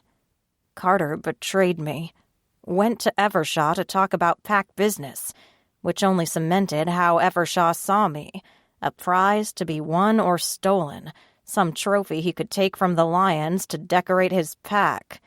I gritted my teeth as I strode into the bar, heading for the office so I could confront my brother. Rafe stared at a spreadsheet so hard I thought I smelled something burning, but he looked up as I stormed in. What the hell, B? We have a problem. Does that problem have anything to do with Edgar Chase sitting upstairs waiting for you? My heart seized up. But he said Edgar, not Carter, and I could face Edgar any day of the week. The security chief pretended to be tough as nails, but in reality there was a genuinely nice guy inside. I raked a hand through my hair as I stared around the office, not quite ready to go face Edgar. It might. Evershaw called in his favor from Eloise. I don't know what he asked for, but it will be bad for us. We should challenge Evershaw now, before the council gives a verdict. At least we have some control over the situation. I said. If we challenge him, we're the instigators. Makes him look like the victim. Rafe returned. Rafe snorted, leaning back in the chair. He watched me for a long time before he went on. What were you doing at Evershaw's anyway? Are you two involved? Don't be ridiculous. My stomach flipped at the thought. I went there to confront Evershaw about all the shit he's doing, stirring up the jackals and coyotes and hyenas against us.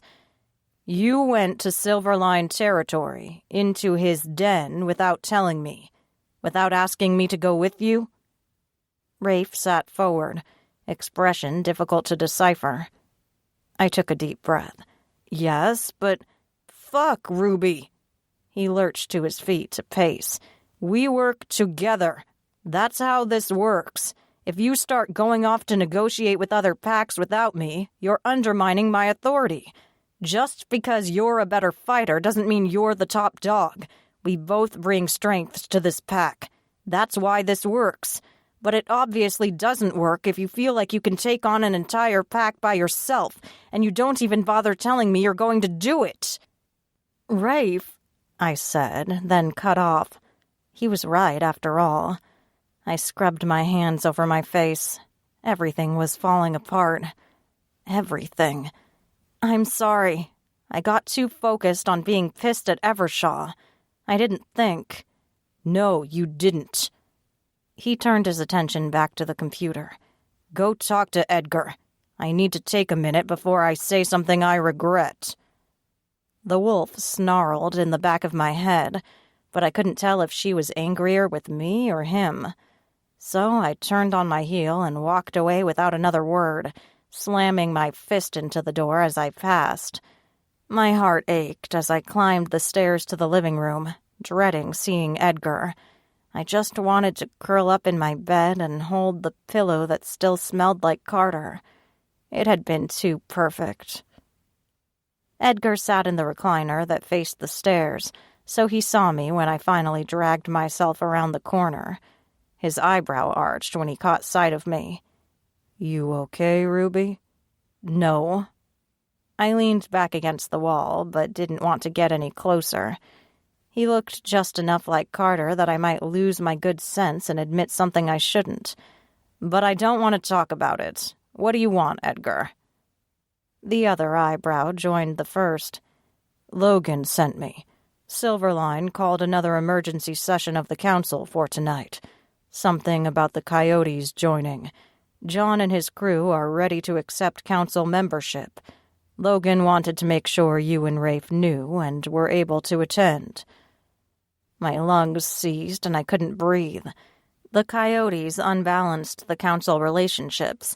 They'd support Evershaw without a doubt. I rubbed my forehead and wondered for the first time if I could just walk away. Leave the pack, leave Rafe, leave Carter, leave everything behind. Find a new city without all this bullshit drama and start over. Being alpha had been fun, and it had been my goal for so long that I had no idea what to do after achieving it. Managing a pack was headache after headache. When the silence stretched and I couldn't speak, Edgar rose and shoved his hands in his pockets. He got that thoughtful expression that usually meant trouble, and the lion paced toward me with more scrutiny than my wolf liked. Did something happen today, Ruby? You don't look surprised that the coyotes are joining. I had a conversation with Evershaw today. He was planning something. I figured it would be something like this. Edgar didn't buy it, but at least he didn't call me on the half-truth. He glanced at his watch, then headed for the stairs. Let me know if you need to talk about anything, Ruby. We'll see you at the council meeting tonight at 8. I didn't say anything as he left. Instead, I collapsed onto the leather couch and buried my face in one of the blankets. Running away seemed like the best idea I'd had all week. Chapter 16. Logan listened without comment as Carter tried to explain the last couple of weeks, his relationship with Ruby, the conflict with Evershaw, and the earlier confrontation over Eloise's favor. The Gorgon hovered near the door of Logan's office, her hair out of control as she hugged herself and paced. Carter tried to keep emotion out of his voice, but his heart broke, and his lion mourned. His mate felt betrayed. By him. Logan leaned his elbows on the desk and covered his face, sighing so heavily Carter thought he might deflate. The Alpha spoke to no one in particular. I just sent Edgar to O'Shea's to tell Rafe and Ruby about the emergency council session tonight. The Coyotes agreed to join the council and will take the oath. Carter shook his head, lurching forward. They can't. Evershaw is using them to get a majority. We've demanded all shifters in the city cooperate with the council or pay the price. We can't turn the Coyotes away when they've finally agreed to do what we told them to do. Logan massaged his temples. Eloise cleared her throat. I'm sorry, Logan. I promised him a favor, but I didn't think... It's not your fault. Logan leaned back in his chair and stared up at the ceiling. Go check in with Benedict, Elle, so he doesn't kill Carter for taking you to see Todd Evershaw. She made a face and reached for the door. Jesus Christ, will I never live that down? She slammed the door behind her without another word or backward glance, and something in Carter's chest eased. He could be more honest with just Logan in the room. His eldest brother fixed him with a no-bullshit look. The whole story, Carr, not the after-school special version. She's my mate. The words escaped in a rush, and a weight lifted off his shoulders. Finally, he could say it aloud in front of others. He lurched to his feet and started pacing. Ruby is my mate. She's worried about what it would look like if we were together, so I agreed to a trial run. Evershaw wants her as a business deal, a way to consolidate power without giving a shit how she feels. I went with Eloise to protect her, but also to look out for Ruby. Evershaw wouldn't look past the opportunity to make the choice easier for her, as long as it was the choice to go with him. Logan stifled a groan. Yeah. Carter shook his head, wishing he had something to hit, and when she came in, she heard enough that she thought... She had to think I betrayed her trust and went to Evershaw on her behalf. I didn't, Logan. I wouldn't. I know, Carter. What do I do? Carter faced his brother in desperation, hands clenched at his sides. Logan, how do I fix this? She's my mate. I can't lose her. Logan's stoic expression softened a touch, and he took a deep breath. Well, I sure as shit don't know how to calm a furious woman down. Why do you think I'm here so much? Half the time I say the wrong thing and hide out here until Nat forgets about it, or the flowers and chocolate distract her. Carter frowned at him, wanting real advice, but Logan held up his hands. So keep that in mind. Give her a little time to cool off. Talk to Natalia about what to say. Maybe call Rafe. And then you have to talk to Ruby, brother. You can't force her to accept you. A woman like that, an alpha, she'll just dig in her heels if you try to convince her. But you have to fight for your mate. Carter stared at him, 1,000 possibilities running through his mind, and tried to imagine a future where Ruby wasn't part of his life. Can I get her back? Logan picked up his cell phone and fussed with it, finally holding it up to his ear, though he spoke to Carter. Let's find out. It rang for a long time before Natalia picked up, and from the look on Logan's face, she wasn't happy. The alpha even held the phone away from his ear so Carter could hear Natalia ranting about jackass lions and insensitive pricks and belligerent males always interfering in her business.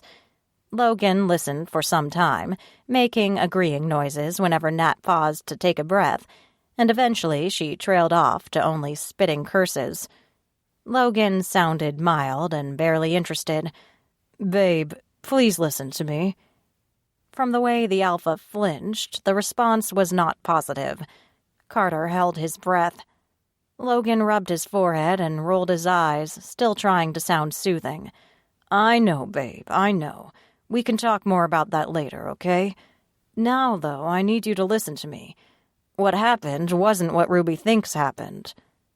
And again, Logan held the phone away from his ear as Natalia's voice gained both decibels and octaves. Carter leaned back against the wall and stared out the enormous windows behind Logan's desk at the city below. Maybe it was over. He would have to leave the city, maybe the country, and that wouldn't be enough distance to forget the scent of Ruby's perfume, the feel of her skin. He would have to die inside just to keep breathing. Logan watched him, then said to the phone, despite that Nat continued shouting at him, "Ask Eloise. Eloise was there. If you don't believe me, your mate, call the damn Gorgon. I love you even though you're being completely unreasonable, and I will see you at home tonight." Then he hung up and shoved to his feet, striding over to Carter. "Brother, don't look like that. Please don't look like that." And then his arms crushed around Carter, and Carter couldn't breathe, couldn't think. He stared over Logan's shoulder as the Alpha tried to squeeze the grief right out of him, and managed to say, "What if I lose her?" "You won't." Logan pounded his back. "You won't. Come on, man." Carter didn't believe him. Chapter 17.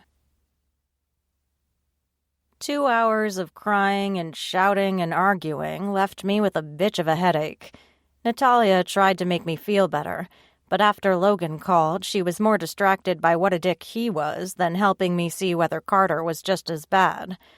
I felt like an ice pick was stabbed through my temple as Rafe and I left for the council meeting.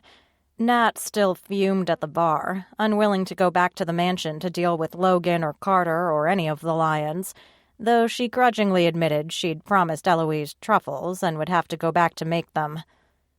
In the car on the way to the meeting, Rafe stared out the windshield and gripped the steering wheel until his knuckles whitened. He didn't say anything, and I wallowed in my own misery, watching the city slide by. Rafe parked the car but didn't cut the engine or get out. He sat there for so long I almost expected him to kick me out. Finally, he exhaled in a gust, but wouldn't look at me. "Carter called me." I was too tired to be angry. "I'm not surprised. He said to talk to Eloise. Evershaw set them both up. And us." Rafe finally looked at me, his expression lost in the dark shadows. "What's the plan, B?" Hearing the familiar nickname just made me feel worse. I'd betrayed his trust. I took a deep breath, shifting in the seat until I could face him full on. "I'm sorry, Rafe, for everything. I got so caught up in finding Carter that I lost sight of what's best for the pack, and I don't really give a shit about the pack, Ruby." I blinked, and my brother held up a hand to cut me off. "We can hand the pack over to Evershaw tonight and be across state lines before anyone knows. You're my sister, and I love you. I want what's best for you. Tell me what's best for Ruby, and that's what we do. Stop thinking about the pack." My eyes stung, but I felt all cried out. I managed to squeeze his hand. "I don't know what's best for me. I don't know anymore." He sighed. "Okay, then our goal for tonight is to delay. Regardless of what Evershaw or the Lions or the rest of the council says, we stall. A vote, a fight, whatever. We stall. Next week.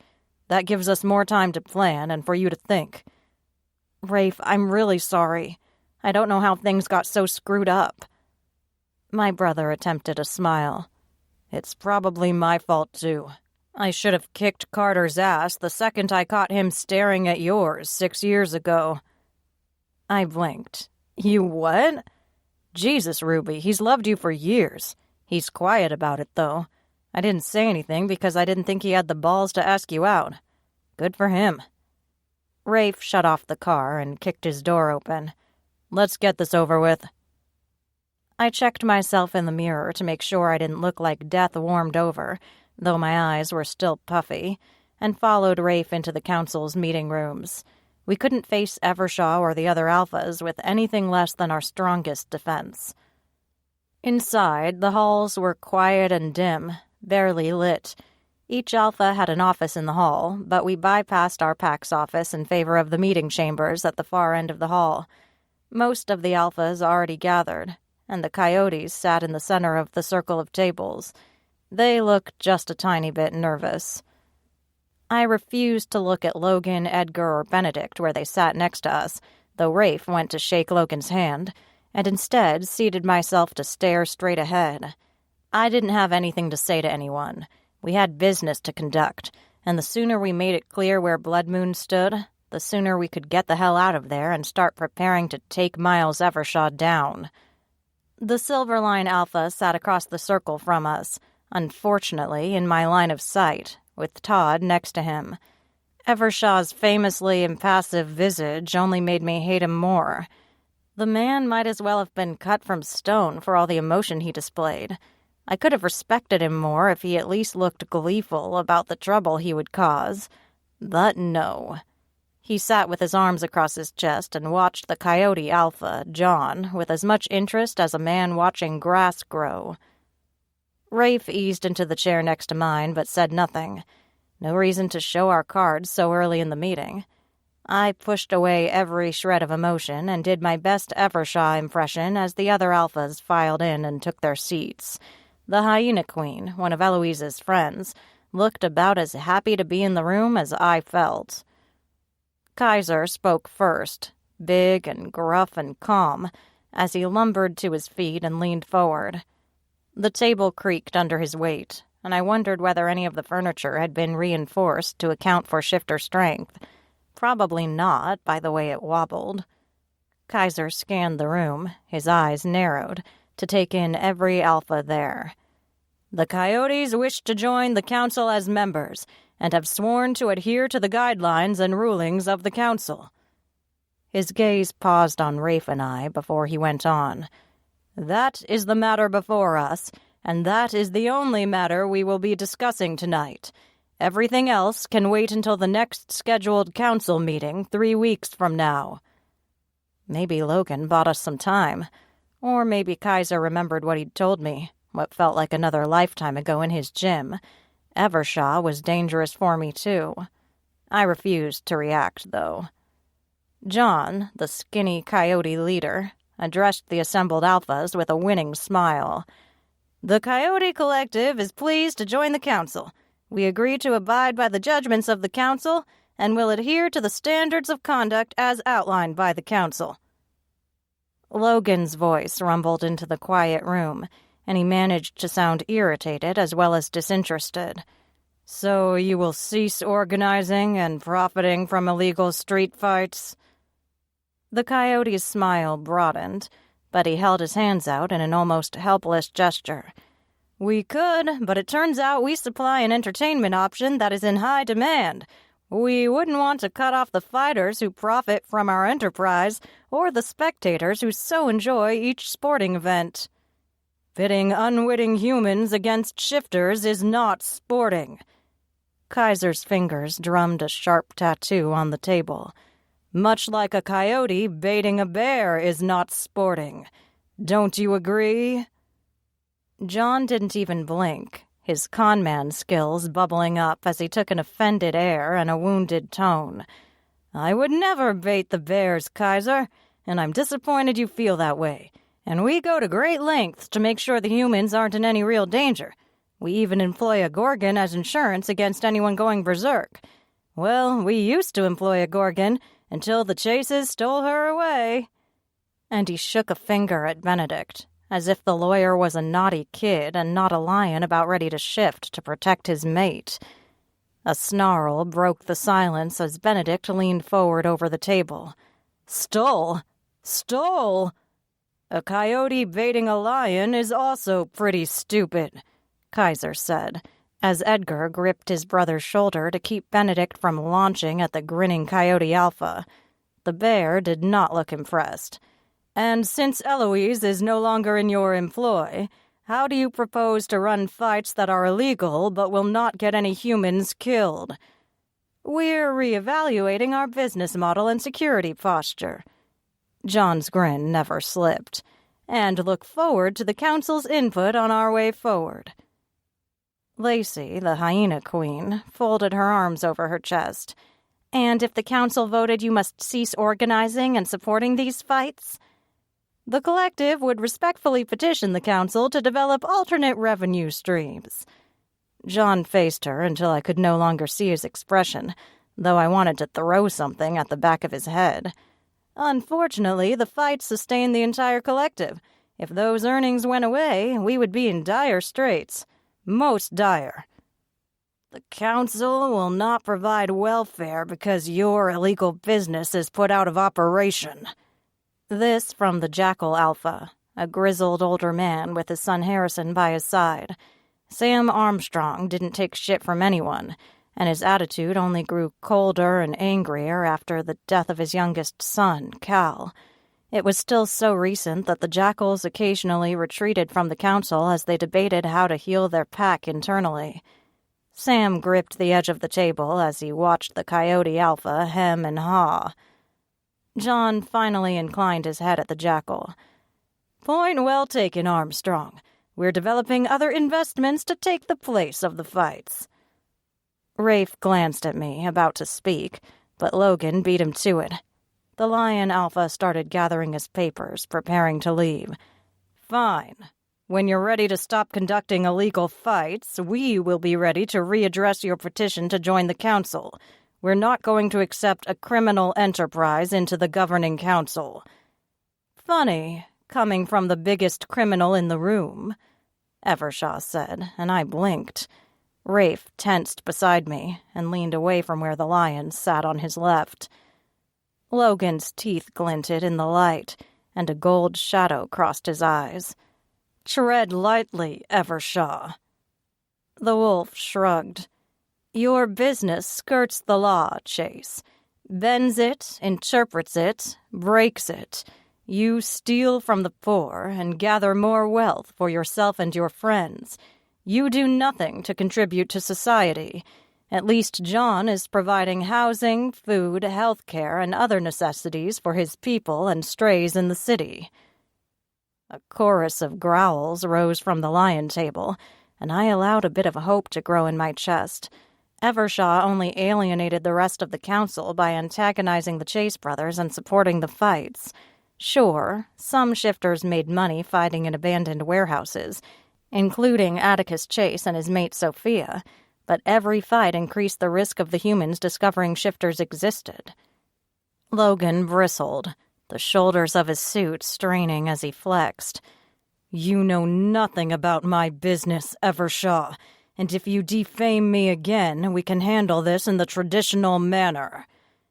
Which meant fighting to the death in animal form. I almost hoped it would come to that. I had no doubt who would win that fight. But Evershaw wouldn't antagonize the lions without a backup plan. Evershaw didn't look particularly concerned. Truth isn't defamation.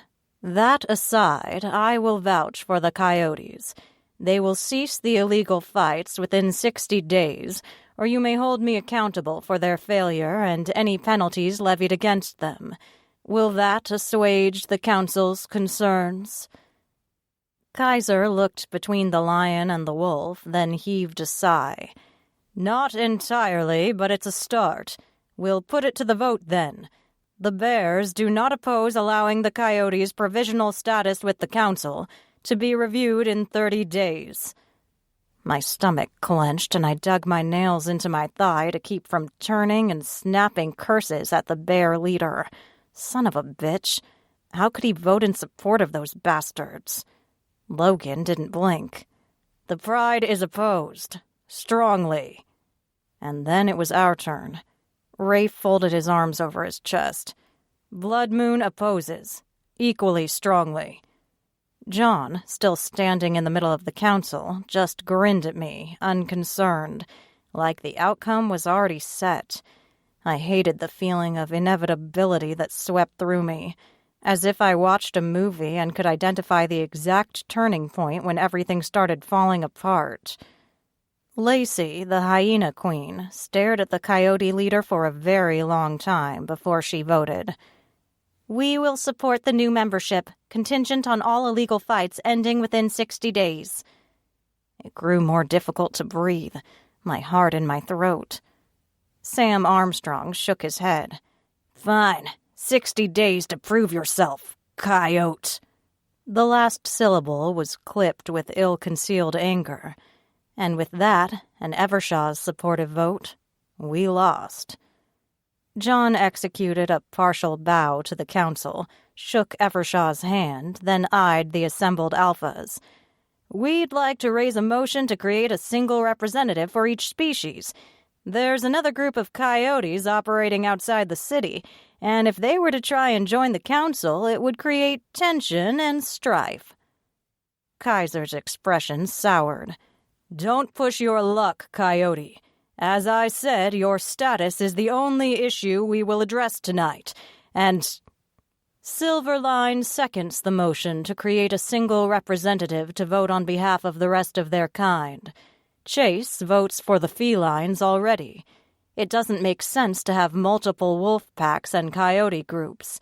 Any fool can create a pack and claim they need status with the council. The next thing you know will be as unwieldy and ineffective as the federal government. Evershaw eased to his feet, making eye contact with each alpha as he spoke.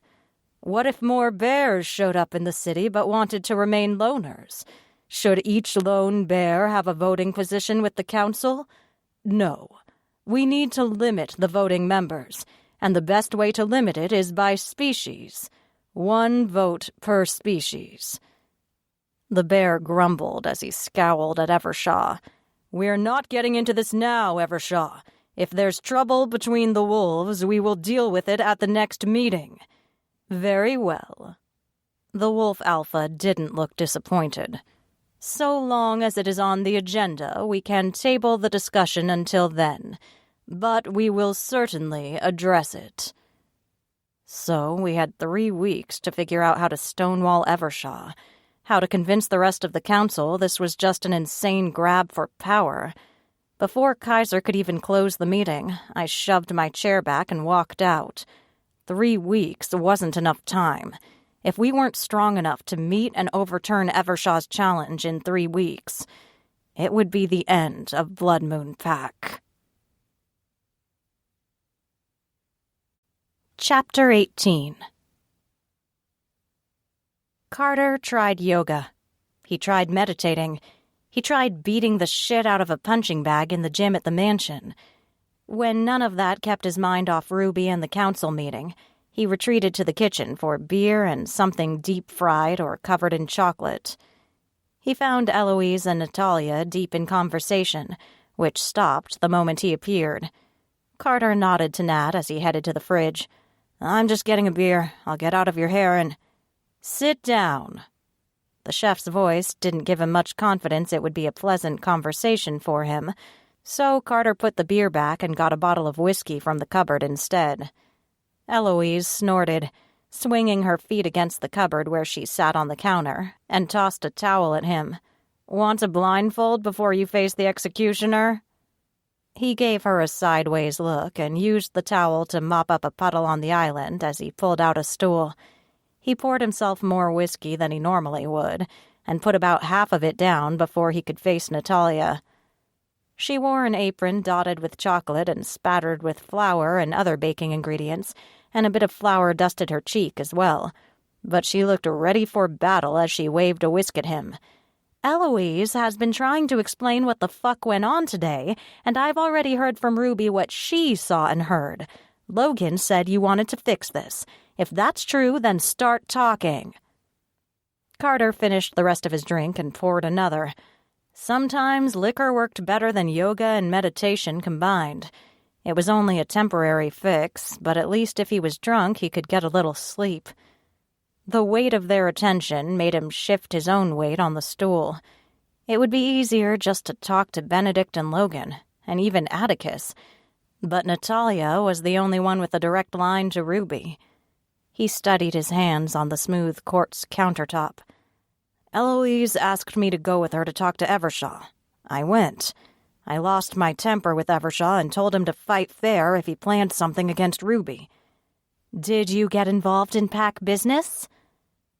Carter wanted to deny it immediately, but he took his time to weigh what he'd said and done. That wasn't my intention. I wanted to keep Evershaw from being an underhanded shitbag. That was it. Natalia narrowed her eyes as she watched him, stirring a double boiler on the stove. "Did you tell Evershaw to stay away from Ruby?" "I wanted to." His hand closed around the bottle of whiskey. He envisioned chucking it across the kitchen, watching the bottle explode against the cabinets. But he just dumped more into his glass and got up to put the bottle away. "But I didn't." Natalia took the chocolate off the stove and began to drizzle it over little truffle things on a baking sheet on the counter. She only paused to smack Eloise when the Gorgon stole a truffle and scooted across the kitchen. Natalia went back to the dessert, her back to him so Carter couldn't read her expression as she spoke. "Just you being there, talking about Ruby at all, is interfering in Pack business. That's the problem, Carter. If you don't see it, you—" "I told him to fight fair." Carter gripped the edge of the counter and tried to keep his tone even. Shouting at Natalia would mean a very quick death if Logan ever found out. "And there is no one on this planet who could convince me to let some asshole like Miles Evershaw take advantage of my mate. Even you. Even her." He ground his teeth so loudly he didn't even notice the silence. When he looked up, Natalia stared at him, chocolate forgotten as her spoon dripped all over the floor, and Eloise plundered the truffles with impunity. Nat shook her head. "Your what?" "My mate." Carter laughed, but it had an ugly edge to it that he hated. "Oh, Ruby didn't tell you that part? She's my mate. I'm pretty sure I'm hers, but she won't admit it. Ruby O'Shea is my mate. I wanted to pick Miles Evershaw up by the throat and crush him for the things he's said to her, the way he's treated her, but I didn't. It took every ounce of control I possess, and a hell of a lot of meditation, but I managed not to kill him in his own den. And now she won't even speak to me." Natalia spluttered, looking at Eloise before returning her attention to Carter. "Your mate?" "Yeah." Carter leaned his elbows on the counter, fixing her with a hard stare as his lion rumbled and his voice dropped. "So think about what it would take for Logan to stand aside quietly as some douchebag like Miles Evershaw propositioned you like you were a business deal and then started doing underhanded shit to try to drag you down. What would he do?" Natalia's lips compressed to a thin line and she looked away. "Right," Carter said. "I helped clean up the mess at the soup kitchen, so I guess we both know what he would do. And yet Miles Evershaw lives. He lives. I deserve some fucking credit for that." "You've got it," Edgar said from the doorway, looking grim as he walked into the kitchen and retrieved a beer from the fridge. "And I also deserve some credit for not killing Evershaw. Logan really does, too. Benedict, not so much." The lawyer loosened his tie as he strode over to Eloise. "Shut up, Edgar." Logan already pinched the bridge of his nose as he followed behind Benedict, but he went to Natalia to kiss her forehead and check her over before he turned blue-gold eyes on Carter. "The Coyotes are in a probationary membership to the council now, and Blood Moon has 3 weeks until the council addresses who will represent each group." Carter stared at his whiskey, wishing he still had the bottle. "Evershaw behaved himself?" Edgar snorted as he pulled out the stool next to Carter and slapped his back.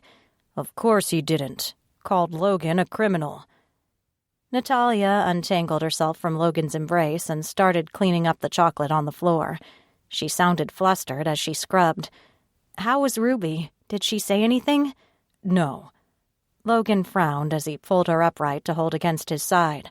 "And leave that. The maids can clean it up later.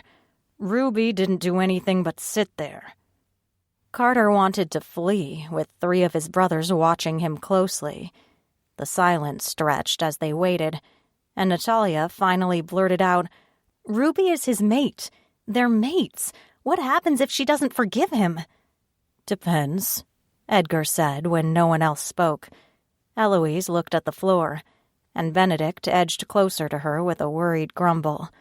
Logan's arm tightened around Nat, and he got a faraway look. Edgar spoke as if he gave her the weather forecast.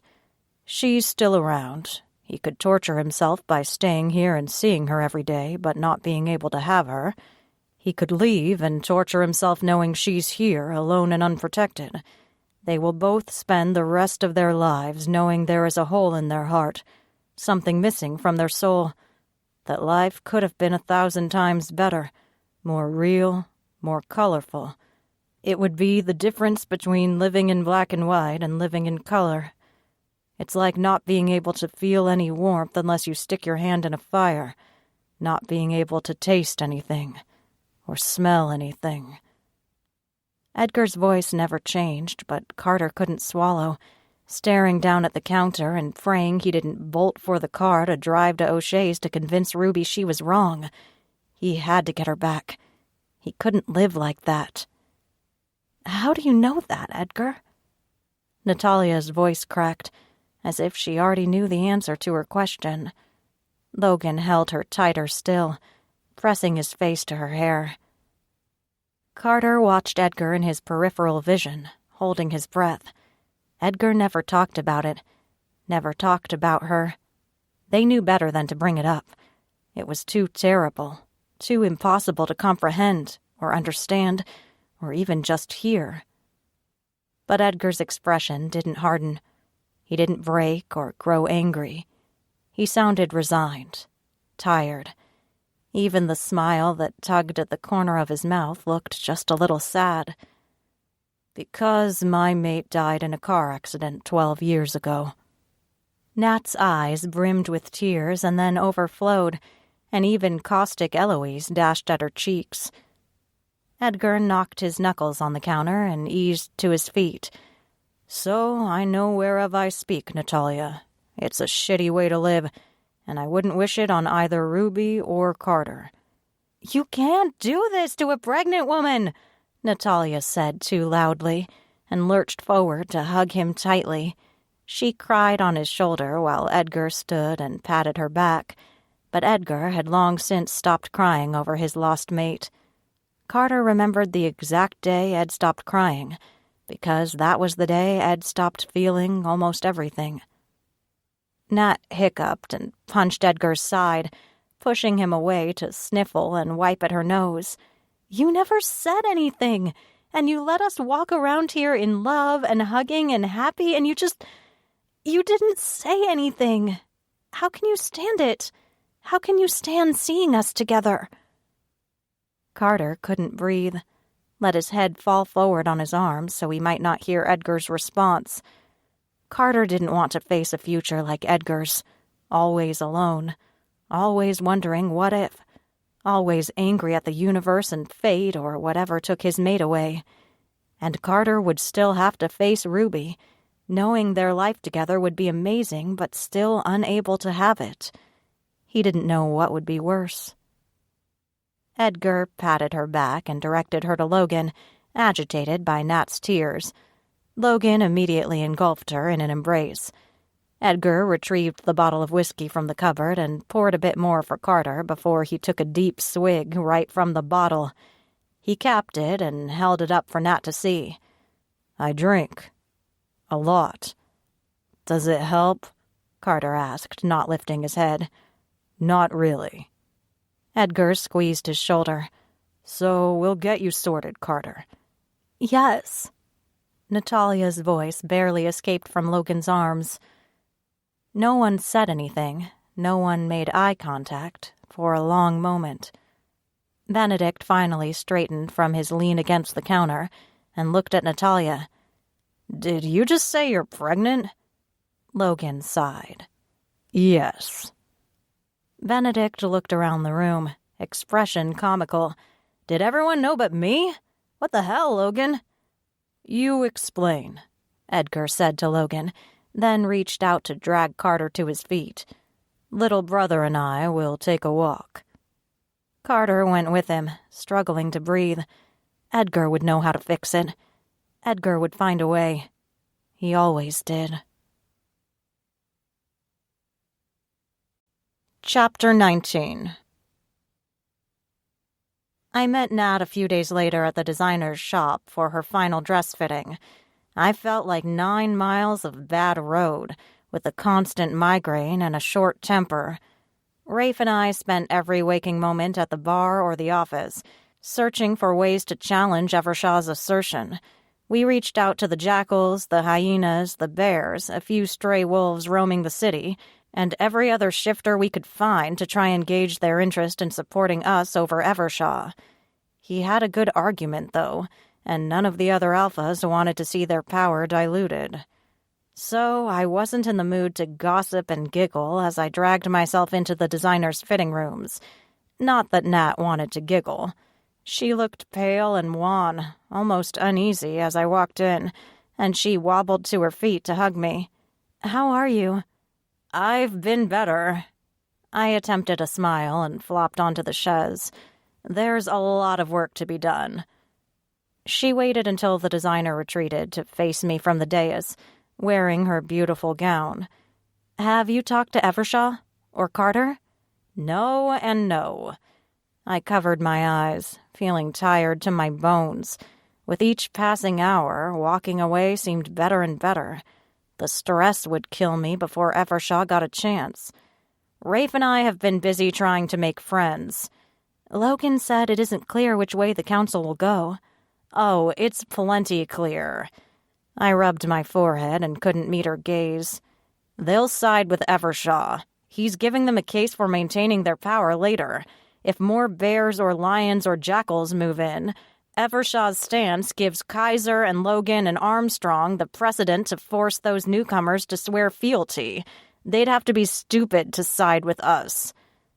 Natalia swallowed hard, dry-washing her hands in front of her, and her eyes grew red. "What are you going to do?" Resignation crept over me. I'd fought it for the last few days, and the 2 weeks before that, but it felt inevitable. Evershaw would win. Rafe and I would have to deal with the fallout. We just didn't know what that looked like. "I don't know. Sell the bar and leave?" She stumbled off the dais and nearly tripped on her skirt as she tried to hug me. "You can't."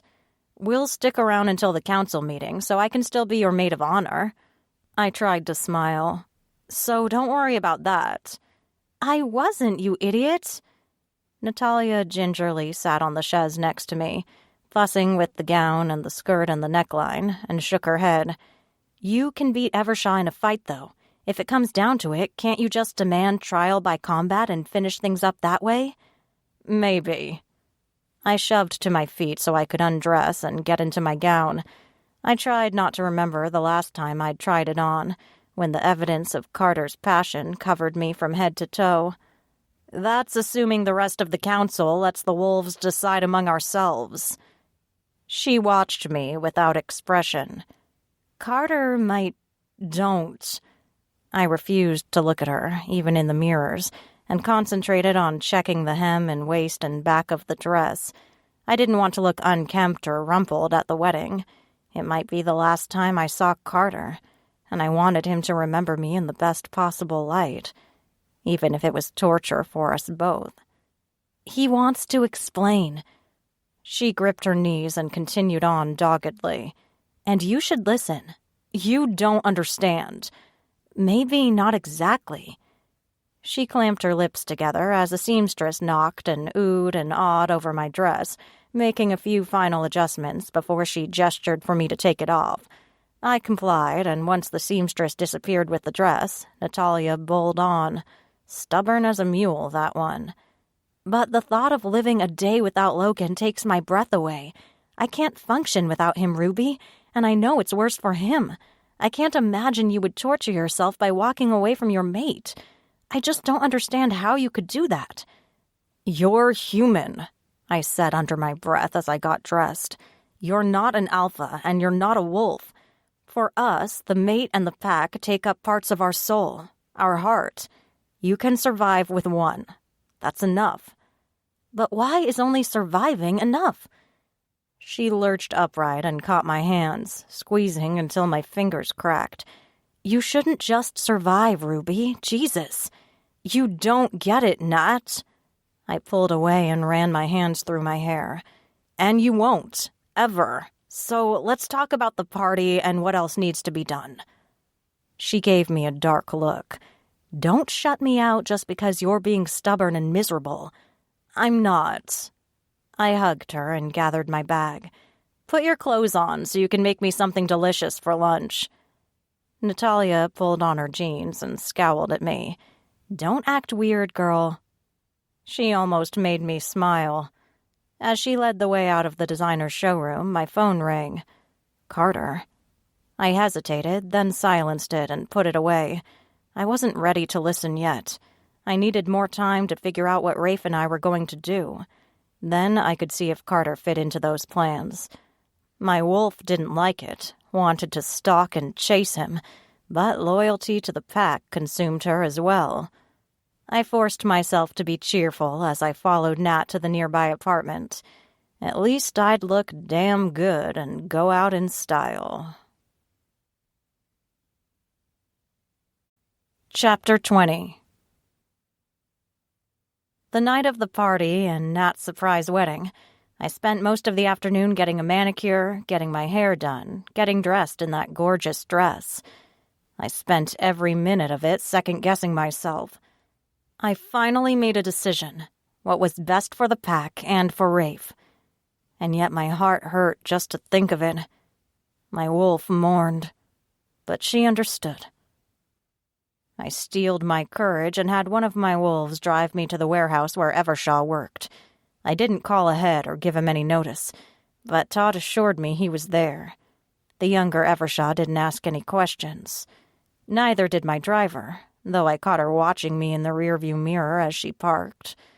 I kicked open my door, but took my time getting out, worried about falling on my face with wobbly high heels, and said, "Keep the doors locked until I come back out." "Yes, ma'am." She gripped the wheel and stared straight ahead, as if she already knew what I planned to do. The massive steel door opened for me before I even knocked, and Todd stood back to let me in. His eyebrows rose to his hairline. "O'Shea, you look, lovely." "Thanks." I tried to sound like I meant it and nodded to him. "Logan's party." "Ah, yes." Todd smiled with half his mouth as he led the way through the empty halls. "I think our invitation was lost in the mail. I think Benedict might have forgotten to put a stamp on yours." Todd laughed, shoving his hands in his pockets. "Does that still bother him?" "You better believe it." I hesitated as Todd gestured at the door to his brother's office, and my stomach flipped until I thought I might barf all over the floor and the front of my dress. As I stared at the closed door, Todd leaned back against a nearby desk and folded his arms over his chest. He watched me with a critical eye. "I was surprised you called, and that you wanted to talk to Miles. I'm pretty damn shocked myself." He smiled more, looking down. "It would be nice if the packs got along." "Yeah." I took a deep breath. "It would." I nodded to Todd and knocked on the door. "I'll work on that." He opened his mouth to say something, reaching out to catch my arm, but then I heard Evershaw's deep voice from inside the office. "Come in." And I opened the door. If I waited any longer, I might lose the rest of my courage. I needed to say my piece before I changed my mind. Inside the office, Evershaw sat behind his desk, the entire surface covered in papers and cartons of half-eaten Chinese food. He frowned as he looked up at me.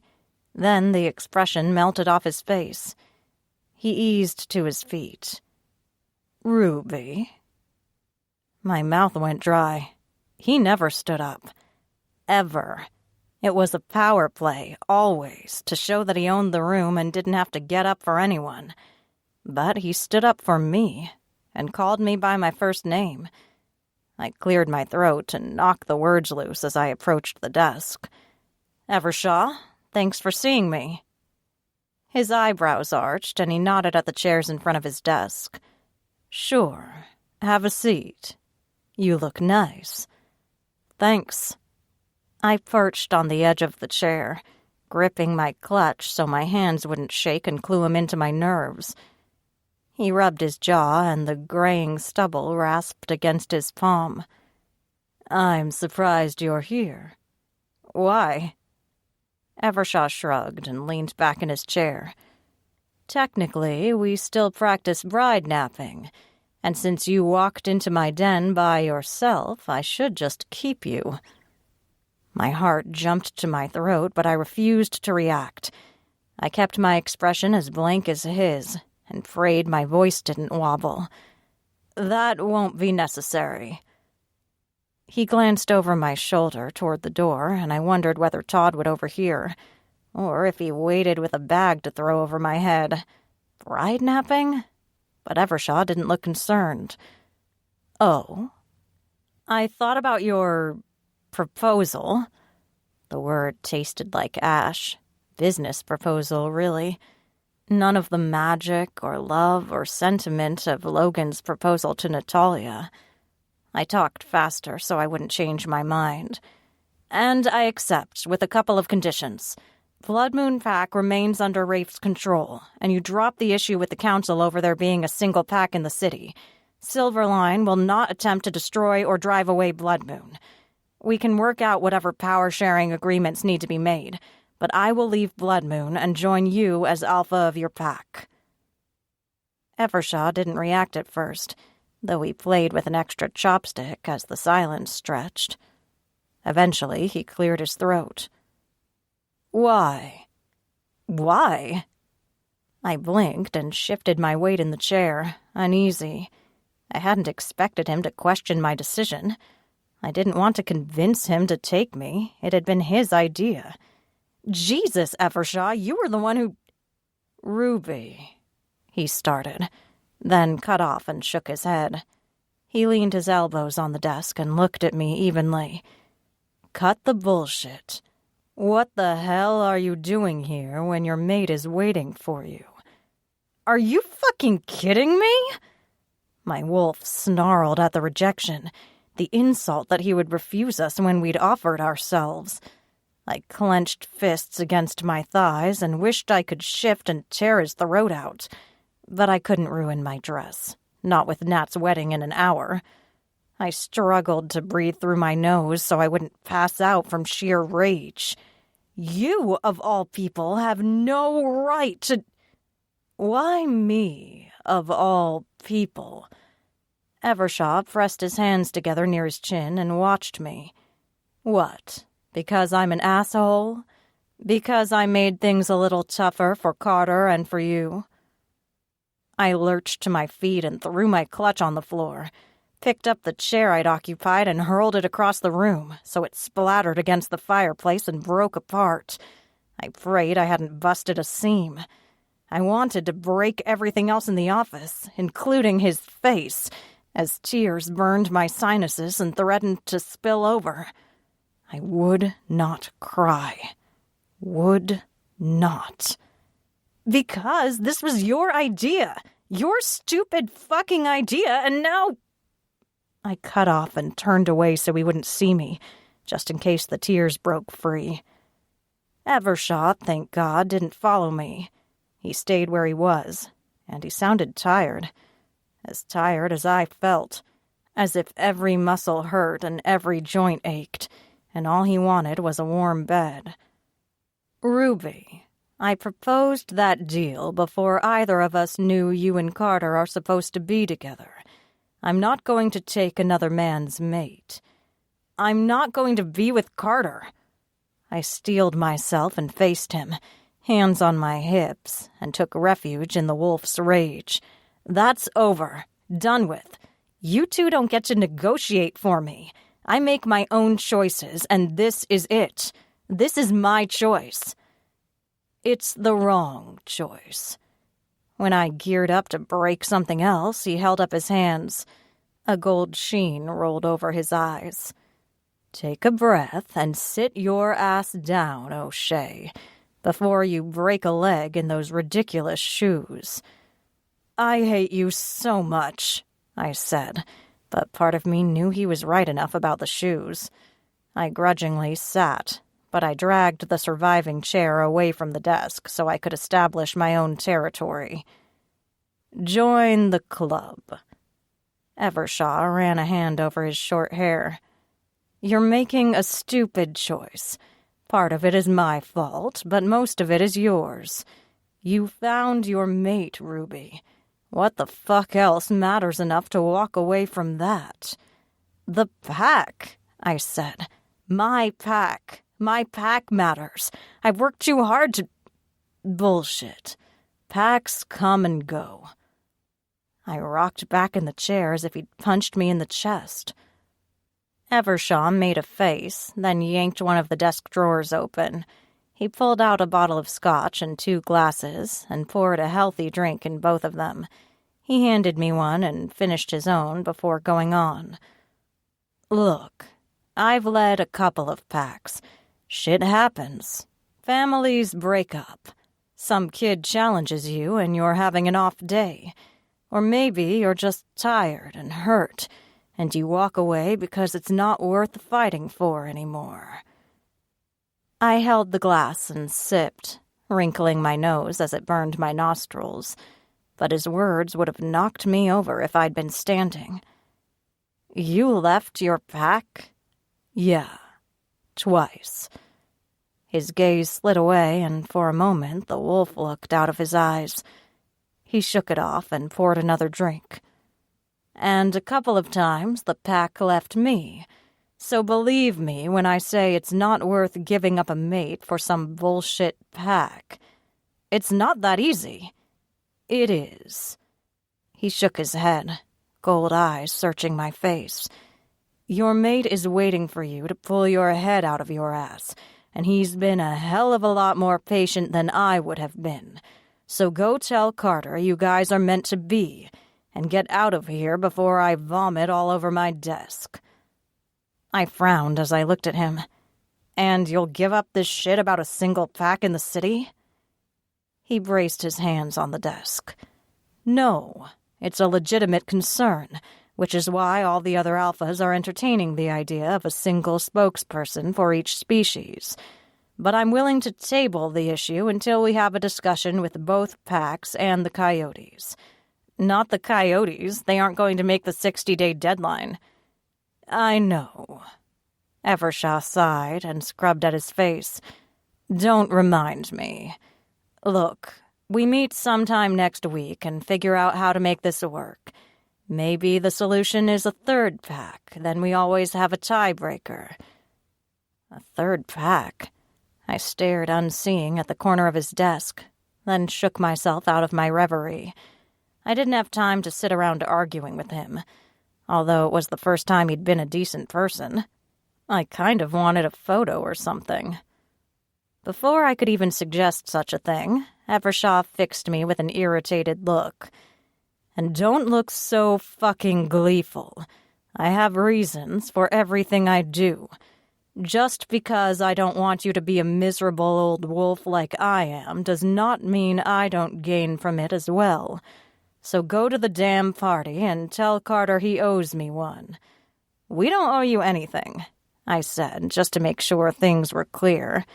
"And we'll fight you if we have to, Evershaw." "I would expect nothing less, O'Shea." I wobbled to my feet, suddenly struck with a wave of emotion that almost knocked me back down, and I had to grip the back of the chair to stay upright. Carter. I could have Carter in my life, and maybe it didn't matter as much what the pack looked like. I had Rafe and Natalia and Carter, and they were enough pack for me. As I concentrated on breathing through the maelstrom of emotion, Evershaw sighed. "If you're really conflicted, we could just fuck and you can get me out of your system." Seriously, I hate you. But I almost laughed as I said it. I gathered my strength and my skirt and turned to go. "Thanks, Miles." "Any time, Ruby." He sounded nonchalant, but I heard more scotch splash into the glass as I shut the door behind me. Todd waited in the reception area, taut as a piano wire, and raised his eyebrows as I appeared. "Well?" "We figured it out."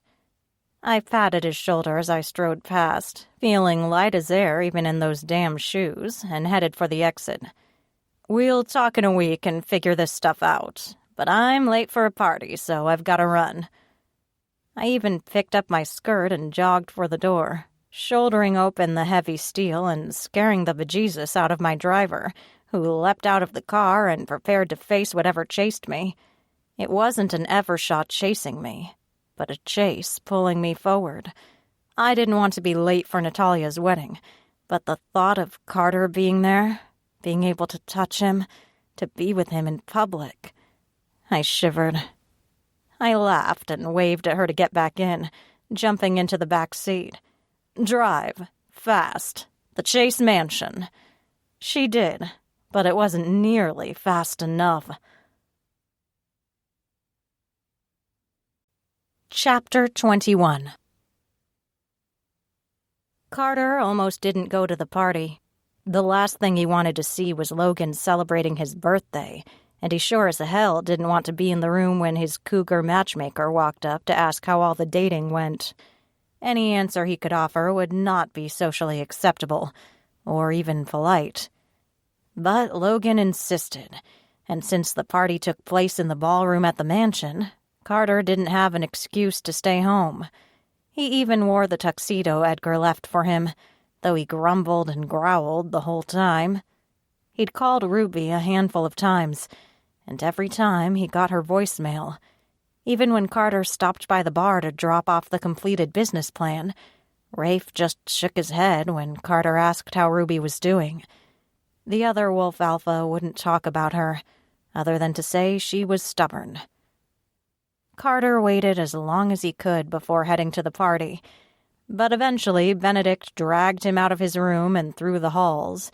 He clenched his jaw until his teeth creaked as they entered the ballroom, and suddenly all of Logan's business associates surrounded them, wanting to talk investments and portfolios and plans.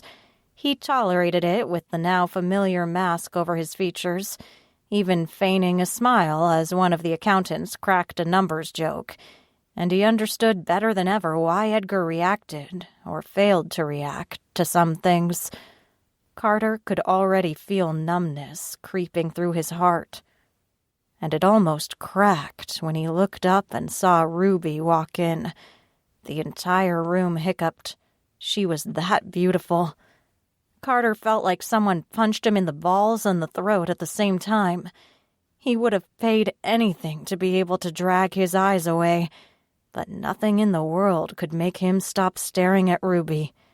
She stunned in a gorgeous black gown, tied in the right places and with plunging cleavage and no back at all. The smooth line of her shoulder blades made him groan into his wine glass. She smiled at one of the bears, who looked out of place in a suit with a wild beard, but searched the room for something. Someone. His heart sank and he turned away, heading for the exit. It wasn't fair that she could look so content, so happy. He died inside, a minute at a time, and already she wanted someone else. He barely got 2 steps before he ran into Edgar's chest. Edgar grabbed him by the shoulders, said, "Turn around, shit for brains," and physically forced Carter to face where Ruby stood.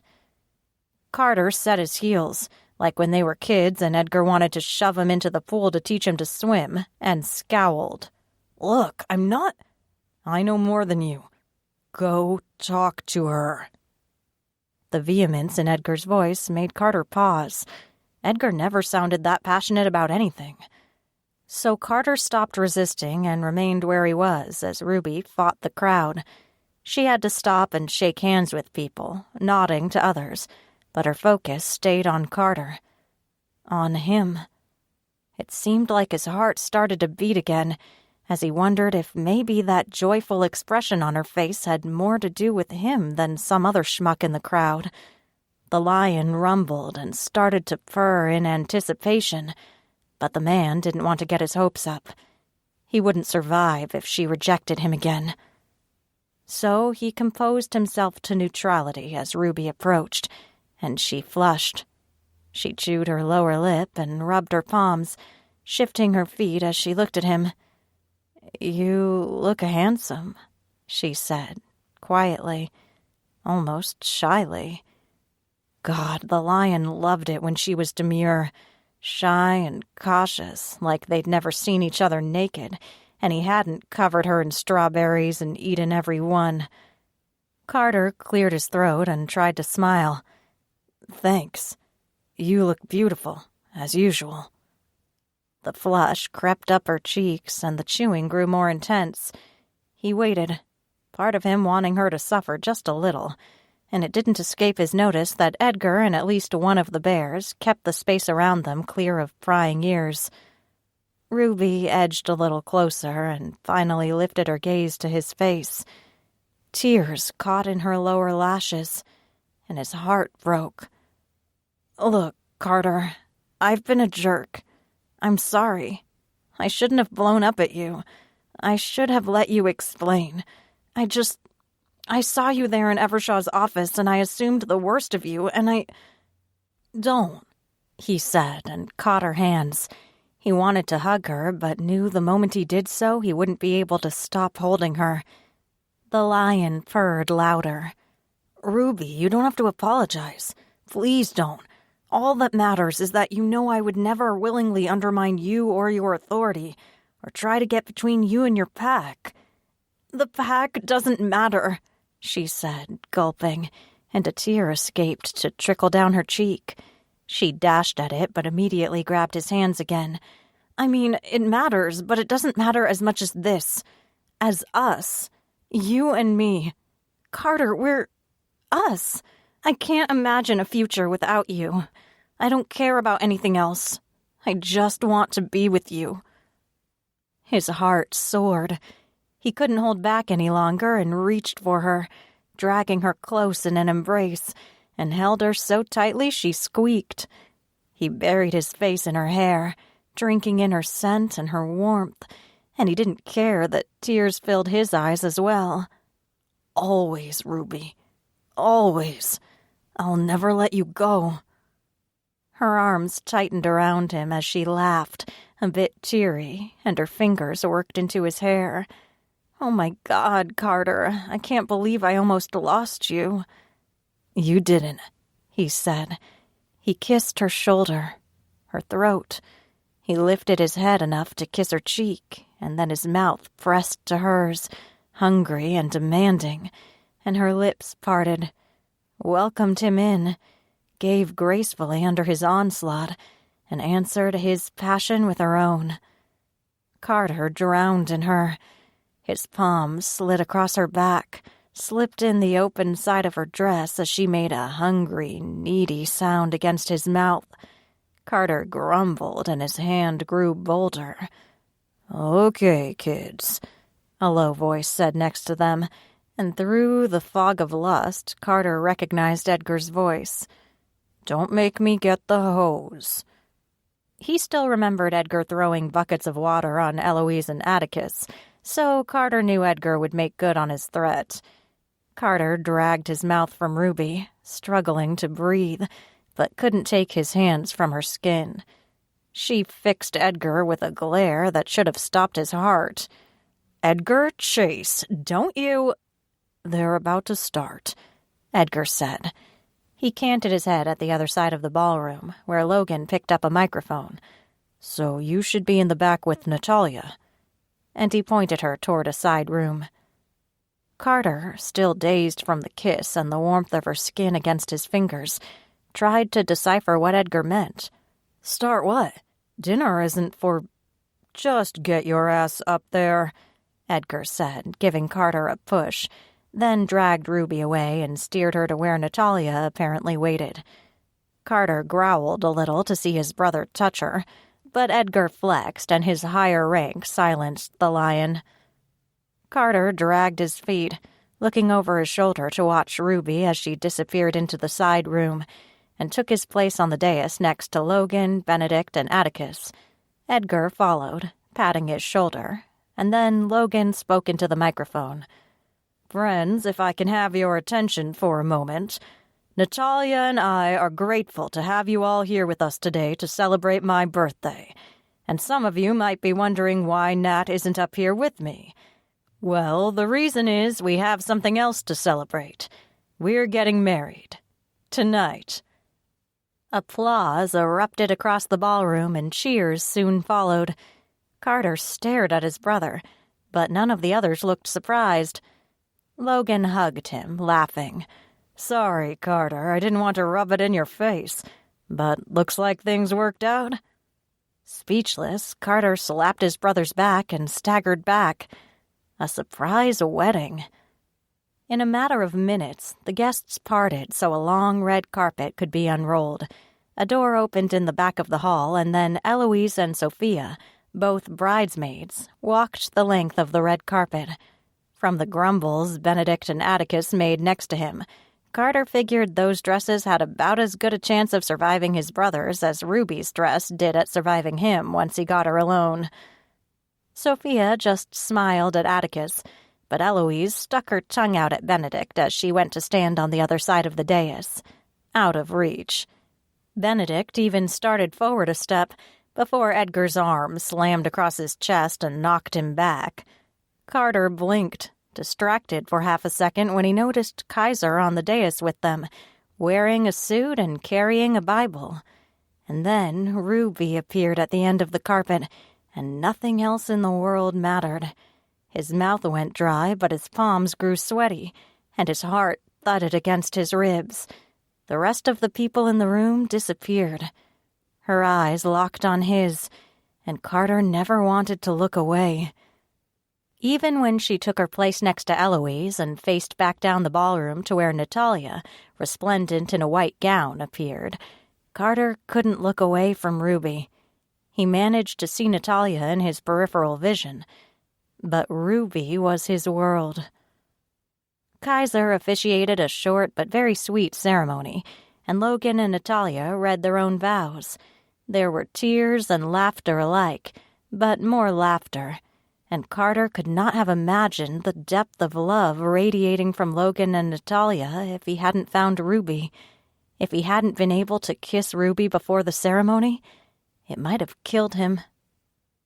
And then the string quartet set up for the first dance, while servers in fancy uniforms circulated through the crowd with hors d'oeuvres and drinks. The open bar at the end of the hall did brisk business. Carter desperately wanted to drag Ruby away and find a private room where he could reacquaint himself with her curves. But she stood with Nat and Eloise and Sophia, posing for photos, and Benedict dragged him away to talk to someone about something. Carter barely listened, could not have repeated the man's name or how he knew the Chase family 10 seconds after hearing it for all the money in the world. He only wanted Ruby. It seemed only a blink, but also an eternity of watching Natalia and Logan dance, avoiding the photographer and trying to get enough food in his stomach so his stomach wouldn't growl when he finally got Ruby back to his room. And then he turned around and she was there, lips parted and begging to be kissed. "Carter Chase, will you dance with me?" "For the rest of my life," he said, barely a breath of sound, and seized her hand, pulled her tight to his side, almost tripped over his own damn feet trying to get to the cleared area in front of the string quartet. "Anywhere and everywhere, even if there's no music." "No music?" She laughed, and he loved the way her eyes sparkled. She looked happy for the first time in a long time, and he reveled in it, wanted to bottle it up and roll around in it. "We'll make our own music." Carter paused to kiss her, then twirled her around until her skirt flared out, and she laughed again. The string quartet started playing the Etta James version of At Last, slow and elegant, and Carter's breath caught. The perfect song, the perfect night, the perfect woman. Ruby felt it too, and melted in his arms. His heart soared. It took a moment for him to realize it, but she let him lead, didn't fight to turn them as he moved, didn't pull against his grip.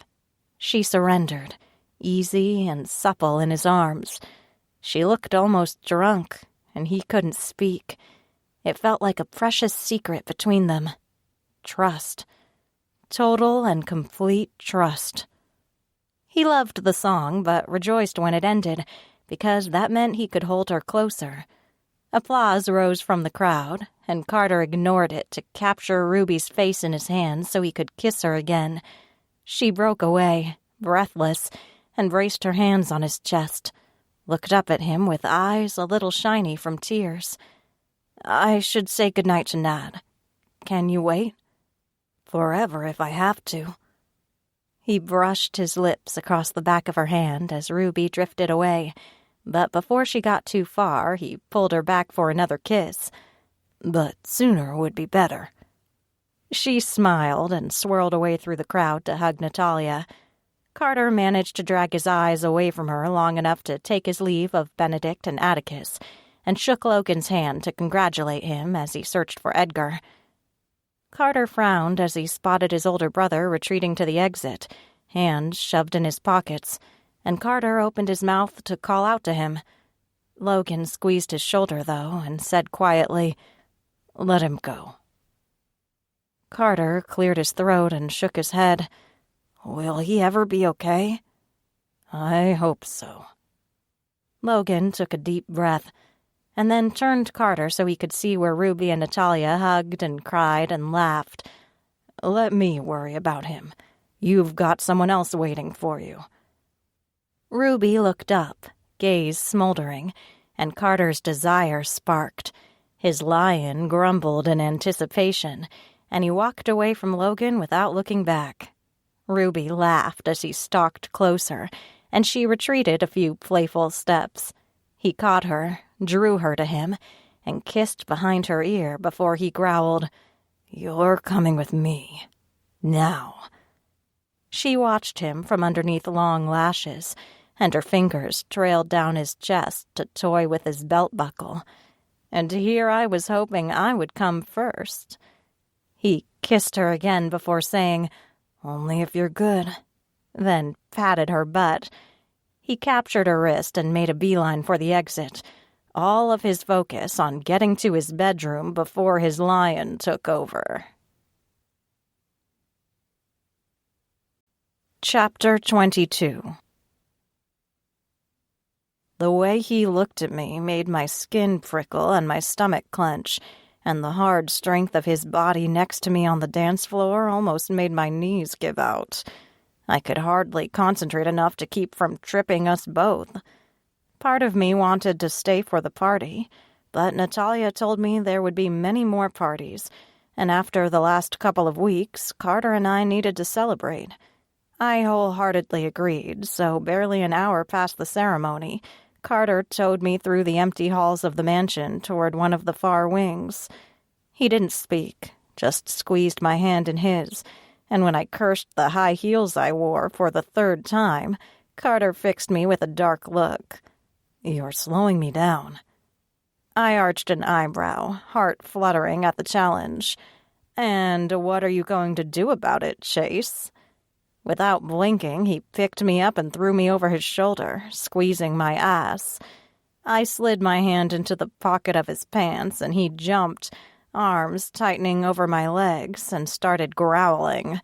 My heart thundered in anticipation as he shoved a door open, and then we were in his living room, then his bedroom suite.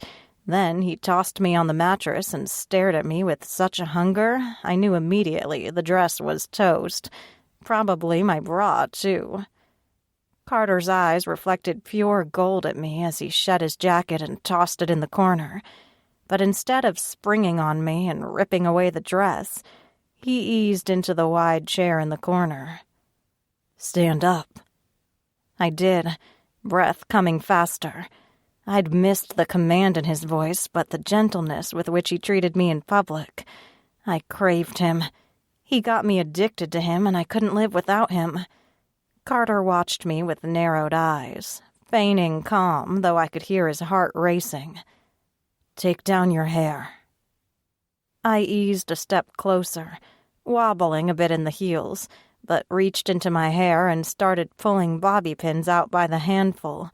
Even with the hairspray and a few extra pins, It came loose in a long, dark cascade down my back, and he made a hungry noise. I smiled, about to jump in his lap, but Carter held up his hand. "Wait. Stay where you are." I wanted to touch him. I needed him to touch me. "Carter!" "Strip for me." He leaned back in the chair until the darkness almost hid his expression. "The dress. Take it off. Slowly." Lust surged, and I almost couldn't breathe. My body felt full and overheated and desperate, aching for him. But if he wanted a striptease, I would give him a striptease. The faster I turned him on, the faster I could pull him on top of me, pull him into me, feel his hard length pressing into me, splitting me open. I moaned at the thought, and my fingers trembled as they brushed over my stomach. I'd never hated clothing so much in my life. "Slowly," he repeated, voice mostly growl.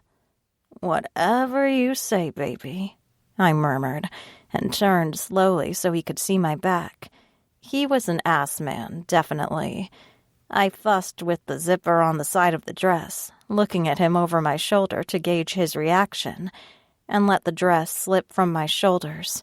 It slid a hair's breadth at a time down my sides, revealing pale skin with excruciating slowness. Carter made a hungry noise and shifted his hips in the chair, the evidence of his arousal obvious. I bit my lip to keep from smiling as I dropped the dress the rest of the way and let it pool on the floor at my feet. Then it was only silk thigh-highs, a lacy thong, and a low-back bustier. I bent slowly forward to pull at the heels, and again he snarled loud enough to make me jump. Carter growled, "Leave the shoes on. Face me." I did. Desire flooded my core at the sight of him, on the verge of a shift just from lusting after me. He wanted me so badly he almost lost all control. I tried to look innocent, widening my eyes and biting my thumb. His teeth flashed white in the dim room. "Take off the thong. Now." I hooked my fingers under the scraps of fabric at my hips and eased it down until it fell around my ankles. And I stood there, reveling in his attention, as Carter's hungry gaze raked across every inch of me. His fingers bit into the arms of the chair, and he lifted his hips in a slow thrust against the air that almost made me climax. His chest rose and fell in deep breaths, coming faster and faster. Then he managed to say, "Come here. Take off my pants." "Whatever you want," I said, and his fingers tore through the buttery leather of the chair. I took the 3 stalking steps to the chair before I knelt and pressed myself between his knees. My hand shook as I undid his belt, then the fly. Then I struggled to maneuver the zipper around his hardened cock. He helped, lifting his hips again, and I managed to slide his pants off entirely. Carter, breathing hard, tangled one hand in my hair as he drew me in for a kiss, demanding, bruising. When he pulled back, I nearly fell at his feet, seeing stars, but he released me and said, "The boxers. Off." My nails raised goosebumps on his flesh as I ran my fingers up his chest and then back down to the waist of his boxers where the head of his cock peeked out. At some point he'd pulled off his shirt, but as I stripped the rest of his clothes away, I didn't care. I couldn't take the weight and touched his silky flesh, encircled him with my hand and slowly stroked the length of his erection. Carter groaned and his fingers worked into my hair. "I didn't tell you to do that." "You didn't tell me not to," I murmured, and leaned forward to kiss the tip. I licked around the head and then up the whole length, squeezing the hardened flesh as I did so. I moaned as I took more of him in my mouth, and Carter cursed, hand tightening against my scalp. Before I could do much else, he pulled me away and set me back on my heels. He breathed hard, eyes wild, and just as I thought he would throw me on the bed and teach me a lesson, he pointed at the chair. "Kneel here." I straddled his thighs, trying to grind on him to satisfy my own aching need, but Carter held my waist to keep me from impaling myself. I wanted him so badly I held his shoulders and arched my back, hoping to distract him with breasts, but he held me tighter. He grabbed the bustier and tore it to pieces, casting it aside, and squeezed my ass. Carter pulled me close until his cock was trapped between our stomachs and he could lick and suck on my breasts. Fire consumed me as his mouth traced a heated path between my breasts and one hand slid under my thigh to tease my center. I jumped, desperate for more contact, but he held me steady and teased. His voice grew rough. "Don't move." I growled my frustration, and he chuckled, a warm, rumbly sound. He stroked through the wetness gathering between my legs, letting me feel a hint of what was to come as his cock slid between us. My head fell back as his teeth grazed my nipple, and it took every ounce of control I had not to tear free, grab his cock, and fuck him. Hard. He kept teasing, letting the hard line of his cock ride against my slit until I moaned and writhed. Pleasure burned higher and higher with the slow tickle of his fingers and the soft stroke of his tongue, until I hovered on the edge. I just needed a little more. Of anything. Of him. "Please, Carter," I said, hands tangled in his hair. "Oh my God, please." "Please what?" His grip tightened on my waist, hard enough to bruise. 1,000 replies flew through my head as I struggled to move against him, and none of them were sufficient. Until "Please love me" escaped, and I meant it. He made a savage sound and lifted me up, positioned himself, and plunged in with one smooth motion. I shattered. The world grew dark around the edges as every muscle in my body convulsed, and my core gripped him, held him tighter. Carter growled and purred at the same time, thrusting up at me even as his hold on my waist pushed me down. His hard length dragged from me, sparking tremors through my entire channel, and I cried out. His thrusts grew jerky, uncontrolled, and his arms tightened around me until his face pressed between my breasts and I could lock an arm around his neck. I rode him through my climax, then another, and into his, until we both shook and panted and lay boneless in each other's arms. I rested my forehead against his as Carter leaned back in the chair, taking me with him, and his fingers traced my spine in a lazy journey. Carter rested his head on the back of the chair with his eyes closed. "I will always love you." I smiled against his cheek. Being in his lap, in his arms, was warm and safe, exactly where I wanted to be, protected when I needed, and supported always. His hand drifted south so he could squeeze my ass and then smack my hip, though he didn't open his eyes. "Even when you're very bad and don't follow directions." I wiggled in his lap and sighed with pleasure as his body stirred, lengthened inside me, and a wave of ecstasy rolled through me. I rolled my hips and tried to drag his mouth back to my breasts. "I wanted you to cut to the chase." Carter groaned as his arms tightened around me, holding me in place as he thrust 6 times. Then he withdrew, picked me up, and tossed me onto the mattress. He stood over me, and I shivered with excitement. His voice grew deeper as he caught my ankle and dragged me to the edge of the bed. "What should your punishment be?" My heart raced as I watched him, not sure if I was ready for the consequences of what I wanted to say. But I threw caution to the wind and let my arms fall onto the sheets above my head, laying fully exposed and open to him. "Surprised me."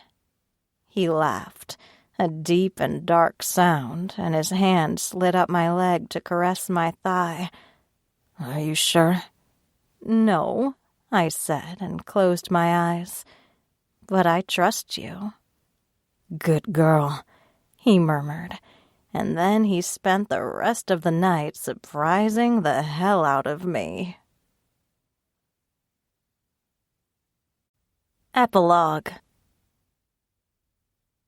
The bar rang with the clamor of patrons packed into the main floor. We hadn't been that busy in months. Our new chef slung orders left and right in the kitchen, and even Natalia, seated at the bar, looked impressed with the girl's attitude.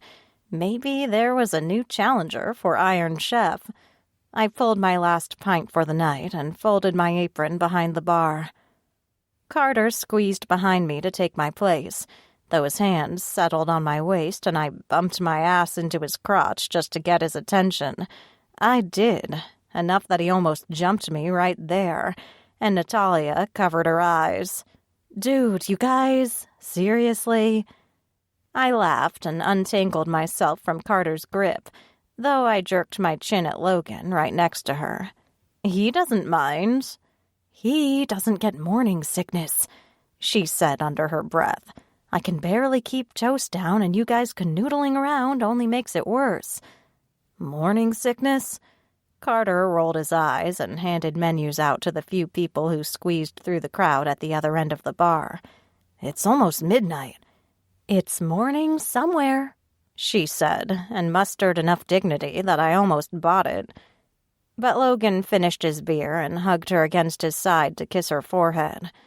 "I'm with you, babe. Watching Carter kiss Ruby is like watching a kitten kiss a bulldog." I looked at him, arms folded over my chest, and Nat looked horrified.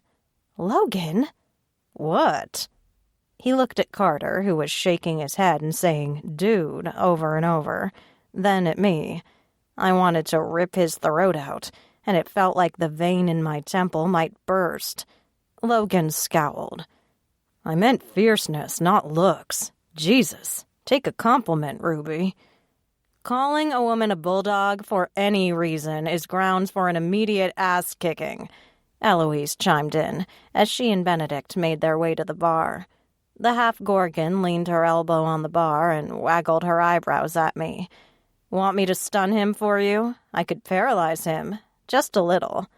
"Don't," Carter said, even though I was tempted. Carter kissed me again and patted me on the butt to send me on my way. "Not until after the Alpha's council. You both need to be capable if you're going to face off with Evershaw." "Not a problem." I smiled at him as Rafe came out of the office, shrugging into his jacket. "The coyotes are not behaving themselves, so Evershaw is having to dig them out of trouble one hefty fine at a time. He's less and less interested in taking charge of all the wolves and coyotes in the city. Hopefully, at this meeting, he'll retract the motion and we can all figure things out." "Besides," Logan said, breaking away from the scolding Natalia gave him, "we have bigger issues. The auction is coming up, and none of us want to see it go forward like it did last year. There are always a few cases of women offered against their will. The Bears think they have a strategy for how to deal with it." "A strategy?" Rafe snorted as he glanced at his watch. "Their strategy is usually to crush everything in sight. Period. End of story." "They are not known for subtlety," Benedict said. The lawyer also checked the time, then scanned the bar once more. "Is Edgar coming?" Conversation around us hiccuped, and I held my breath. Something hadn't been right with the Pride second-in-command since Nat and Logan's wedding, but no one would say exactly what. Logan just shook his head. "He needed a break. I'll fill him in when we're done. Are we ready?" I nodded and turned to get my coat, but found Carter holding it for me already. As I shrugged into it, he wrapped the coat and his arms around me. Carter kissed the side of my neck as the rest of the family headed for the cars, Natalia talking loudly about watching teenagers make out, and Carter murmured, "I'll stay here to keep an eye on things. If you call me when you're on your way back, I'll meet you at the apartment." "We're really busy," I said, a little doubtful. "Wouldn't it be better—" "I bought strawberries today," he said. He kissed the other side of my neck, and I closed my eyes, letting my head fall back on his shoulder. "And I think you're in desperate need of a hot bath, and probably a spanking." I laughed, slow and lazy, as desire kindled. "Really?" "Really," he said. His palm slid over my stomach to hold me tighter against his chest. His voice dropped and grew husky, a hint of a purr in each syllable. "Wear your high heels to the apartment. Leave them on. Clothes off before you walk into the bedroom. Hair down." "Whatever you say." I wanted to ignore Rafe gesturing at me from the door, but he looked impatient. We couldn't afford to be late. I started to untangle myself, even though Carter's purr grew louder. He loved it when I mostly pretended to obey him. Of course, he loved it even more when I didn't. I shivered. He leaned his elbows on the bar as I shouldered through the crowd, and I didn't have to look back to know he watched me leave. Just like I knew he would be waiting with a hot bath, the strawberries, the spanking, and at least a couple of surprises. I smiled as I got into the car and we headed for the council building. Turned out I really enjoyed the surprises. A sneak peek at Chasing the Dream. Edgar hated everything about the resort from the moment he and Kaiser drove onto the grounds. The rest of Edgar's brothers, and most of the council members and their fighters, waited on the resort grounds as the auction got underway. But he and Kaiser had been chosen to walk into the auction to determine the best time to act, or if they even needed to act. The main ballroom was filled with giddy girls, their fathers and brothers and friends, and the eligible bachelors looking for a mate. Everyone there seemed eager to fall in love. Edgar hated love, hated everything about the earnest flirting, the coy glances, the crowds and expectations. It made his skin crawl. Logan had been apologetic, at least, about asking Edgar to walk into his worst nightmare, but that didn't make it any easier to wade through the giggles and gruff boasting. He reached for another beer. Kaiser, looking almost presentable in jeans and a sport coat, raised an artful eyebrow as he scanned the crowd. "You need something stronger, Chase?" Edgar made a face and waved away a well-intentioned butler with a glass, preferring to drink from the bottle. "If anyone else tries to give me their phone number or introduce me to their father, I will. Being a good-looking dude must be quite a burden." Edgar shot the bear a sideways look, but couldn't quite tell if Kaiser was joking. The Growler bear, half polar bear, half grizzly, looked entertained more than anything as another girl, nervous and dressed entirely in pink, sidled up and asked if he was looking for a mate. Kaiser chuckled and thanked the girl, but said he'd already found his mate, and then slapped Edgar on the shoulder with a wink for the girl. Her eyes went wide and she mouthed, "So sorry, you're very cute together," before fleeing back to her gaggle of friends. Edgar gave the bear a sideways look. "Really, man?" Kaiser's smile grew a touch as he shrugged, returning to his survey of the crowd. "You wanted to limit the girls hitting on you. Don't tell me you're uncomfortable. I'm fine with however far you want to take this man, but you're not getting past second base, no matter how much I drink." Kaiser snorted and lifted his glass. "Right. So before we play a high-stakes game of flexible sexuality chicken, let's find the organizers and get to the real problem." "Great." Edgar tried not to scowl as he switched his empty beer bottle for a fresh one from a server's tray and strode through the crowd toward the men they'd identified as the ones who put the whole thing together. They came from somewhere on the West Coast, maybe California, although Edgar's favorite private investigator couldn't come up with much background on them. Even Bridger, one of the local loan sharks, could scarcely do more than provide grainy surveillance photos of the two men. His teeth set on edge as he drained the beer and pasted on a false smile as he stood in front of one of the organizers. "Hey, mate, this is all well and good out here, but we heard there might be something more intense available." The man raised his eyebrows and offered a queasy smile. "I don't know what you're talking about." Kaiser slid a folded $100 bill into the man's jacket pocket, deliberate in his action. "I'm sure you do, friend. We're serious." The organizer, a wolf, scanned the crowd behind them, then seemed to make up his mind. "Fine. Follow me." Edgar shared a look with Kaiser and wondered where the bear got that kind of cash to throw around, but they followed in silence as the man strode away from the main ballroom to one of the reception halls on the other side of the main resort. The halls emptied the farther they got from the main event, until only a few servants and armed guards noted their passing. The organizer spoke quietly into a radio, then turned the corner to face a pair of giant doors, guarded by a handful of men and wolves. He gestured at the doors. "You understand the rules?" "Of course." Kaiser's lip curled with disdain. The man eyed them both, then nodded to the guards, and one of the doors opened. Edgar strode in, fighting back revulsion as a wave of testosterone and anger and fear rolled over him, and immediately picked up another beer. Kaiser followed close on his heels, and the doors shut behind them. A crowd of about 100 men filled the reception hall, with a tall dais on the far end. A man with a microphone called out a few jokes as someone cleaned blood off the mats in front of the dais, and an unconscious challenger was dragged away by some of the guards. Edgar's stomach turned over.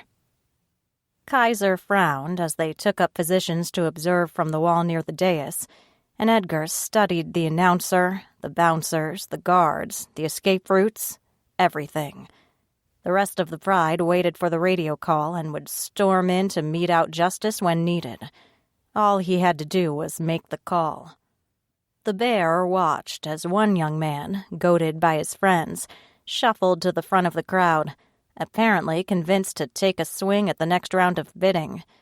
Edgar's lip curled in disgust, and he nearly called his brothers in, just to end things before he had to watch the kid get his ass kicked. Kaiser snorted, looking into his beer. Owen calls that a hold my beer moment. Something he got from the Corps, I guess. Oh? Edgar feigned interest as he continued to scan the crowd. Yeah, said that was the moment when he knew he needed to get his medical bag, or someone was going to jail, or something would end up on fire. After a couple of drinks, some kid would say, "Here, hold my beer," and then all hell would break loose. The bear gulped from his glass and set it on the tray of a passing waiter. Every now and then you can feel it, can't you? That second right before your whole world shifts, changes. Edgar took a breath, ready to tell Kaiser he was full of shit, when a commotion brewed on the dais. 2 bruisers dragged a girl up the steps. She looked partially drugged and certainly out of it, and probably starved as well. And pissed. Royally pissed. His entire world collapsed down onto her, the bared teeth and flashing gold eyes. A cold despair he recognized. Like part of her soul was missing, and she'd spent her entire life searching for it, hoping to find it again. Except he knew it wasn't possible. The announcer laughed into the microphone before waggling his eyebrows at the crowd. A bit of a wild one here. Young Ivy is a red wolf. No known defects or health issues. Breeding status unknown. 10,000 to start in the first round. An additional 10,000 for each subsequent round until only one fighter remains. Any takers? Edgar's heart climbed to his throat. She'd lost her mate. He knew it just by looking at her. Knew it to his bones. Her breeding status should have been grieving. Lost. Lucky to be breathing at all. From his right, a surly older man with greasy hair raised his hand. "Aye, I'll stand a challenge." "I'm in."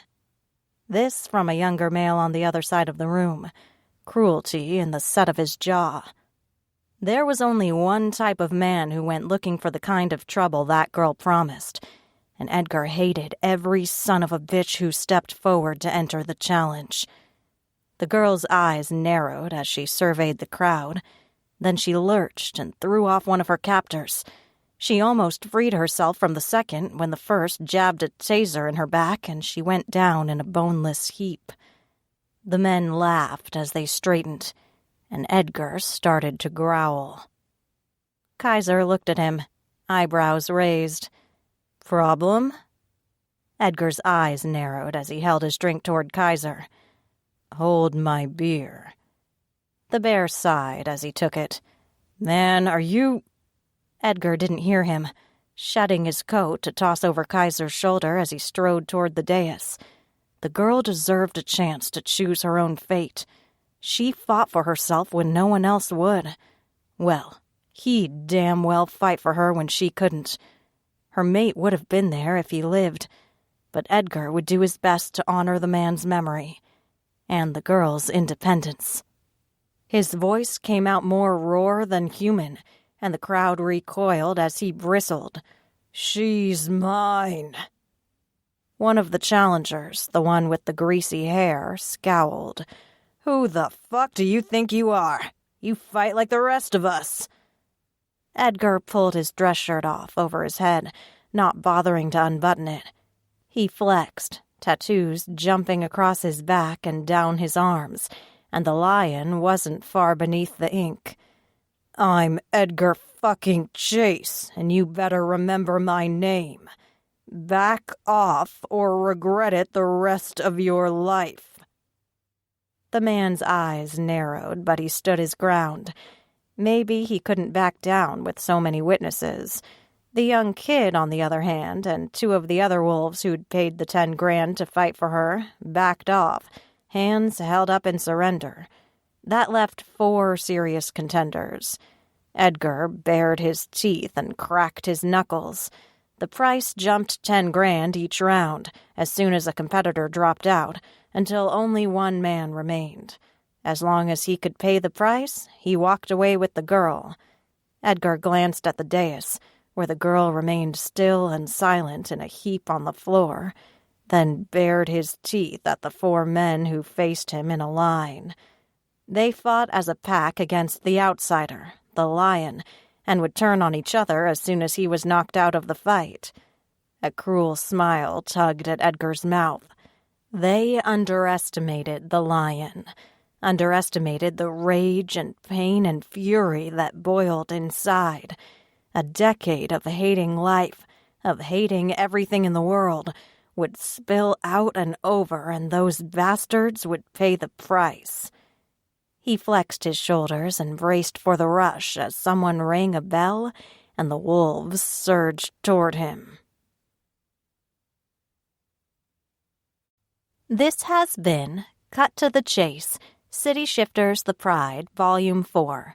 Written by Layla Nash. Narrated by Beth Rogue. Copyright 2015 by Layla Nash. Production copyright 2018 by Layla Nash.